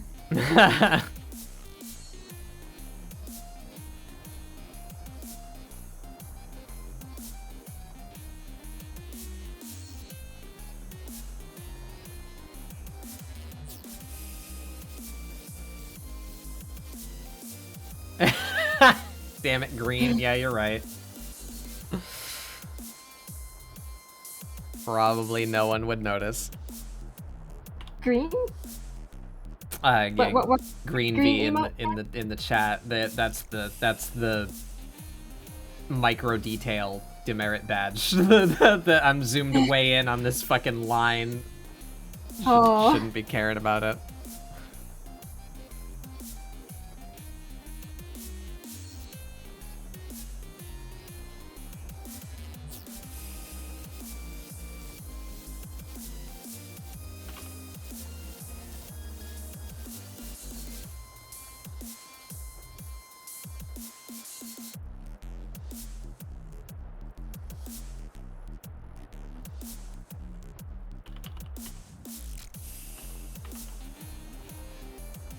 I decided to put my Spotify likes list on shuffle, and I'm just like, this is a hit, this is a hit, this is a hit, this is a hit. Everything good. Also, the text tool in Clip Studio is not super good. Bad. Yeah. Like the fact that you can't even like make the text vertically arranged, like or center justified. Yeah. Yeah. Mm-hmm. That one gets me a lot. It's like, I just want to draw a square and just have the text find the center of that square, please. Please. Yeah. Or like have it in an arc. Ah, you got a raid. Ah, Magical Bard, welcome. How's it going, everybody? I'm Batbug Doodles. We're doing my weekly art show called ScribbleSupport today. Check the hashtag up there on Twitter if you want to see our previous artworks. Today is ScribbleSupport number 14. We have Magpie Hyena, Nobilu, and Seth Esbat, who's currently AFK. We're drawing... We do weekly art prompts to try and get you guys to draw, so if you guys are interested in digital art and want a community to doodle with, I invite you to join ScribbleSupport. Here's today's prompt. Sneaky Mushroom Mage. How did your stream go? Hot Beats just dropped. What were you doing? Playing some kind of rhythm game? Bah. Streaming special events. What were you doing? How did it go? Tell me about it. Thank you all for coming. Welcome on in.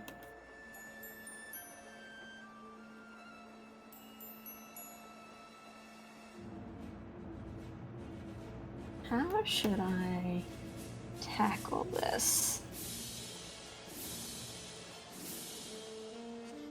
Okay. No. There we go.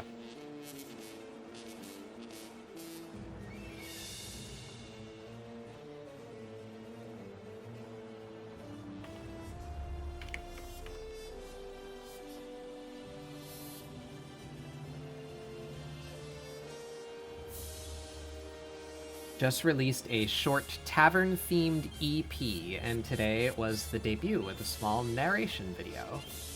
And we did some gladiatorial fights to pad the time, put an emergency game up, so here we are. Awesome. Hell yeah. What's the name of the EP?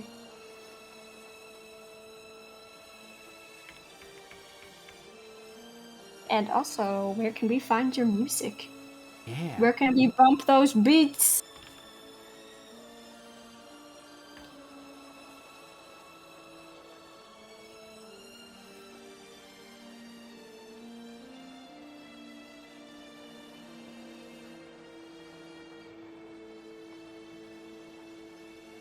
I don't know what EP stands for. I have forgotten. They make music. Magical Rest, now on Spotify. Be posting the piano tutorials on YouTube later. Awesome. You want to post a link? I have links in chat.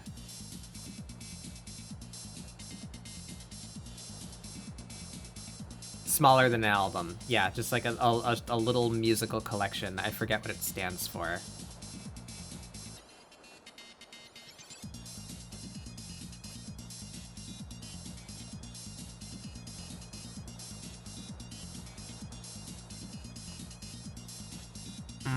The hat needs some shading. Mm-hmm.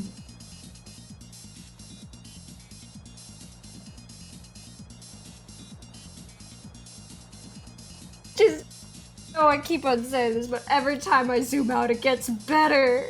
It looks really nice. I really like the sepia color palette that you're doing. Historical vibes.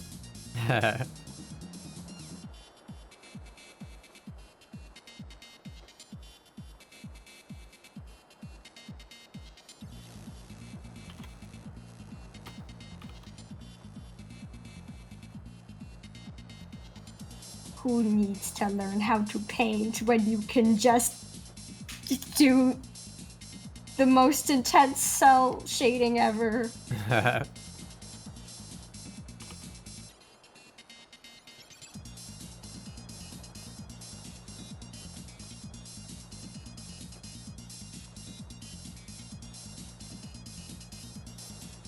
Actually, I might bring in this style for a commission I got today. They want me to draw this kind of fighting game looking OC of theirs. Oh yeah? I think that this kind of style would work really well. Yeah. It's very, very, Capcom. Yeah, and comic-y.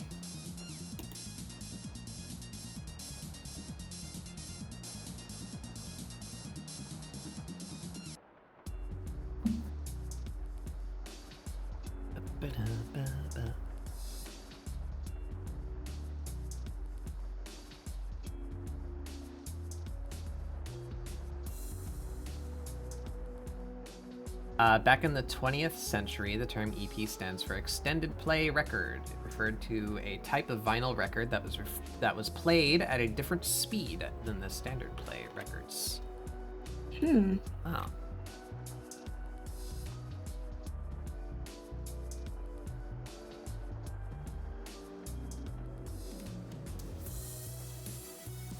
Seth is using my material that I made. Look at me.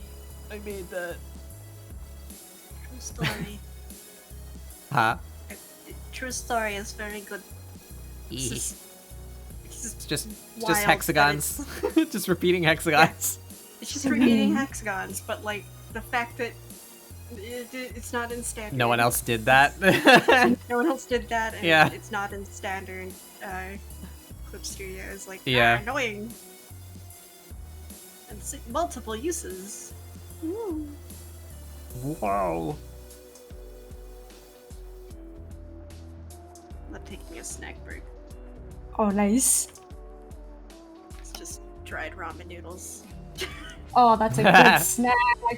Especially when you sprinkle the seasoning on top and then you get everywhere. Oh, that's the best. But it always sucks when you I don't know if you open it up and take the flavor pack out or crush it while it's closed or not, but I hate that when the bag just explodes and just like bits everywhere.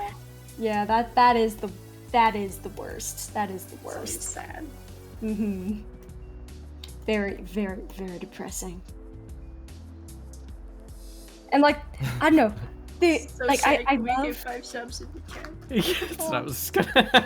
I wasn't gonna make the joke. I wasn't gonna make the joke in my own stream, but I was thinking about it. Oh. Pack of ramen exploded. Not my noodles, please. No. Can I get 5 gifted in chat for ramen? Oh, my cat's returned. Jerry. The Jiggly movie. Buddy, your tail. Please move. Thank you, Jerry.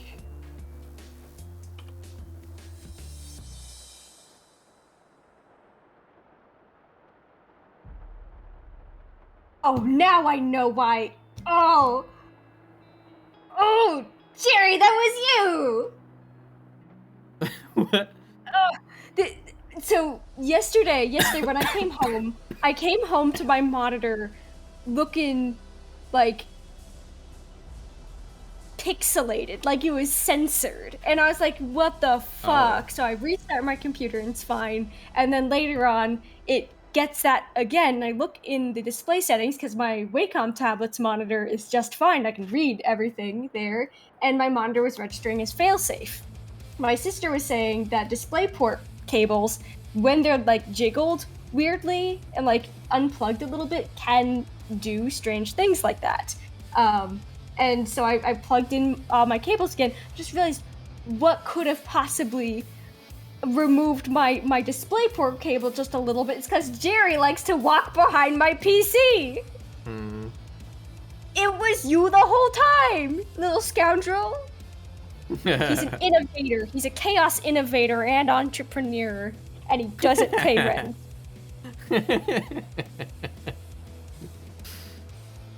Little scoundrel man, causing chaos, making me freak out. When my monitor's registering at 6 bits and calling itself failsafe. Yeah. Yeah, no, like when I say it was like censored, it was illegible trying to read anything. Like I've got pictures I will put that in the chat. Like this is just like a phone picture of the monitor.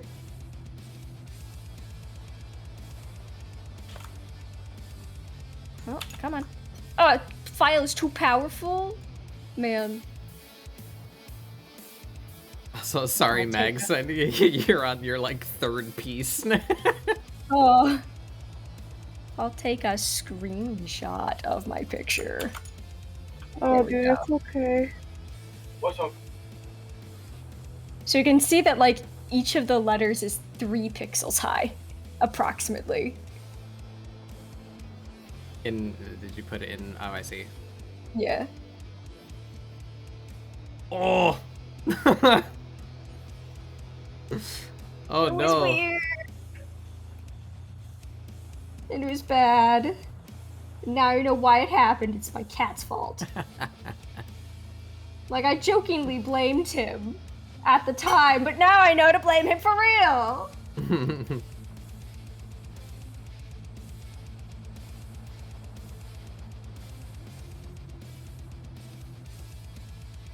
Alright, I think that's the point that I'm gonna get to, where I just have to stop messing with it. Do I do some kind of background for this?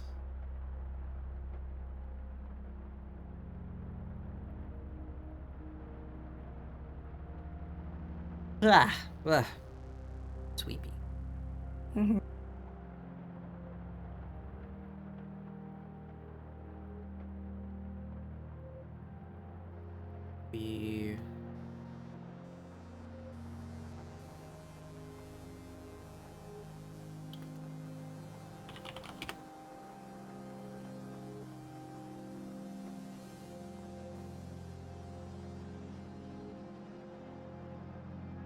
Whoop, whoop, whoop.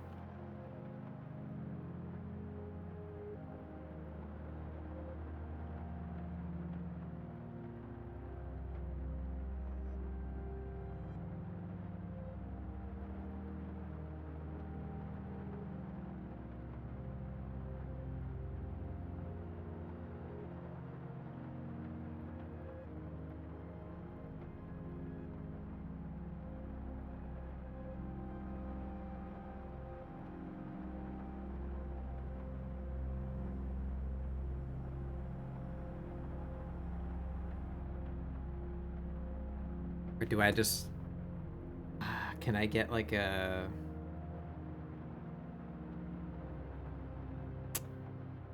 I would not have anything from that angle. Looking for a new pose? Or... No, I thought maybe like, I guess maybe I could just do like a silhouette of just... like a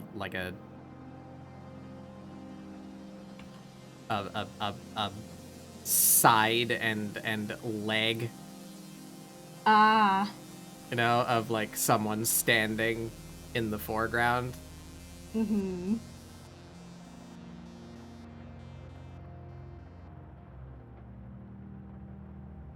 I guess that works.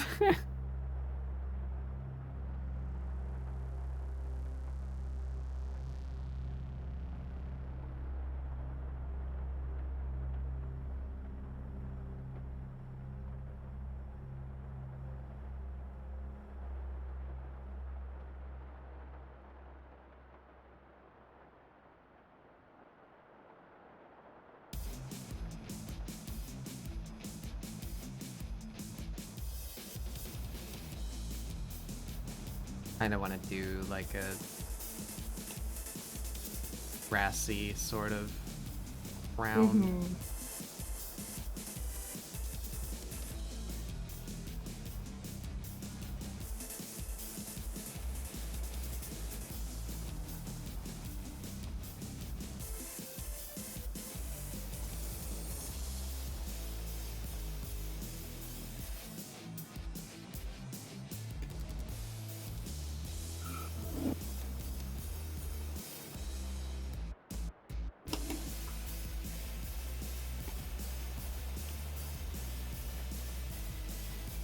Alright, now I just need, like, ground shadow. I'd say that I'm at a good stopping point.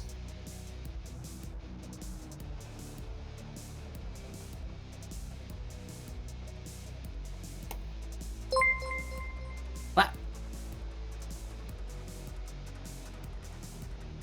Wait, what happened? Oh, I gotta follow and a chat message at like the exact same moment. I was confused. Hello. Indeed.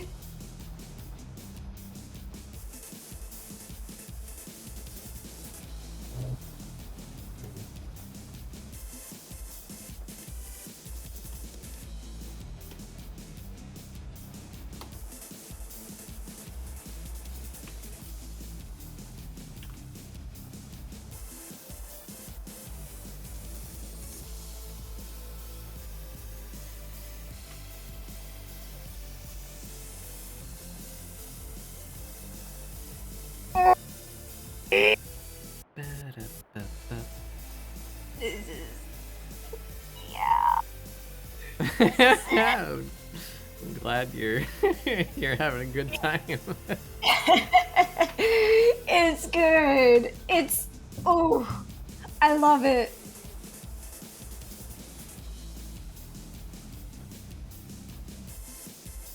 It makes me happy. It's everything I could ever want.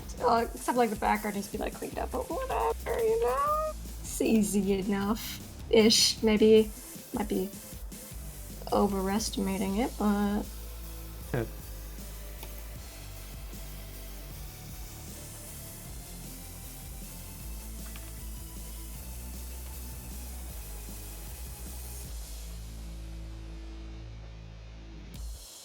why didn't that? Oh, blip, blip, blip, blip. That layer. There we go.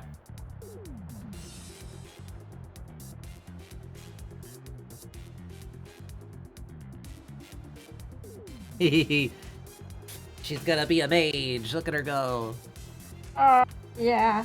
You believe it.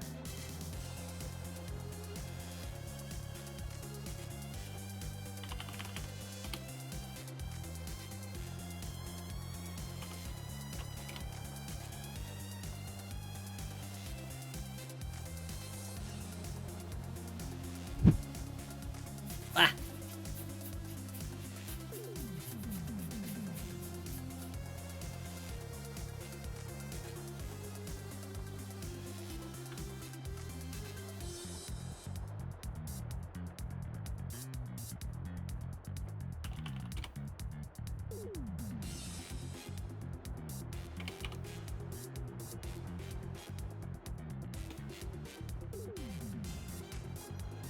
I need to come up with like some kind of watermark or something.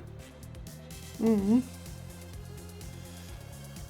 I just use like the same kind of text for it, and I just pop that over a few times. But that's also like not the best because people can recreate it pretty easily, I guess.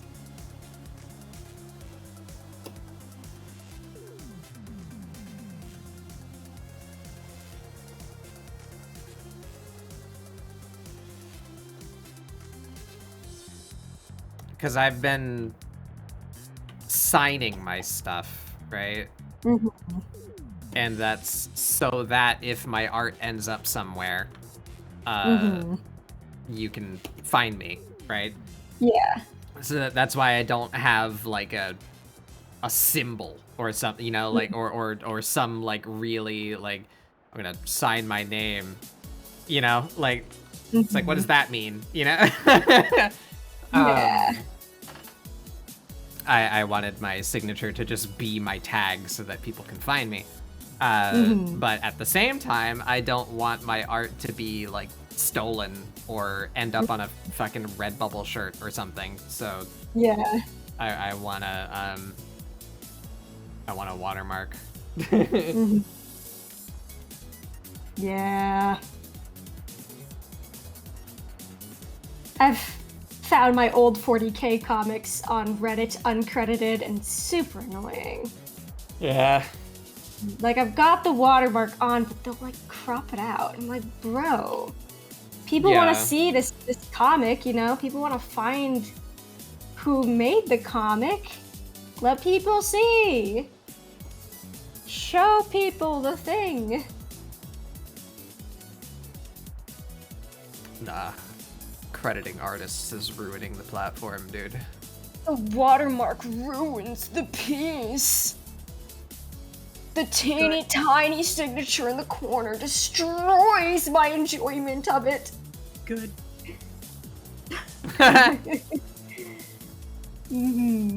Like, bro, calm down. It's not that big of a deal. You're making, bro. You're making a mountain out of a molehill, buddy. Shrimp. And then when artists are like, hey, you know, please don't repost my stuff, they're like, oh, you should have put it on the internet anyways. It's like, well, you know. It's on the internet, it's free game. It's like, shut the front door. Yeah. On your way out.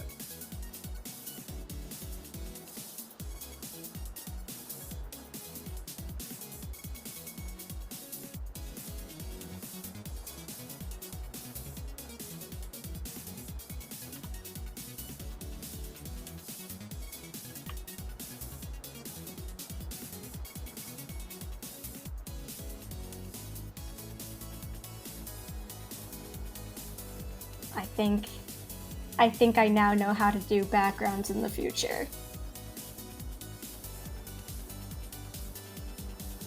Which means, finally, people who commission me for backgrounds will hire someone with actual background experience instead of me being like, alright, time to learn on the job! Which has happened now like 3 times? Had a lot of fun drawing along today. Hell yeah. I can't wait to see what you did. I'll check the check the tag after stream. Mm-hmm.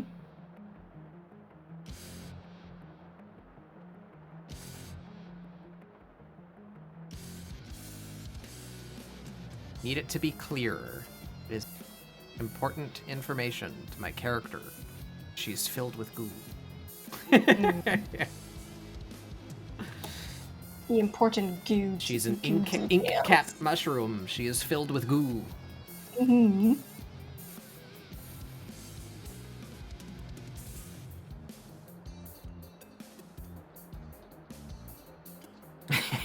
I'm happy with that. She's cute. I like my little shroombo.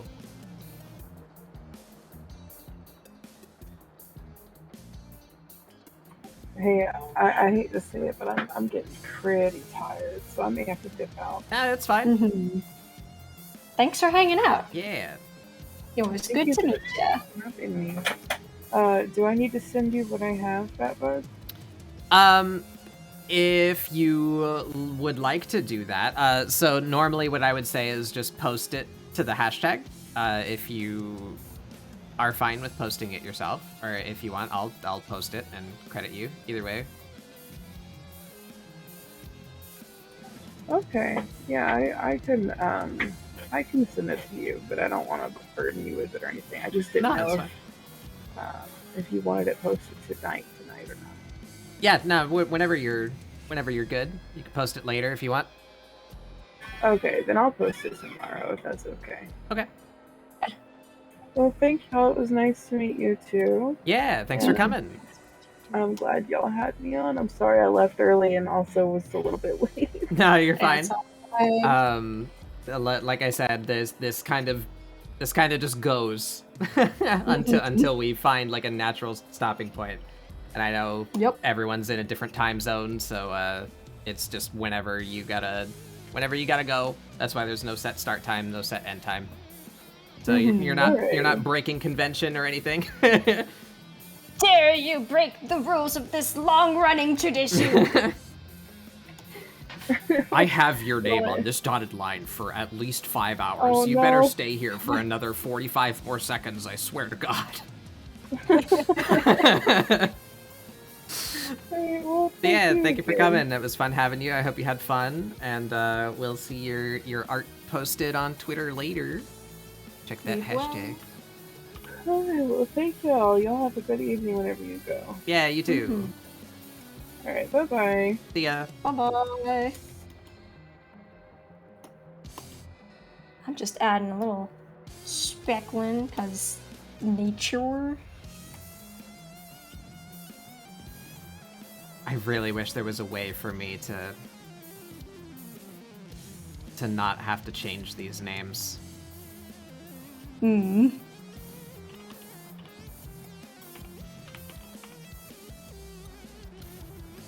Yeah. Because I could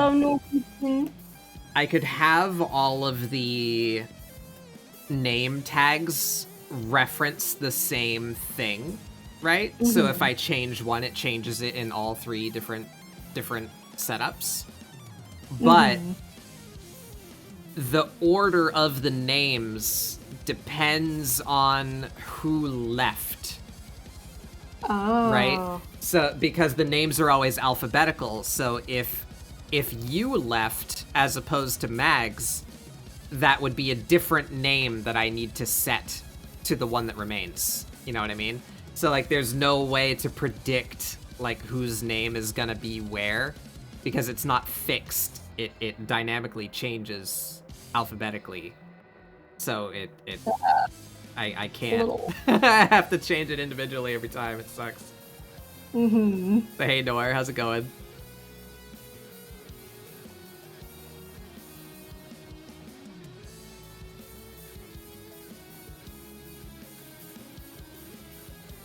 I suppose I should add highlights. That's probably what would make this look less crappy.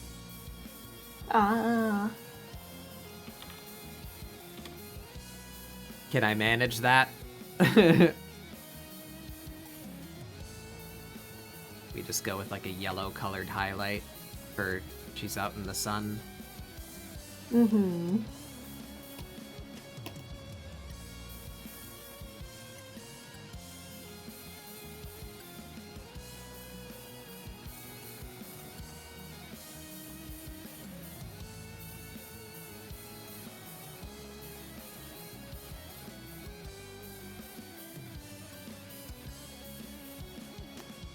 I need to think about lighting again.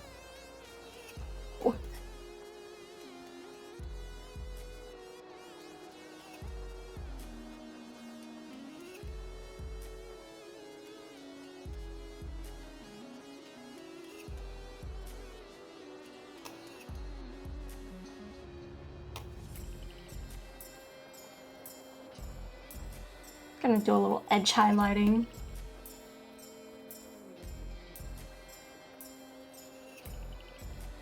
Which was something that I learned from miniature painting. And Yeah. is a technique is to make things look more like a 2D piece. I find it funny that that's where I learned it.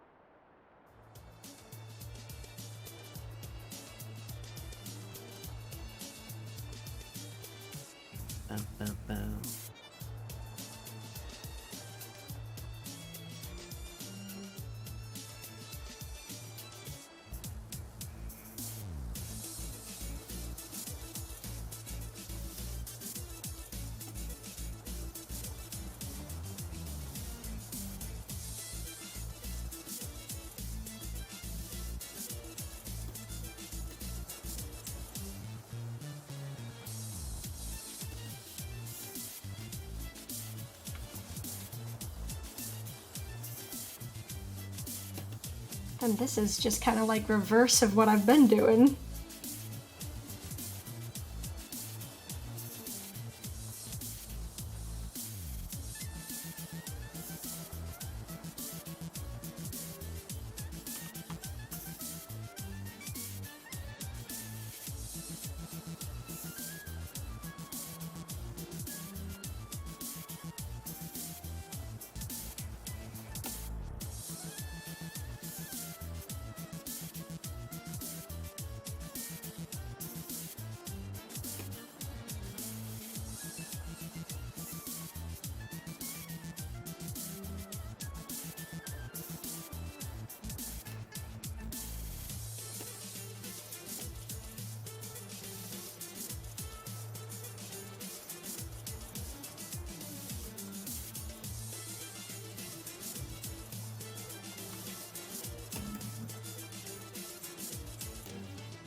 Flat. Ugh.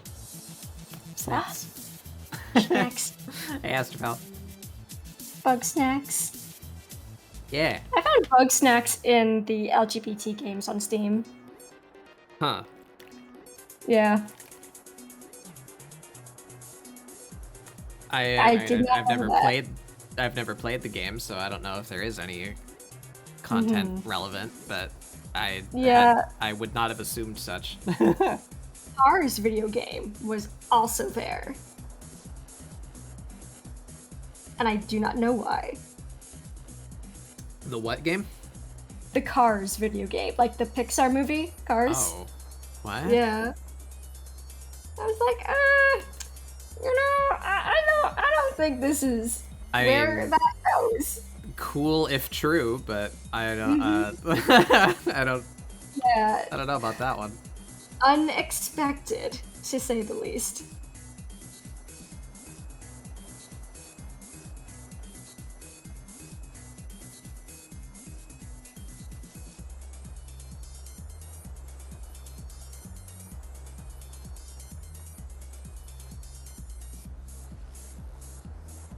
That's not how I expected to feed the bat bug. Yeah. High impact snacks.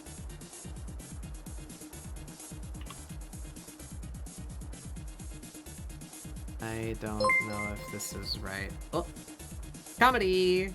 3 months. Thank you. How you doing, comedy? Ah.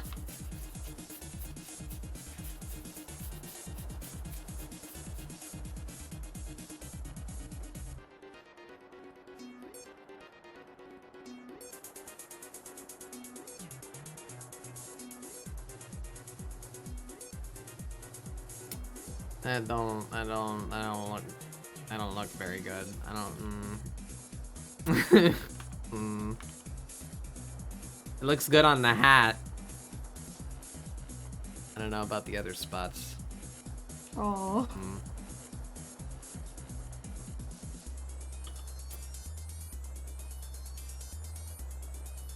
Alright, slept too much today? Oh no.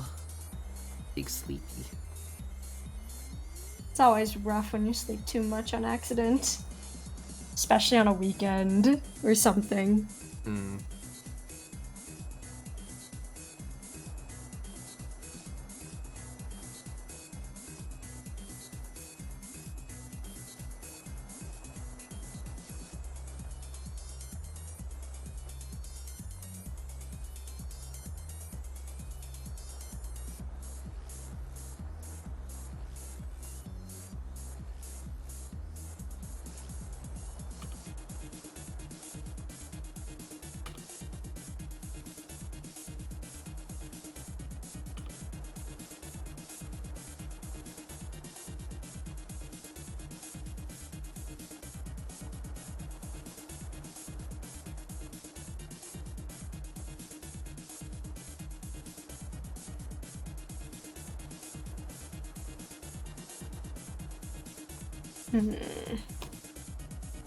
These are some kind of shapes. It's looking a little better. Some kind of shapes.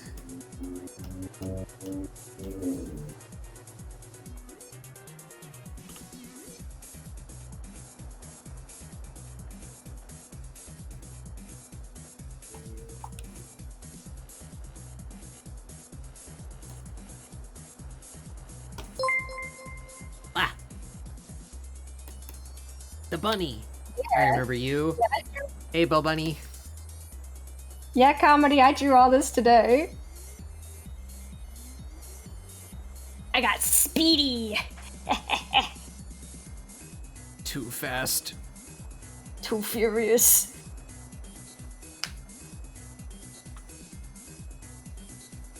And with a lot of audacity. It helped that I already had the character design, so there's that. I had a character design too, and this is what I did today.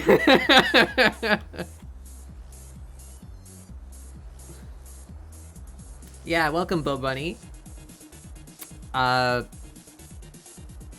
Where did I find you? I was in somebody else's stream. I've already forgot. My brain is smooth. I'm sorry. Yeah. I'm fucking crazy. Amber, yeah, it was Amber. That's right. Hmm. We raided Amber yesterday. Hell yeah.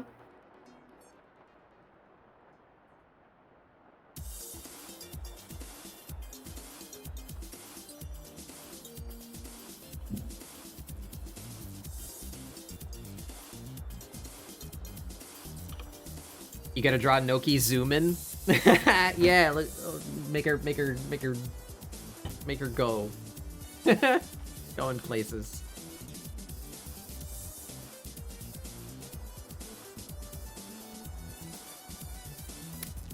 Seth, can I see your cool mage? Let me zoom. 1 second. We are perceiving. We are looking. Yeah!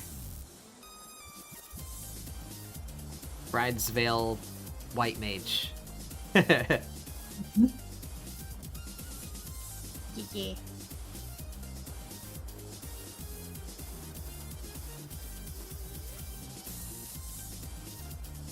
Based off of like this kind of mushroom. I love that. The specific weird lattice shape that the mushroom makes. It's a very cool where it's almost pattern. circles, almost hexagons. Yeah. And it's just like, nah, this is good enough. And I figure that since this is a synthetic material probably that's made, it's fine if it's kind of uniform.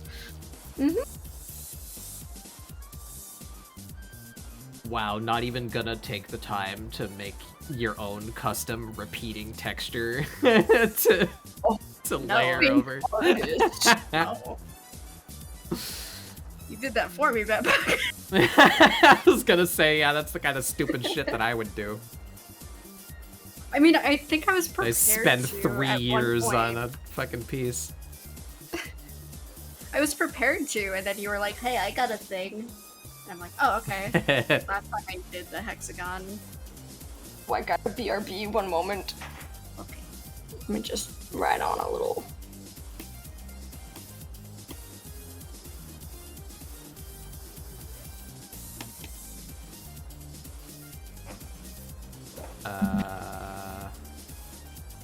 Shapes.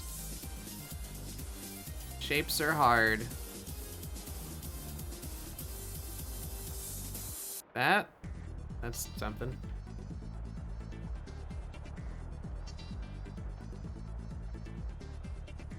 Mushroom girls are such a based character design. I had one years ago, but I can't find her. Oh no, you gotta find her.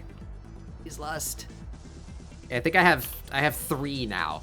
But this Noki's my favorite. I'll play favorites with my children. Here, I showed him off earlier. I'll show him again real quick. This was the first one. It was an art prompt, fungal imp. So I did my thing that I've done before, where I just kind of mashed together a bunch of different mushroom designs. So we have the like the plate-ish ones, like coming off their legs and hips.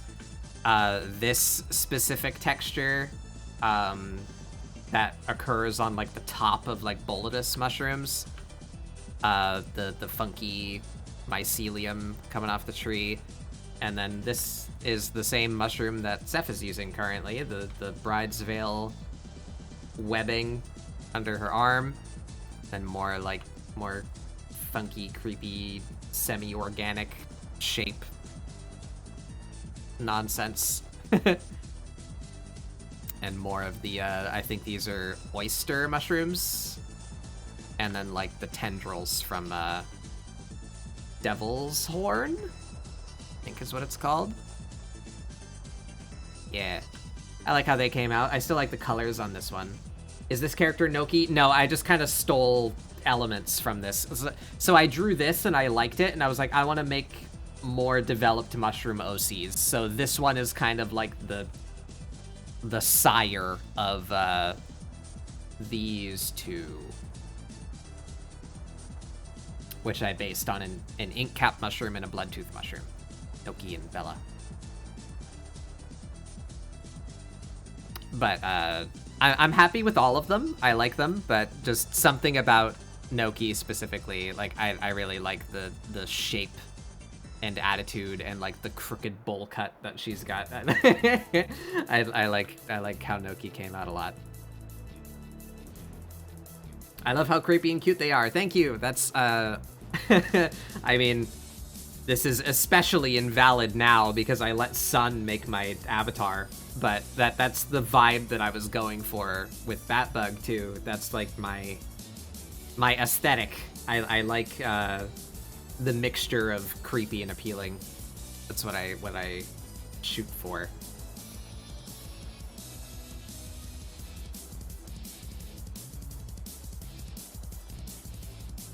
The sundress big hat mushroom lady will be remade. Yeah, big shroom. But yeah, I still like how this one turned out. I like her colors, but Noki is my favorite child right now. So that's the story here, is that we're making up lore that she wants to be a mage, and she's sneaking into Mage Academy by stealing oversized clothing to hide her shroomedness.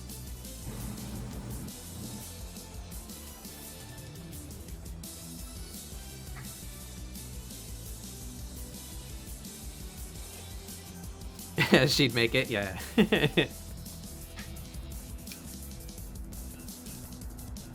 I return. Wow.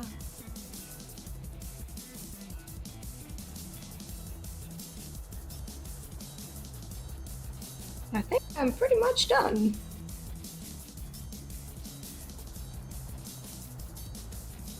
I'm gonna just pop a little name on this.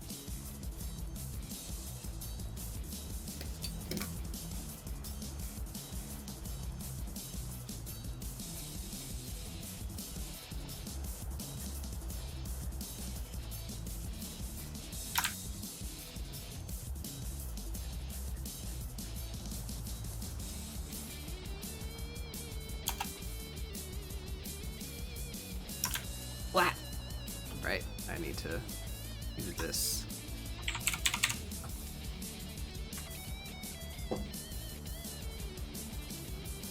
Man, I hate how CSV's text tool also doesn't adjust its size automatically as you're making the text larger. Yeah. Mm-hmm. Yeah. Like, who thought that was a good idea? One day, maybe they'll fix it. Especially considering Clip Studio I hope tends so. to be like the program of choice for Webtoon. Yeah. Yeah, like, people shouldn't have to go to Photoshop to put in their text.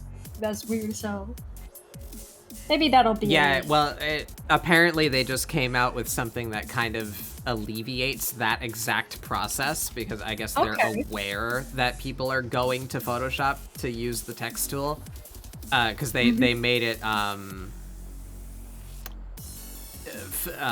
Clip Studio can open PSDs. And they just made it so that it will retain your text properties if you are opening a PSD with text in it. So like they just went out of their way to make it easier for people that are transferring their text from Photoshop. So hopefully that means, you know, they're aware that people are favoring Photoshop over their program for text and make their text tool bigger or better.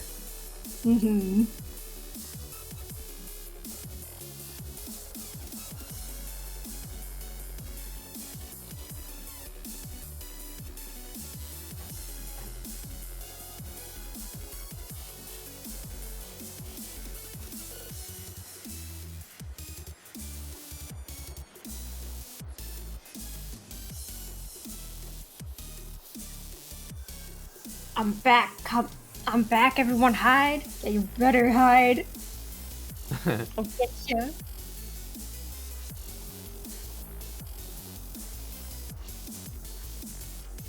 Don't stick me with cactus. No.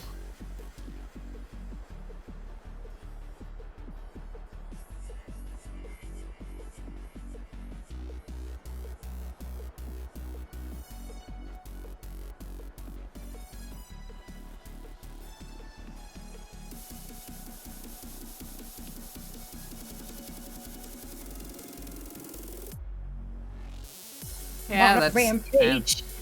That works. I'm becoming a That tumbleweed. I'm rolling across the your fucking front yard. I'm gonna get you.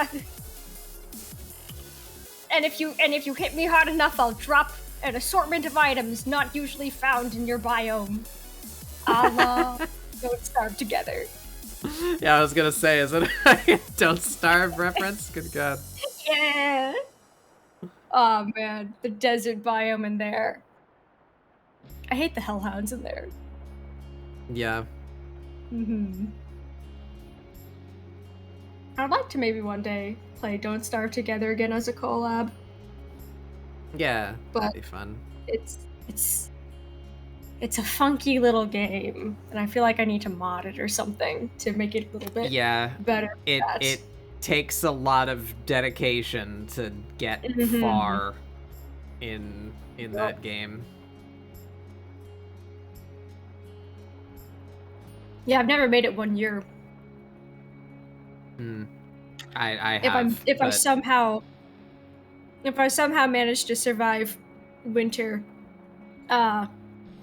which I don't tend to often because of the deer clops, then the frog rain gets me. Yeah. Yeah, the frog rain sucks. Yep. It does. The way I get around that personally is you just kind of live in the caves for the spring. I've never been able to find the caves. No? Like, never. Never find them, or... Yeah, I can straight up never did you find say? them. Oh, I mean, you gotta, like, enable that when you create a server. So maybe you just, like, haven't turned them on. Oh, but, that might be it. Yeah. Yeah, the thing about Don't Starve is there's obviously a way to play it better than I am, because I see, like, YouTubers and stuff, you know, just going and doing their thing. But the only ways that I've figured out how to live are so constant that, so I can live for a year, and if you can do that, then it means you can go forever, because it just repeats, you know? So I've figured out how to make it a year, but that takes such constant maintenance that I don't understand how you find time to, like, go do the interesting and difficult things, like fighting the bosses and such. Yeah. I don't know how you time to do that, or dying once is, like, such a huge detriment that takes a lot of material to recover from. I don't know, I don't know how to play that game better than I do. Yeah. Yeah, it is tough. Night, Strand. Good night. And I've still yet to mess with anything that they've added, like, semi-recently, where they started adding all of the water-based stuff. I've not done any of that. Yeah, no, and, like, they changed farming, too, recently. I like the farming changes. Those are good. Yeah, the farming changes are good. Not having to use beefalo poop every single time, or, yeah, something like that, then, like, that's nice. That's nice. But it was really confusing for me coming back after several years and being like, what the fuck is all this shit? But like I said, the only ways that I've found to survive are so constant that, like, I feel like I can't try to experiment with all of the new stuff, because, like, I don't have time to like, dedicate resources and gathering to trying out this new stuff when, like, I need to make a quota before winter, you know, to survive the winter. And then I need, like, X set up before spring happens and X set up before summer happens. You know, like, it's a constant thing. Yeah. Yeah, and then, like, your I feel survival into winter depends almost entirely on whether or not you can find gears. Yeah. There are a couple of mods that I normally play with, like, when I do actually play Don't Starve. One of them is craftable gears, because it's absolutely necessary that you have gears. Like, you cannot go any kind of distance in Don't Starve if you don't have a fridge. Yeah, so it's like, it's nuts that baseline you can't craft them, that you have to either find them or hope that you survive a fight against the mechanical constructs. And I would say even that's fair if there was a system in place that said, like, okay, the first 3 mechanical things you kill are guaranteed to drop gears. You know, if there was some kind of failsafe that said, okay, if you manage to do this, you get a fridge. There's nothing like that. You can end up with a world without any mechanical constructs on the surface. So you just, like, it's like, all right, it's time to go to the desert and pray, I guess, because you can get them out of tumbleweeds. But that's it. But then you got the hellhounds rumbling around your only desert biome, which is tiny. And just like, goddamn, leave me alone. Yeah, I have some time in Don't Starve. I actually made a custom character for Don't Starve. She's up on the Steam market. Nice. Or workshop, rather. Steam workshop. Mm-hmm. And at the time, I was proud of her for, you know, I this is what I was trying to do for a living, you know, was game design. So I did my best to make a character for the company.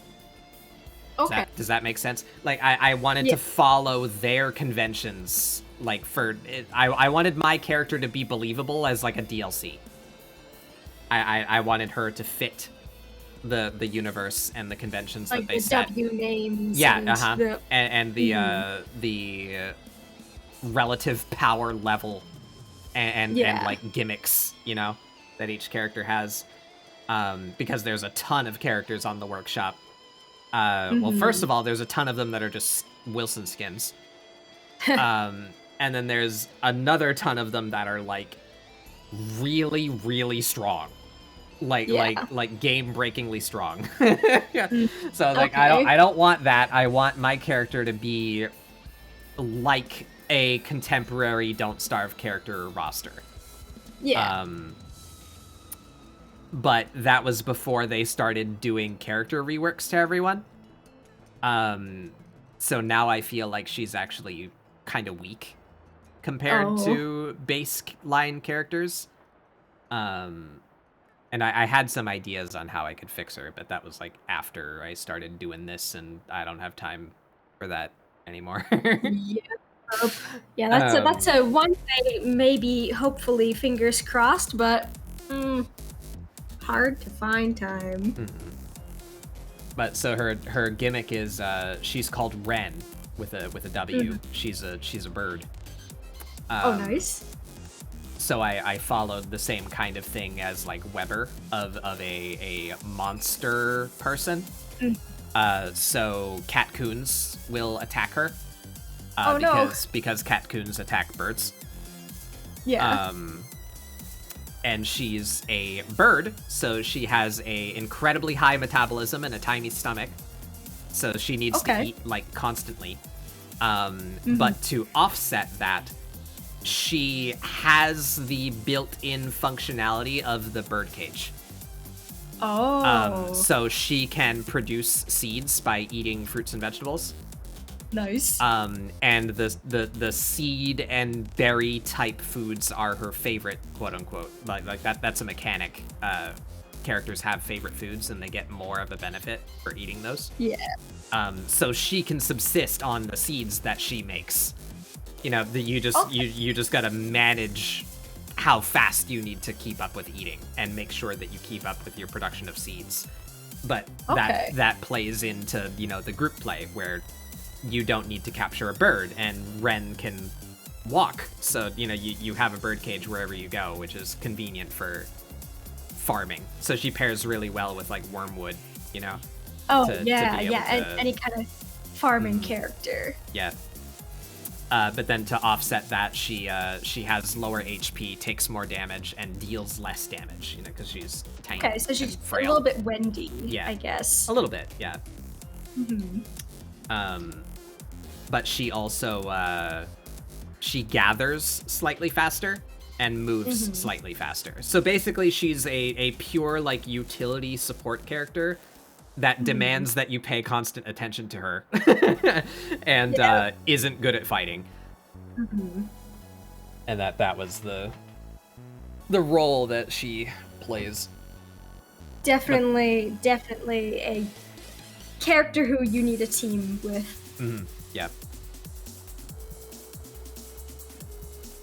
Or you just make a lot of traps, I guess, to handle the combat phases for you. Yeah, that too. But yeah, I was happy with her. I did all the art for her, and I was happy with how she came out, and followed all the Don't Starve conventions, and I feel like I made her balanced enough. You know, she's not like OP, but she's interesting in a gimmicky kind of way. But yeah, then they started making characters like way better. Like Wendy is incredible now. Like, I love current Wendy. Yeah. Like, the fact that it's so much easier to get her ghost out is... And you can power her up, and she has like the little ghost questing system for like the potions and everything. Like Abigail is OP as hell. Yeah, it's wonderful. Abigail can solo spider nests. Yeah. But yeah, I thought like maybe I could give her a nest building mechanic, like if I could figure out how to give her a custom crafting tab, like a lot of characters have now. I could maybe make it so that she could make a really easy sleeping bag, essentially. Yeah. So that would support her faster movement speed, you know, so she could just like travel really well because she's a bird, you know. Yeah. Or give away the nests, you know, to her teammates. Mm-hmm.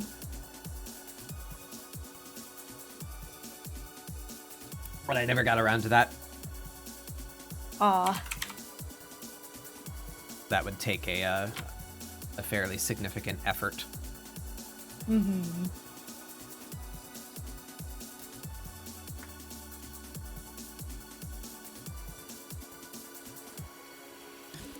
And I wanted to give her a voice too. That was something I never got around to. So the Don't Starve has like built-in voices, and you can just like pick, you know. But I think she shares a voice with Willow, I think. Oh. But other people have made custom voices, and I wanted to do the same thing, you know. In the same follow convention, you know. I would want to find like some little squeaky horn or whistle synth, you know, like a proper instrument, because they're all instruments.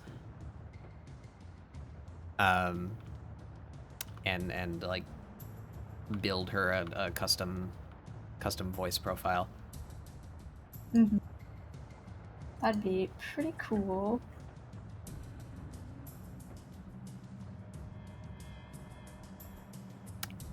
Oh, that's what I was doing, right. I was gonna add some wonderment to her.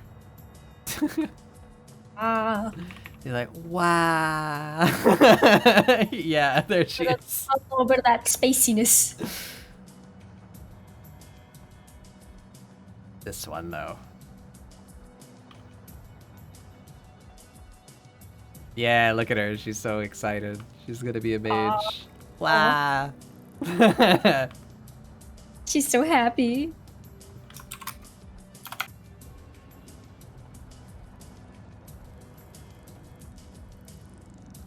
I'm posting mine.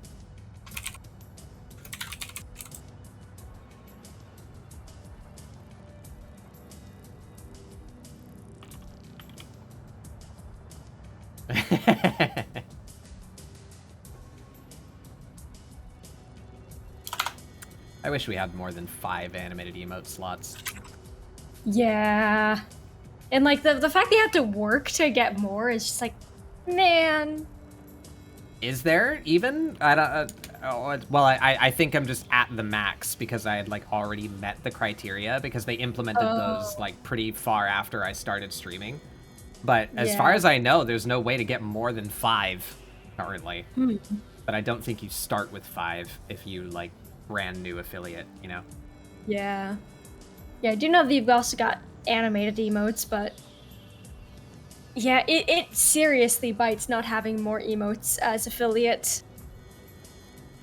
Especially because you end up having like choose which ones become tier 2 and tier 3, and you don't really get enough at those higher tiers for people to really necessarily justify doing that.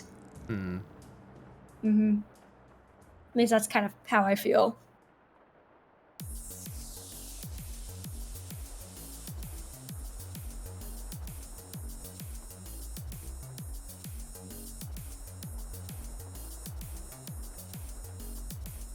Should I make her drooling a little bit? Ooh. Extra goop.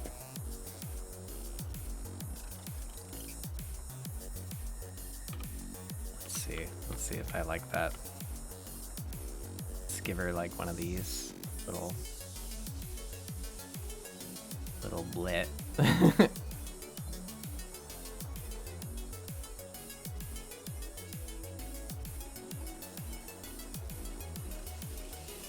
Now it looks like she wants to like eat him or something. Okay, maybe not. She wants to join mage school so she can eat all the other kids. Maybe not drooling. Mages are the tastiest. Yeah. Yeah.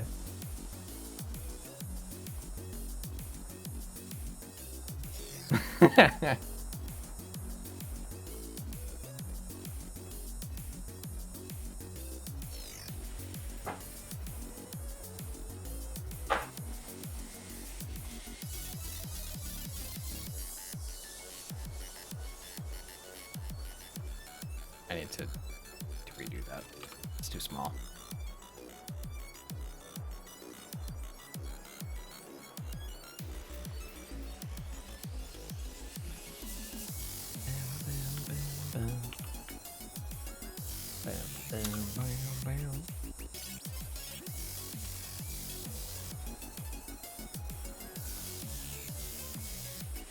Oh wait, what? Huh? Oh.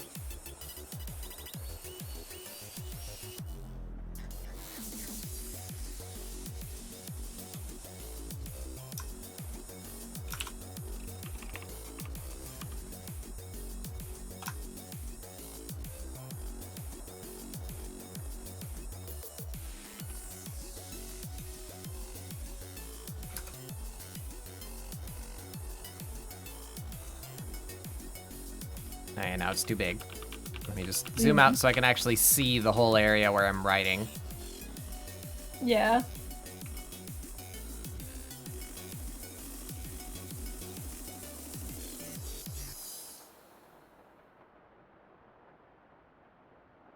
Oh, hi, Jerry.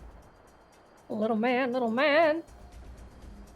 Oh, buddy, buddy, that looks buddy. Gross. I think my pressure settings are different. Let me port those over real quick. Let's see, what do we got in here? Yeah, this has some funky curve to it. Okay.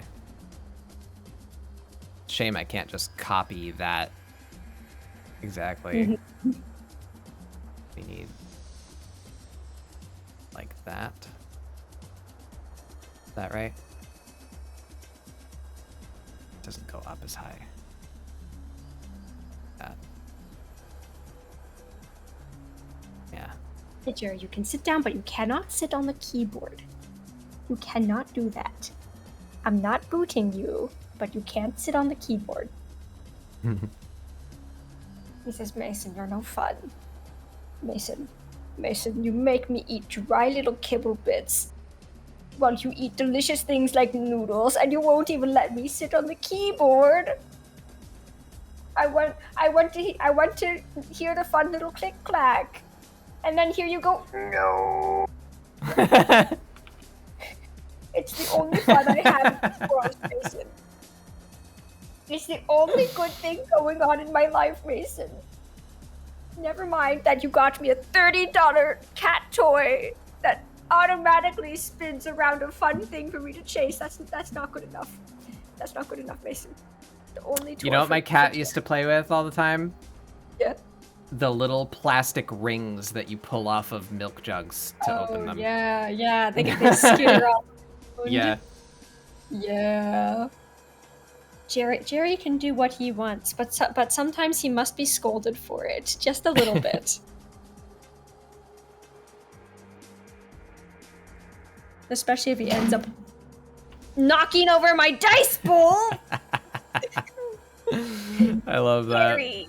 You like opened your mouth and then a noise came out. Like, oh, there he goes. And like he's walking against the microphone, so I'm sure that you guys are getting like that cat ASMR.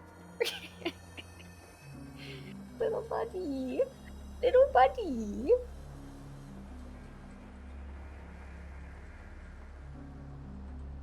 Oh, he probably wants dinner. That's what you want, buddy.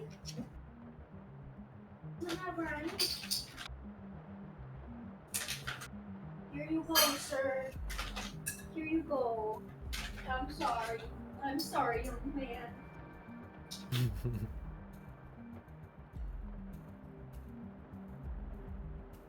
Oh, there was no cat ASMR? Oof. I was hoping just a little bit.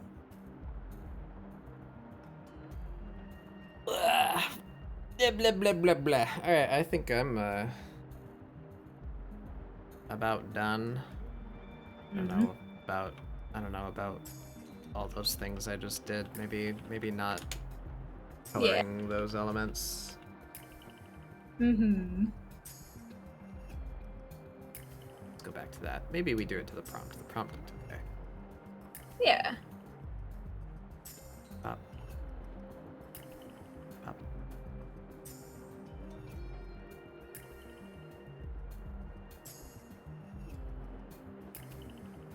Yeah, just a cat.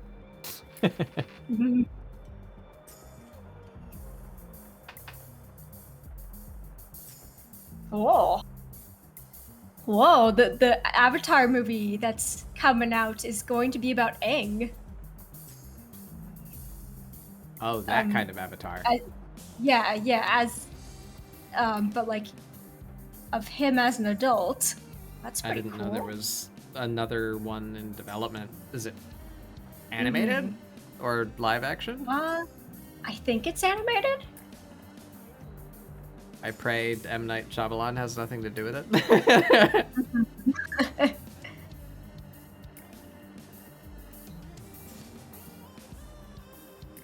Yeah, I think they're gonna make 3 movies. One of Kyoshi, one of Aang, and one of Korra.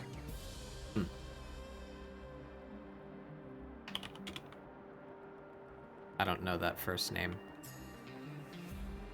Kyoshi, I think, is like one of the historical avatars.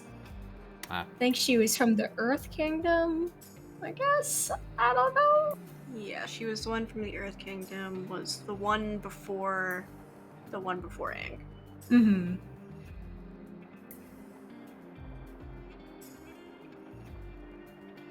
I've never actually seen the show. It's good. Yeah, I only saw bits and pieces of it because when it was showing on TV, I was in my anything that looks like anime that's not from Japan is bad phase, and I regret that greatly because it prevented me from watching Avatar. But I got the gist of it eventually over time, so. Wah! Mapno just pats like off cooldown. Mm-hmm. Just saving up for the next pat. That reminds me, I got a lot of points. Dedicated bat grub groomer. Mm-hmm. Ah. I got 1,500 points to use. Jerry scream. Ah! You can hear him? Yeah, we heard that one. The little guy's like halfway apart. No, not halfway. Like all the way across my apartment. Man, little buddy, what's up? What's up? What's up, my son? What's up, my boy? How you doing? What's up, little man? Kisses for Jerry. Kisses for Jerry. Will that make it better? Will that make whatever you're yelling about better? No, of course not. How could I be so foolish? How could I be so foolish, thinking that kisses would make anything better? Ah! Maybe he wants me to open up the door to the hallway just a little bit so he can look outside. But if there's a child anywhere near, he doesn't want to do that. Mm-hmm. My cat really embodies the whole murder's bad, but what's even worse is child murder. A child. Yeah. He's like that. He's like that. He does not like children. He hates being in airports because children look at him and are like, "Oh, it's a cat."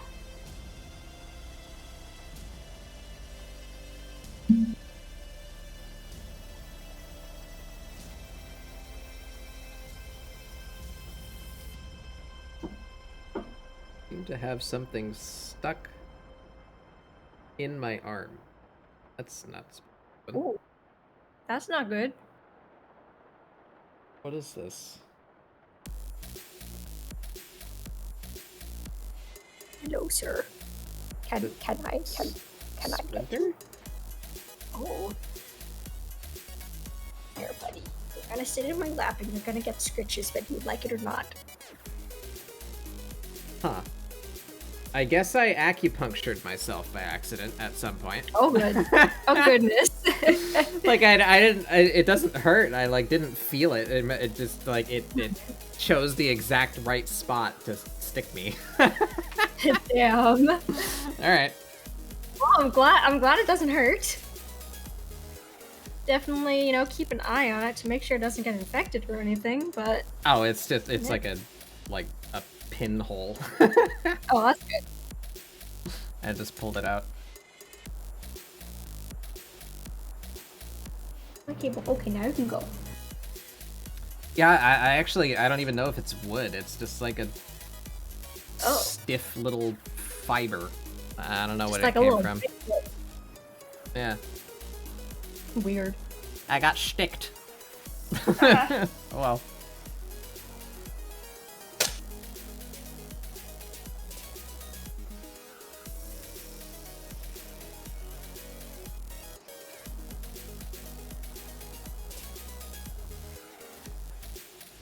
Oh yeah, shit. Well, maybe I'll do that. Let's see. I kind of wanted to add like a drapey belt.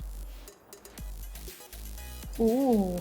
Like obviously too big, like rope around her waist or something. Because I just downloaded a new rope brush. Yeah, there it is. I haven't tried it yet. Let's try it.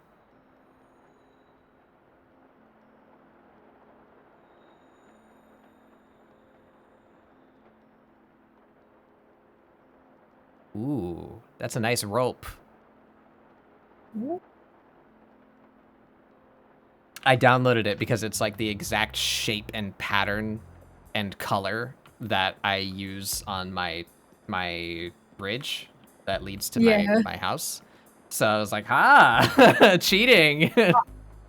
Merge rope. But what if she had like a...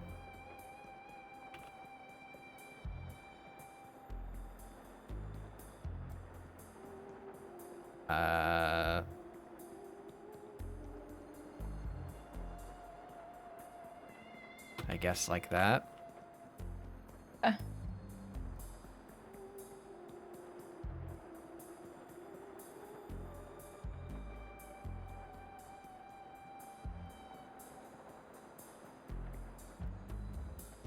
Yeah, there we go. I don't like that knot placement, but that turned out pretty good. Let's try that again.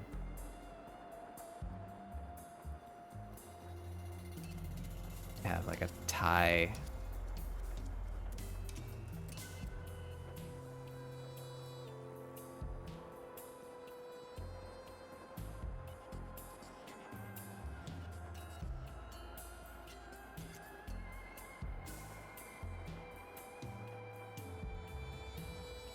Like that.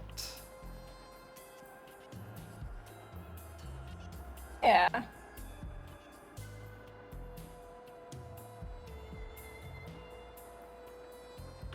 For now,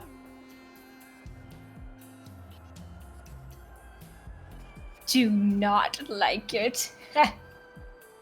Nice. haha. But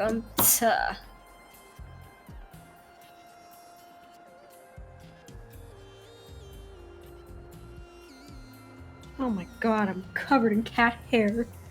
Oh my god. Jerry really got me.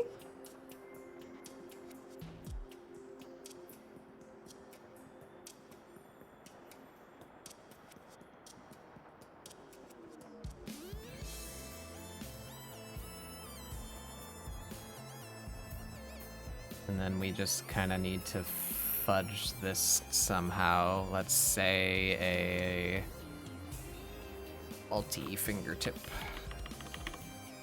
Can we just make this look like frayed?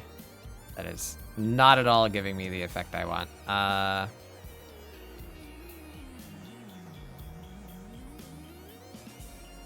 After you better. blend that out, you can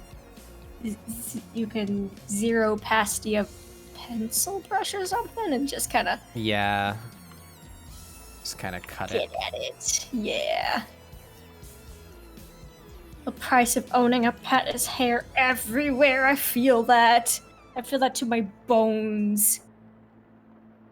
I've never been able to. Cat hair all over him.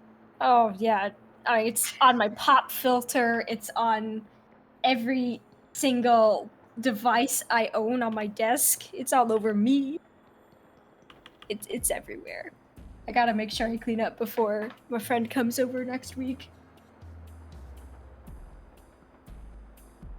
Oh, children of Bona posters coming on the wall! I didn't catch anything of what you just said. Your mic canceled you, or Discord canceled you. There. Stay there.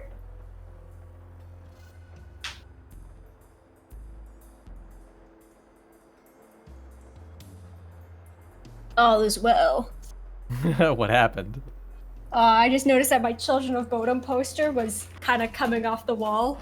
It was fluttering around in the breeze, and I know my cat. When I go to bed, he'll attack it if it's wiggling around like that. And I can't have that happen because that poster's signed, and Alexei Laiho isn't alive anymore. Oh.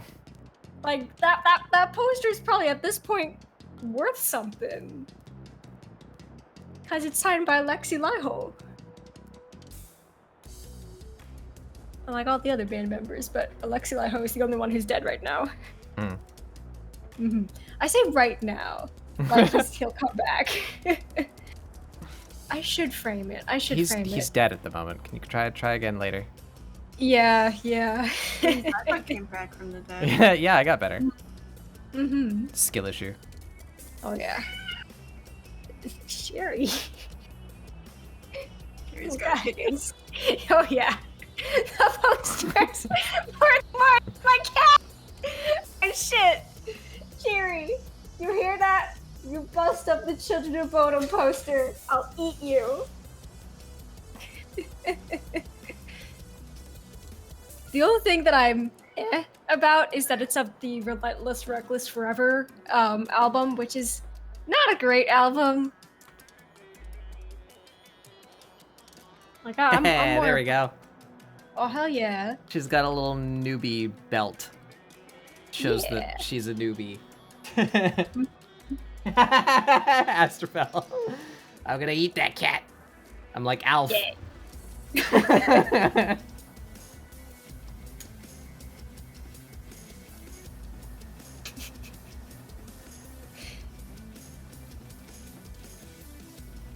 Oh yeah, no, like the best albums are like their earliest albums. Like all the album covers that are just like a single color, like Follow the Reaper and Hate Reader and Hate Crew Death Roll. Like those are good shit.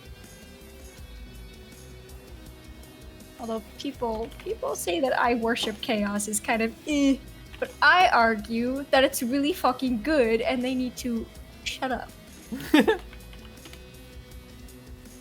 And also, like, when they made I Worship Chaos, their second guitarist had just quit. And so they had, like, real fast remix the songs to work without this other person.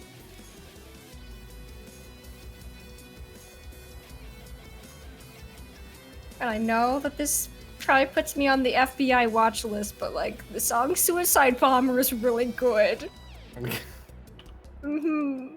It is really good.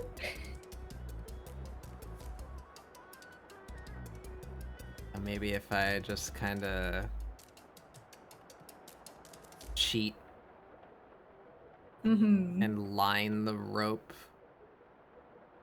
So yeah, and then like for the outside, you could use the border tool, or like the border layer selection thing. Oh yeah. I did just make that the iteration.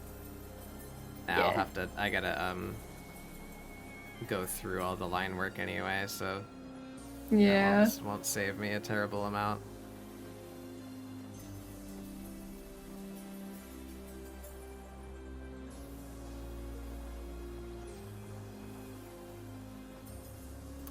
That's the thing about these pre-made brushes, is it's really cool that you can get a brush that does a thing all on its own, you know. But if it's something with your style. Yeah, if it's something that's textured or rendered or even colored, then it's easy to become disparate from the rest of your piece, and you can like obviously tell that you used a pre-made brush, you know. Yeah. My liner ends up being so thick towards the end, it just does not look good unless I put in a lot of work to make it blend in.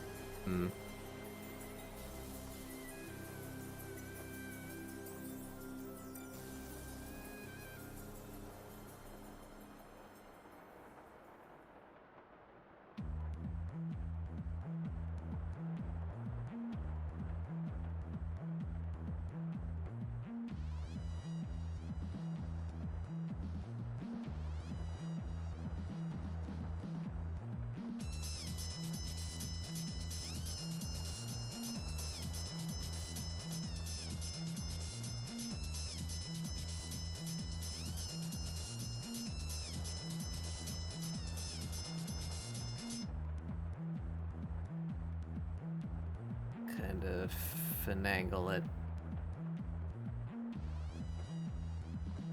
Feel like I made it.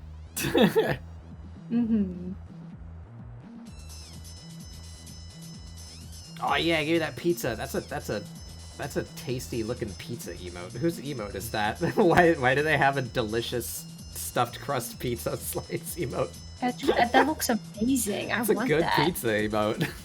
I want to eat that. Yeah. Yum, yum, yum. Freaking delicious. Brachiozoid. I don't know them.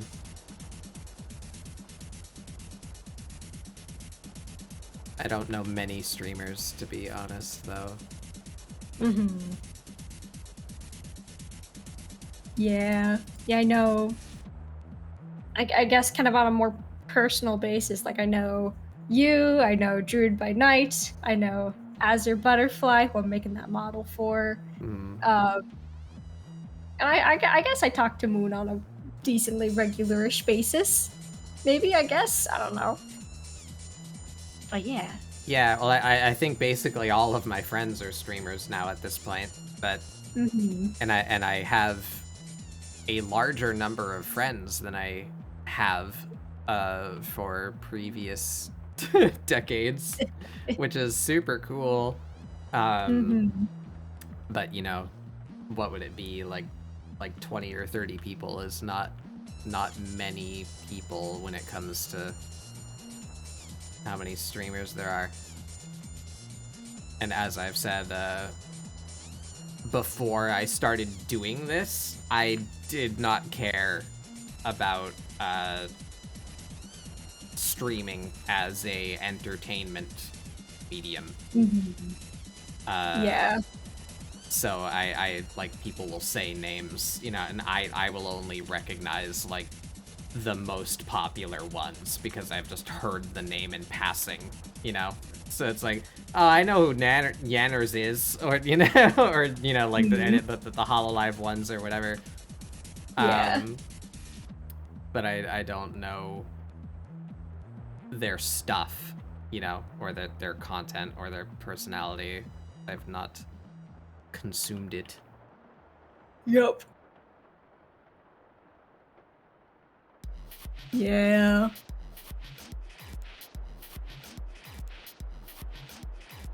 Yeah, like I would like to do more collaborative stuff, but like that eats into art streams generally. So like I can't really do a lot of commission work that way. Yeah. But then, like, there's also the fact that my schedule as a graduate student does mean that there is an element of unpredictability. Yeah. Mm-hmm.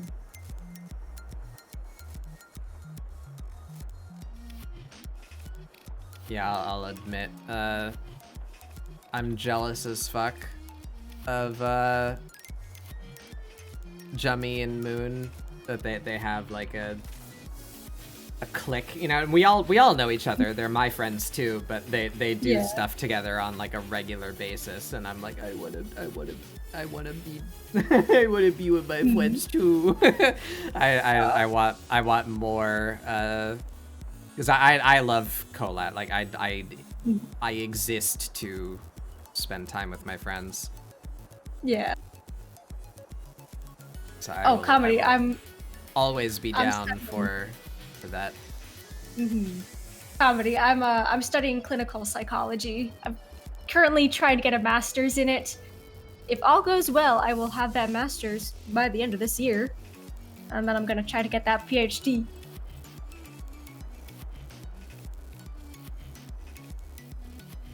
Mm-hmm. But it's hell, and it's only gonna get worse. Yeah, and I'm not like I shouldn't have said anything. I'm not mad at them or anything. Mm-hmm. They all have a vibe that I don't have. You know what I mean? So they do their thing, and it's not really something that I could participate in anyway, you know? Mm-hmm. Also, hot take, jealousy isn't inherently a bad emotion. No, it's just it's a perfectly natural and like normal thing to feel. It's when you let it consume you or become bitter because of it. It's I don't know if that's even the right word. Envious? I don't know. So I wish I had that, but I'm not upset that I'm not in the room with them. You know, because they're like watching TikToks. I don't watch TikTok, you know. So like, I would have nothing to add to that. But I wish I was invited to a room full of friends to hang out and stream together. Something. Yeah, yearning is a good word, perhaps, but it's a little bit too strong too. Something that I would like to do one day, though, because on my channel, facts is kind of a thing. Like education in a way is a bit of a theme. I would really like to, as a special event collaboration kind of deal, gather a bunch of friends and people who I think are really rad and put together a PowerPoint night. Yeah. Mm-hmm. Yeah, so something that's really like actively interactive, I guess. And it'd be a lot of work, you know, for everyone to put together a PowerPoint, but like, you know, it's fun. Doesn't necessarily have to be absolutely educational. All right. But yeah. Thank you for coming to my TED Talk. I'm Bug Doodles, and this is why you should use vector layers.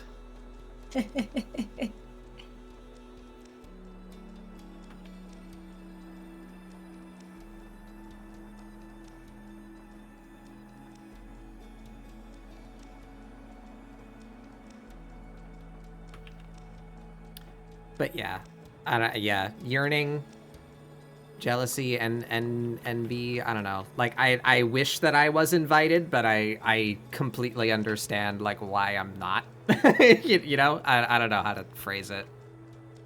I don't want to sound bitter or ungrateful, or like I'm calling out my friends. You know, I just want a group to hang out with. I want to be part of a group. Do things. Save. Slurp.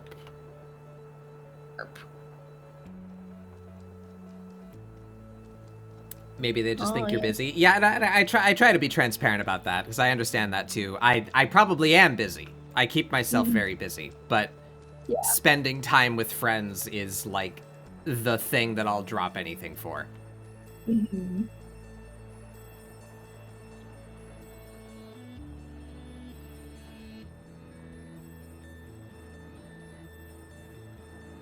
Yeah, I honestly really wish that I could hang out more with my buddy Azir, but they stream primarily Tuesdays and Thursdays right when I'm in my class, and I cannot change that time.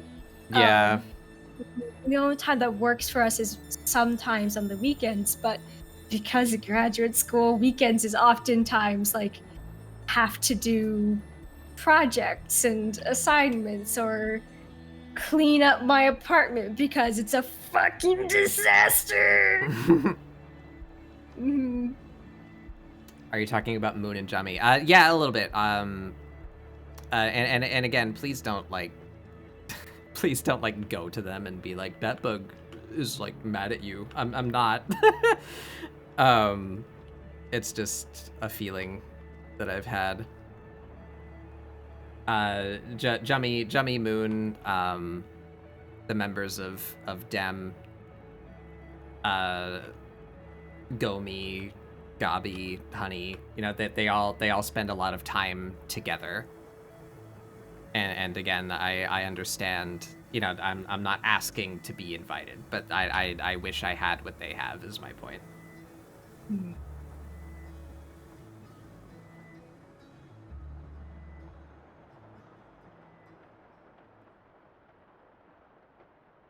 Because I like them all, and they're my friends too. And I want to spend time with them. We just don't really have chill things in common, I guess. Mm-hmm. That's a way of describing it, I guess.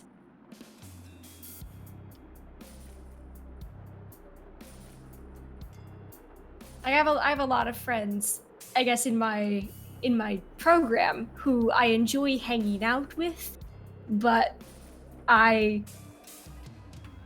wouldn't be like, hey, do you want to go do something? Because for them, do you want to go do something would probably mean like go to a bar or a club or go to a concert for pop music or something. Whereas for me, go do something fun probably involves sitting in my apartment and watching anime. Yeah. Mm-hmm. And like being a little gremlin. Mm-hmm. Yeah, most fun activities for me involve sitting in my apartment. So yeah, like, Gomi's fine. Don't worry about Gomi. She just needs a break from streaming. Mm-hmm. Sorry to interrupt. Oh, it's all right. But yeah, like I would like to hang out with some of them, but the interests are different and the schedules are different, and yeah. And sometimes like they're stream friends. Yeah. And like sometimes there's shared interests, but it's not a deep enough level of shared interest. Like there are a handful of people who do like anime, but they like different kinds of anime than me, and that's fine, but it does mean that choosing an anime to watch together is really hard.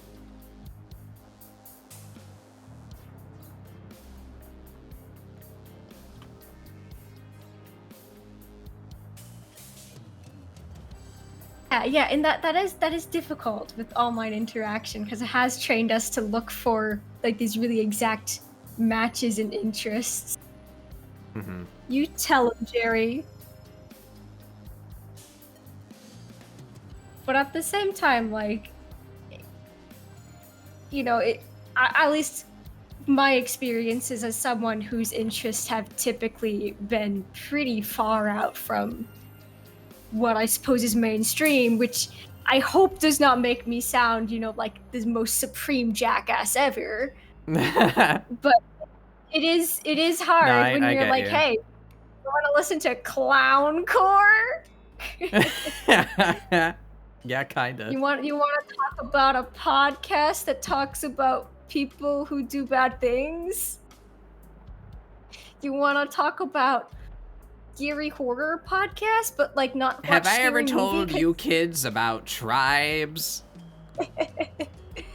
Tribes. I miss tribes. But yeah, What is Tribes? It's a video game that is dead. Mm-hmm. Oh.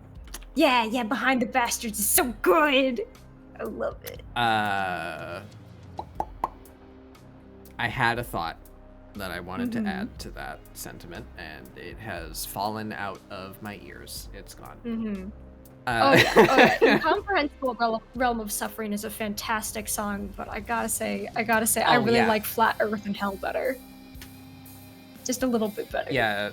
So at this exact moment in history, the fact that I don't like Dead by Daylight or Fortnite seems to alienate me to quite a few people. Yeah. I can't do Fortnite. Shooters, not my thing. But I do at least got Dead by Daylight. And my cowardice shines. I'm very, very, very good at being scared all the time. There we go. She's got a rope now. Oh yeah. She tied it herself. I can't sneak it ain't for you. Yeah. I love my sneaky builds. I like a good sneaky game. Mm-hmm. Just I don't know what it is about Dead by Daylight. It just never grabbed me, and then they started doing NFTs, so I was like, well, now I'm justified in my never wanting to play this game. Yeah. So I know. Yeah, that was not great of them for trying to do that. And thankfully, I think they distanced themselves from that real fast, but it was like, yeah, bro. I think they did too. And now they're doing like a weird Attack on Titan crossover thing, and I'm just like, this does not fit very well. Like, the horror of Attack on Titan is... It is really weird. like, the horror of Attack on Titan is the scale of the Titans, and like the sheer level of destruction that they bring from being fucking huge. Not people dressed up as them. Yeah. And yeah, like there's other anime that would work better, like JoJo. Or, like JoJo. Or Teens. Like JoJo. Or Parasite. Oh yeah, Parasite would go Yeah. Or hell, really want to go into something super mainstream, Tokyo Ghoul. Yeah, although the manga of Tokyo Ghoul is super transphobic. Oh, I didn't know about that. I wanna, oh my god, I wanna see like a, you know those memes that go around of like stupid shit happening in Dead by Daylight or Friday the 13th, you know, like the California girl one recently. Oh my god, yeah. I need to see like a source filmmaker rendition of like a killer from Dead by Daylight doing the unraveled cover. Oh god. Alexa, play Unraveled. Oh yeah, Psychopaths is great. I will find you a piece of internet gold real quick. Please excuse my streams not working while I open my web browser.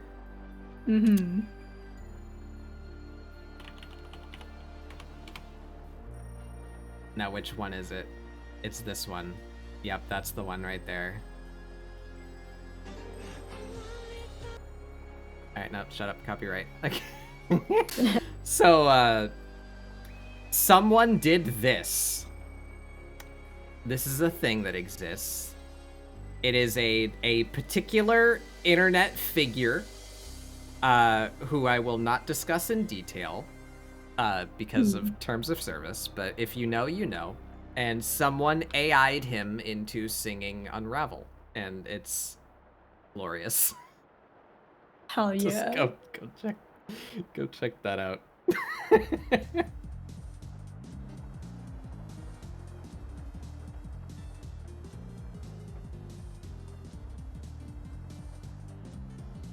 Oh man. You only need to watch like 10 seconds of it. You understand. That's pretty golden.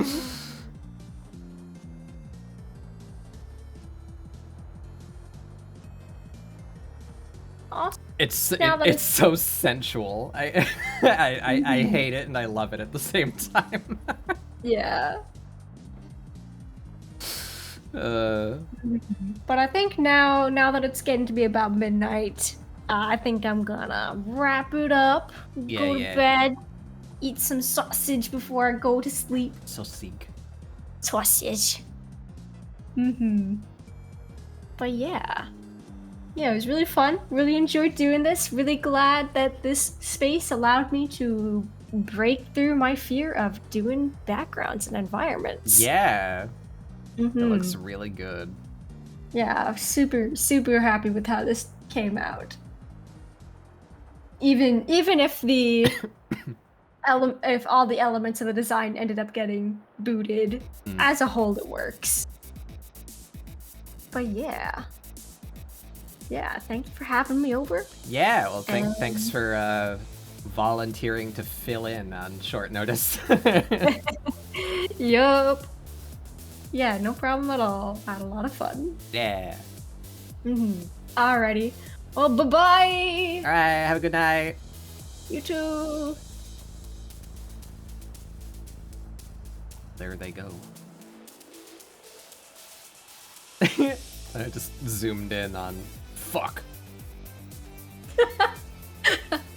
Cause yeah, I realized my idea is gonna make more work for me, and I'm like, God fucking damn it, do I still want to do it? And now I'm just tired. Aw. So I was initially gonna have like little mushroom terrariums as part of the staff. Ah. Like the idea of like takes mushroom power and uses it to magic. But yeah, I'm just tired now. It's like I keep on looking at everything I want to do, and I'm Did just you like, move to the left?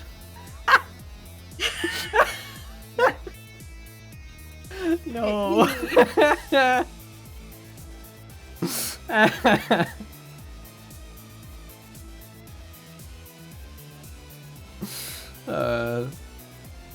am very tired. Aw.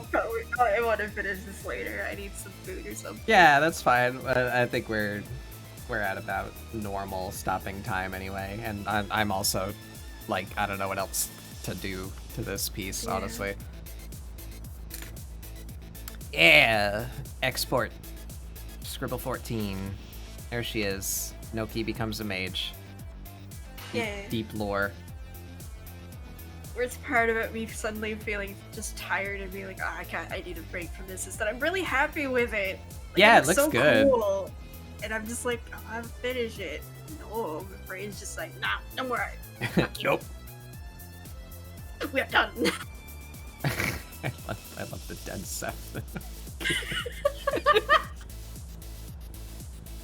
I really love the shit that you produce in like 10 seconds.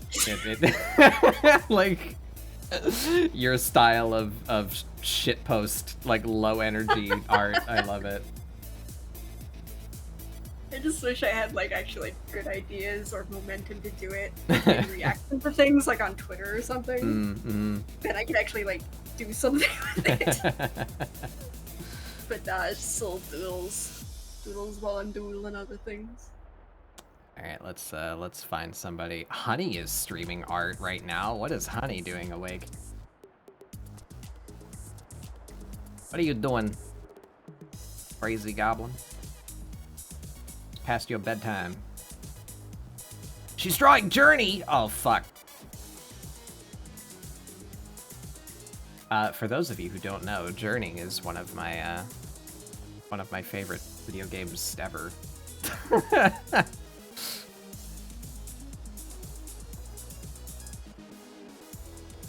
Finished it and ended up drawing it? Hell yeah. Yep. Yeah, we're gonna raid Honey. You know, I don't normally... I like to stay in my weight class, you know what I mean? But, Honey and I are friends. It's been a while since I've spoken to her. So let's go say hey to Honey.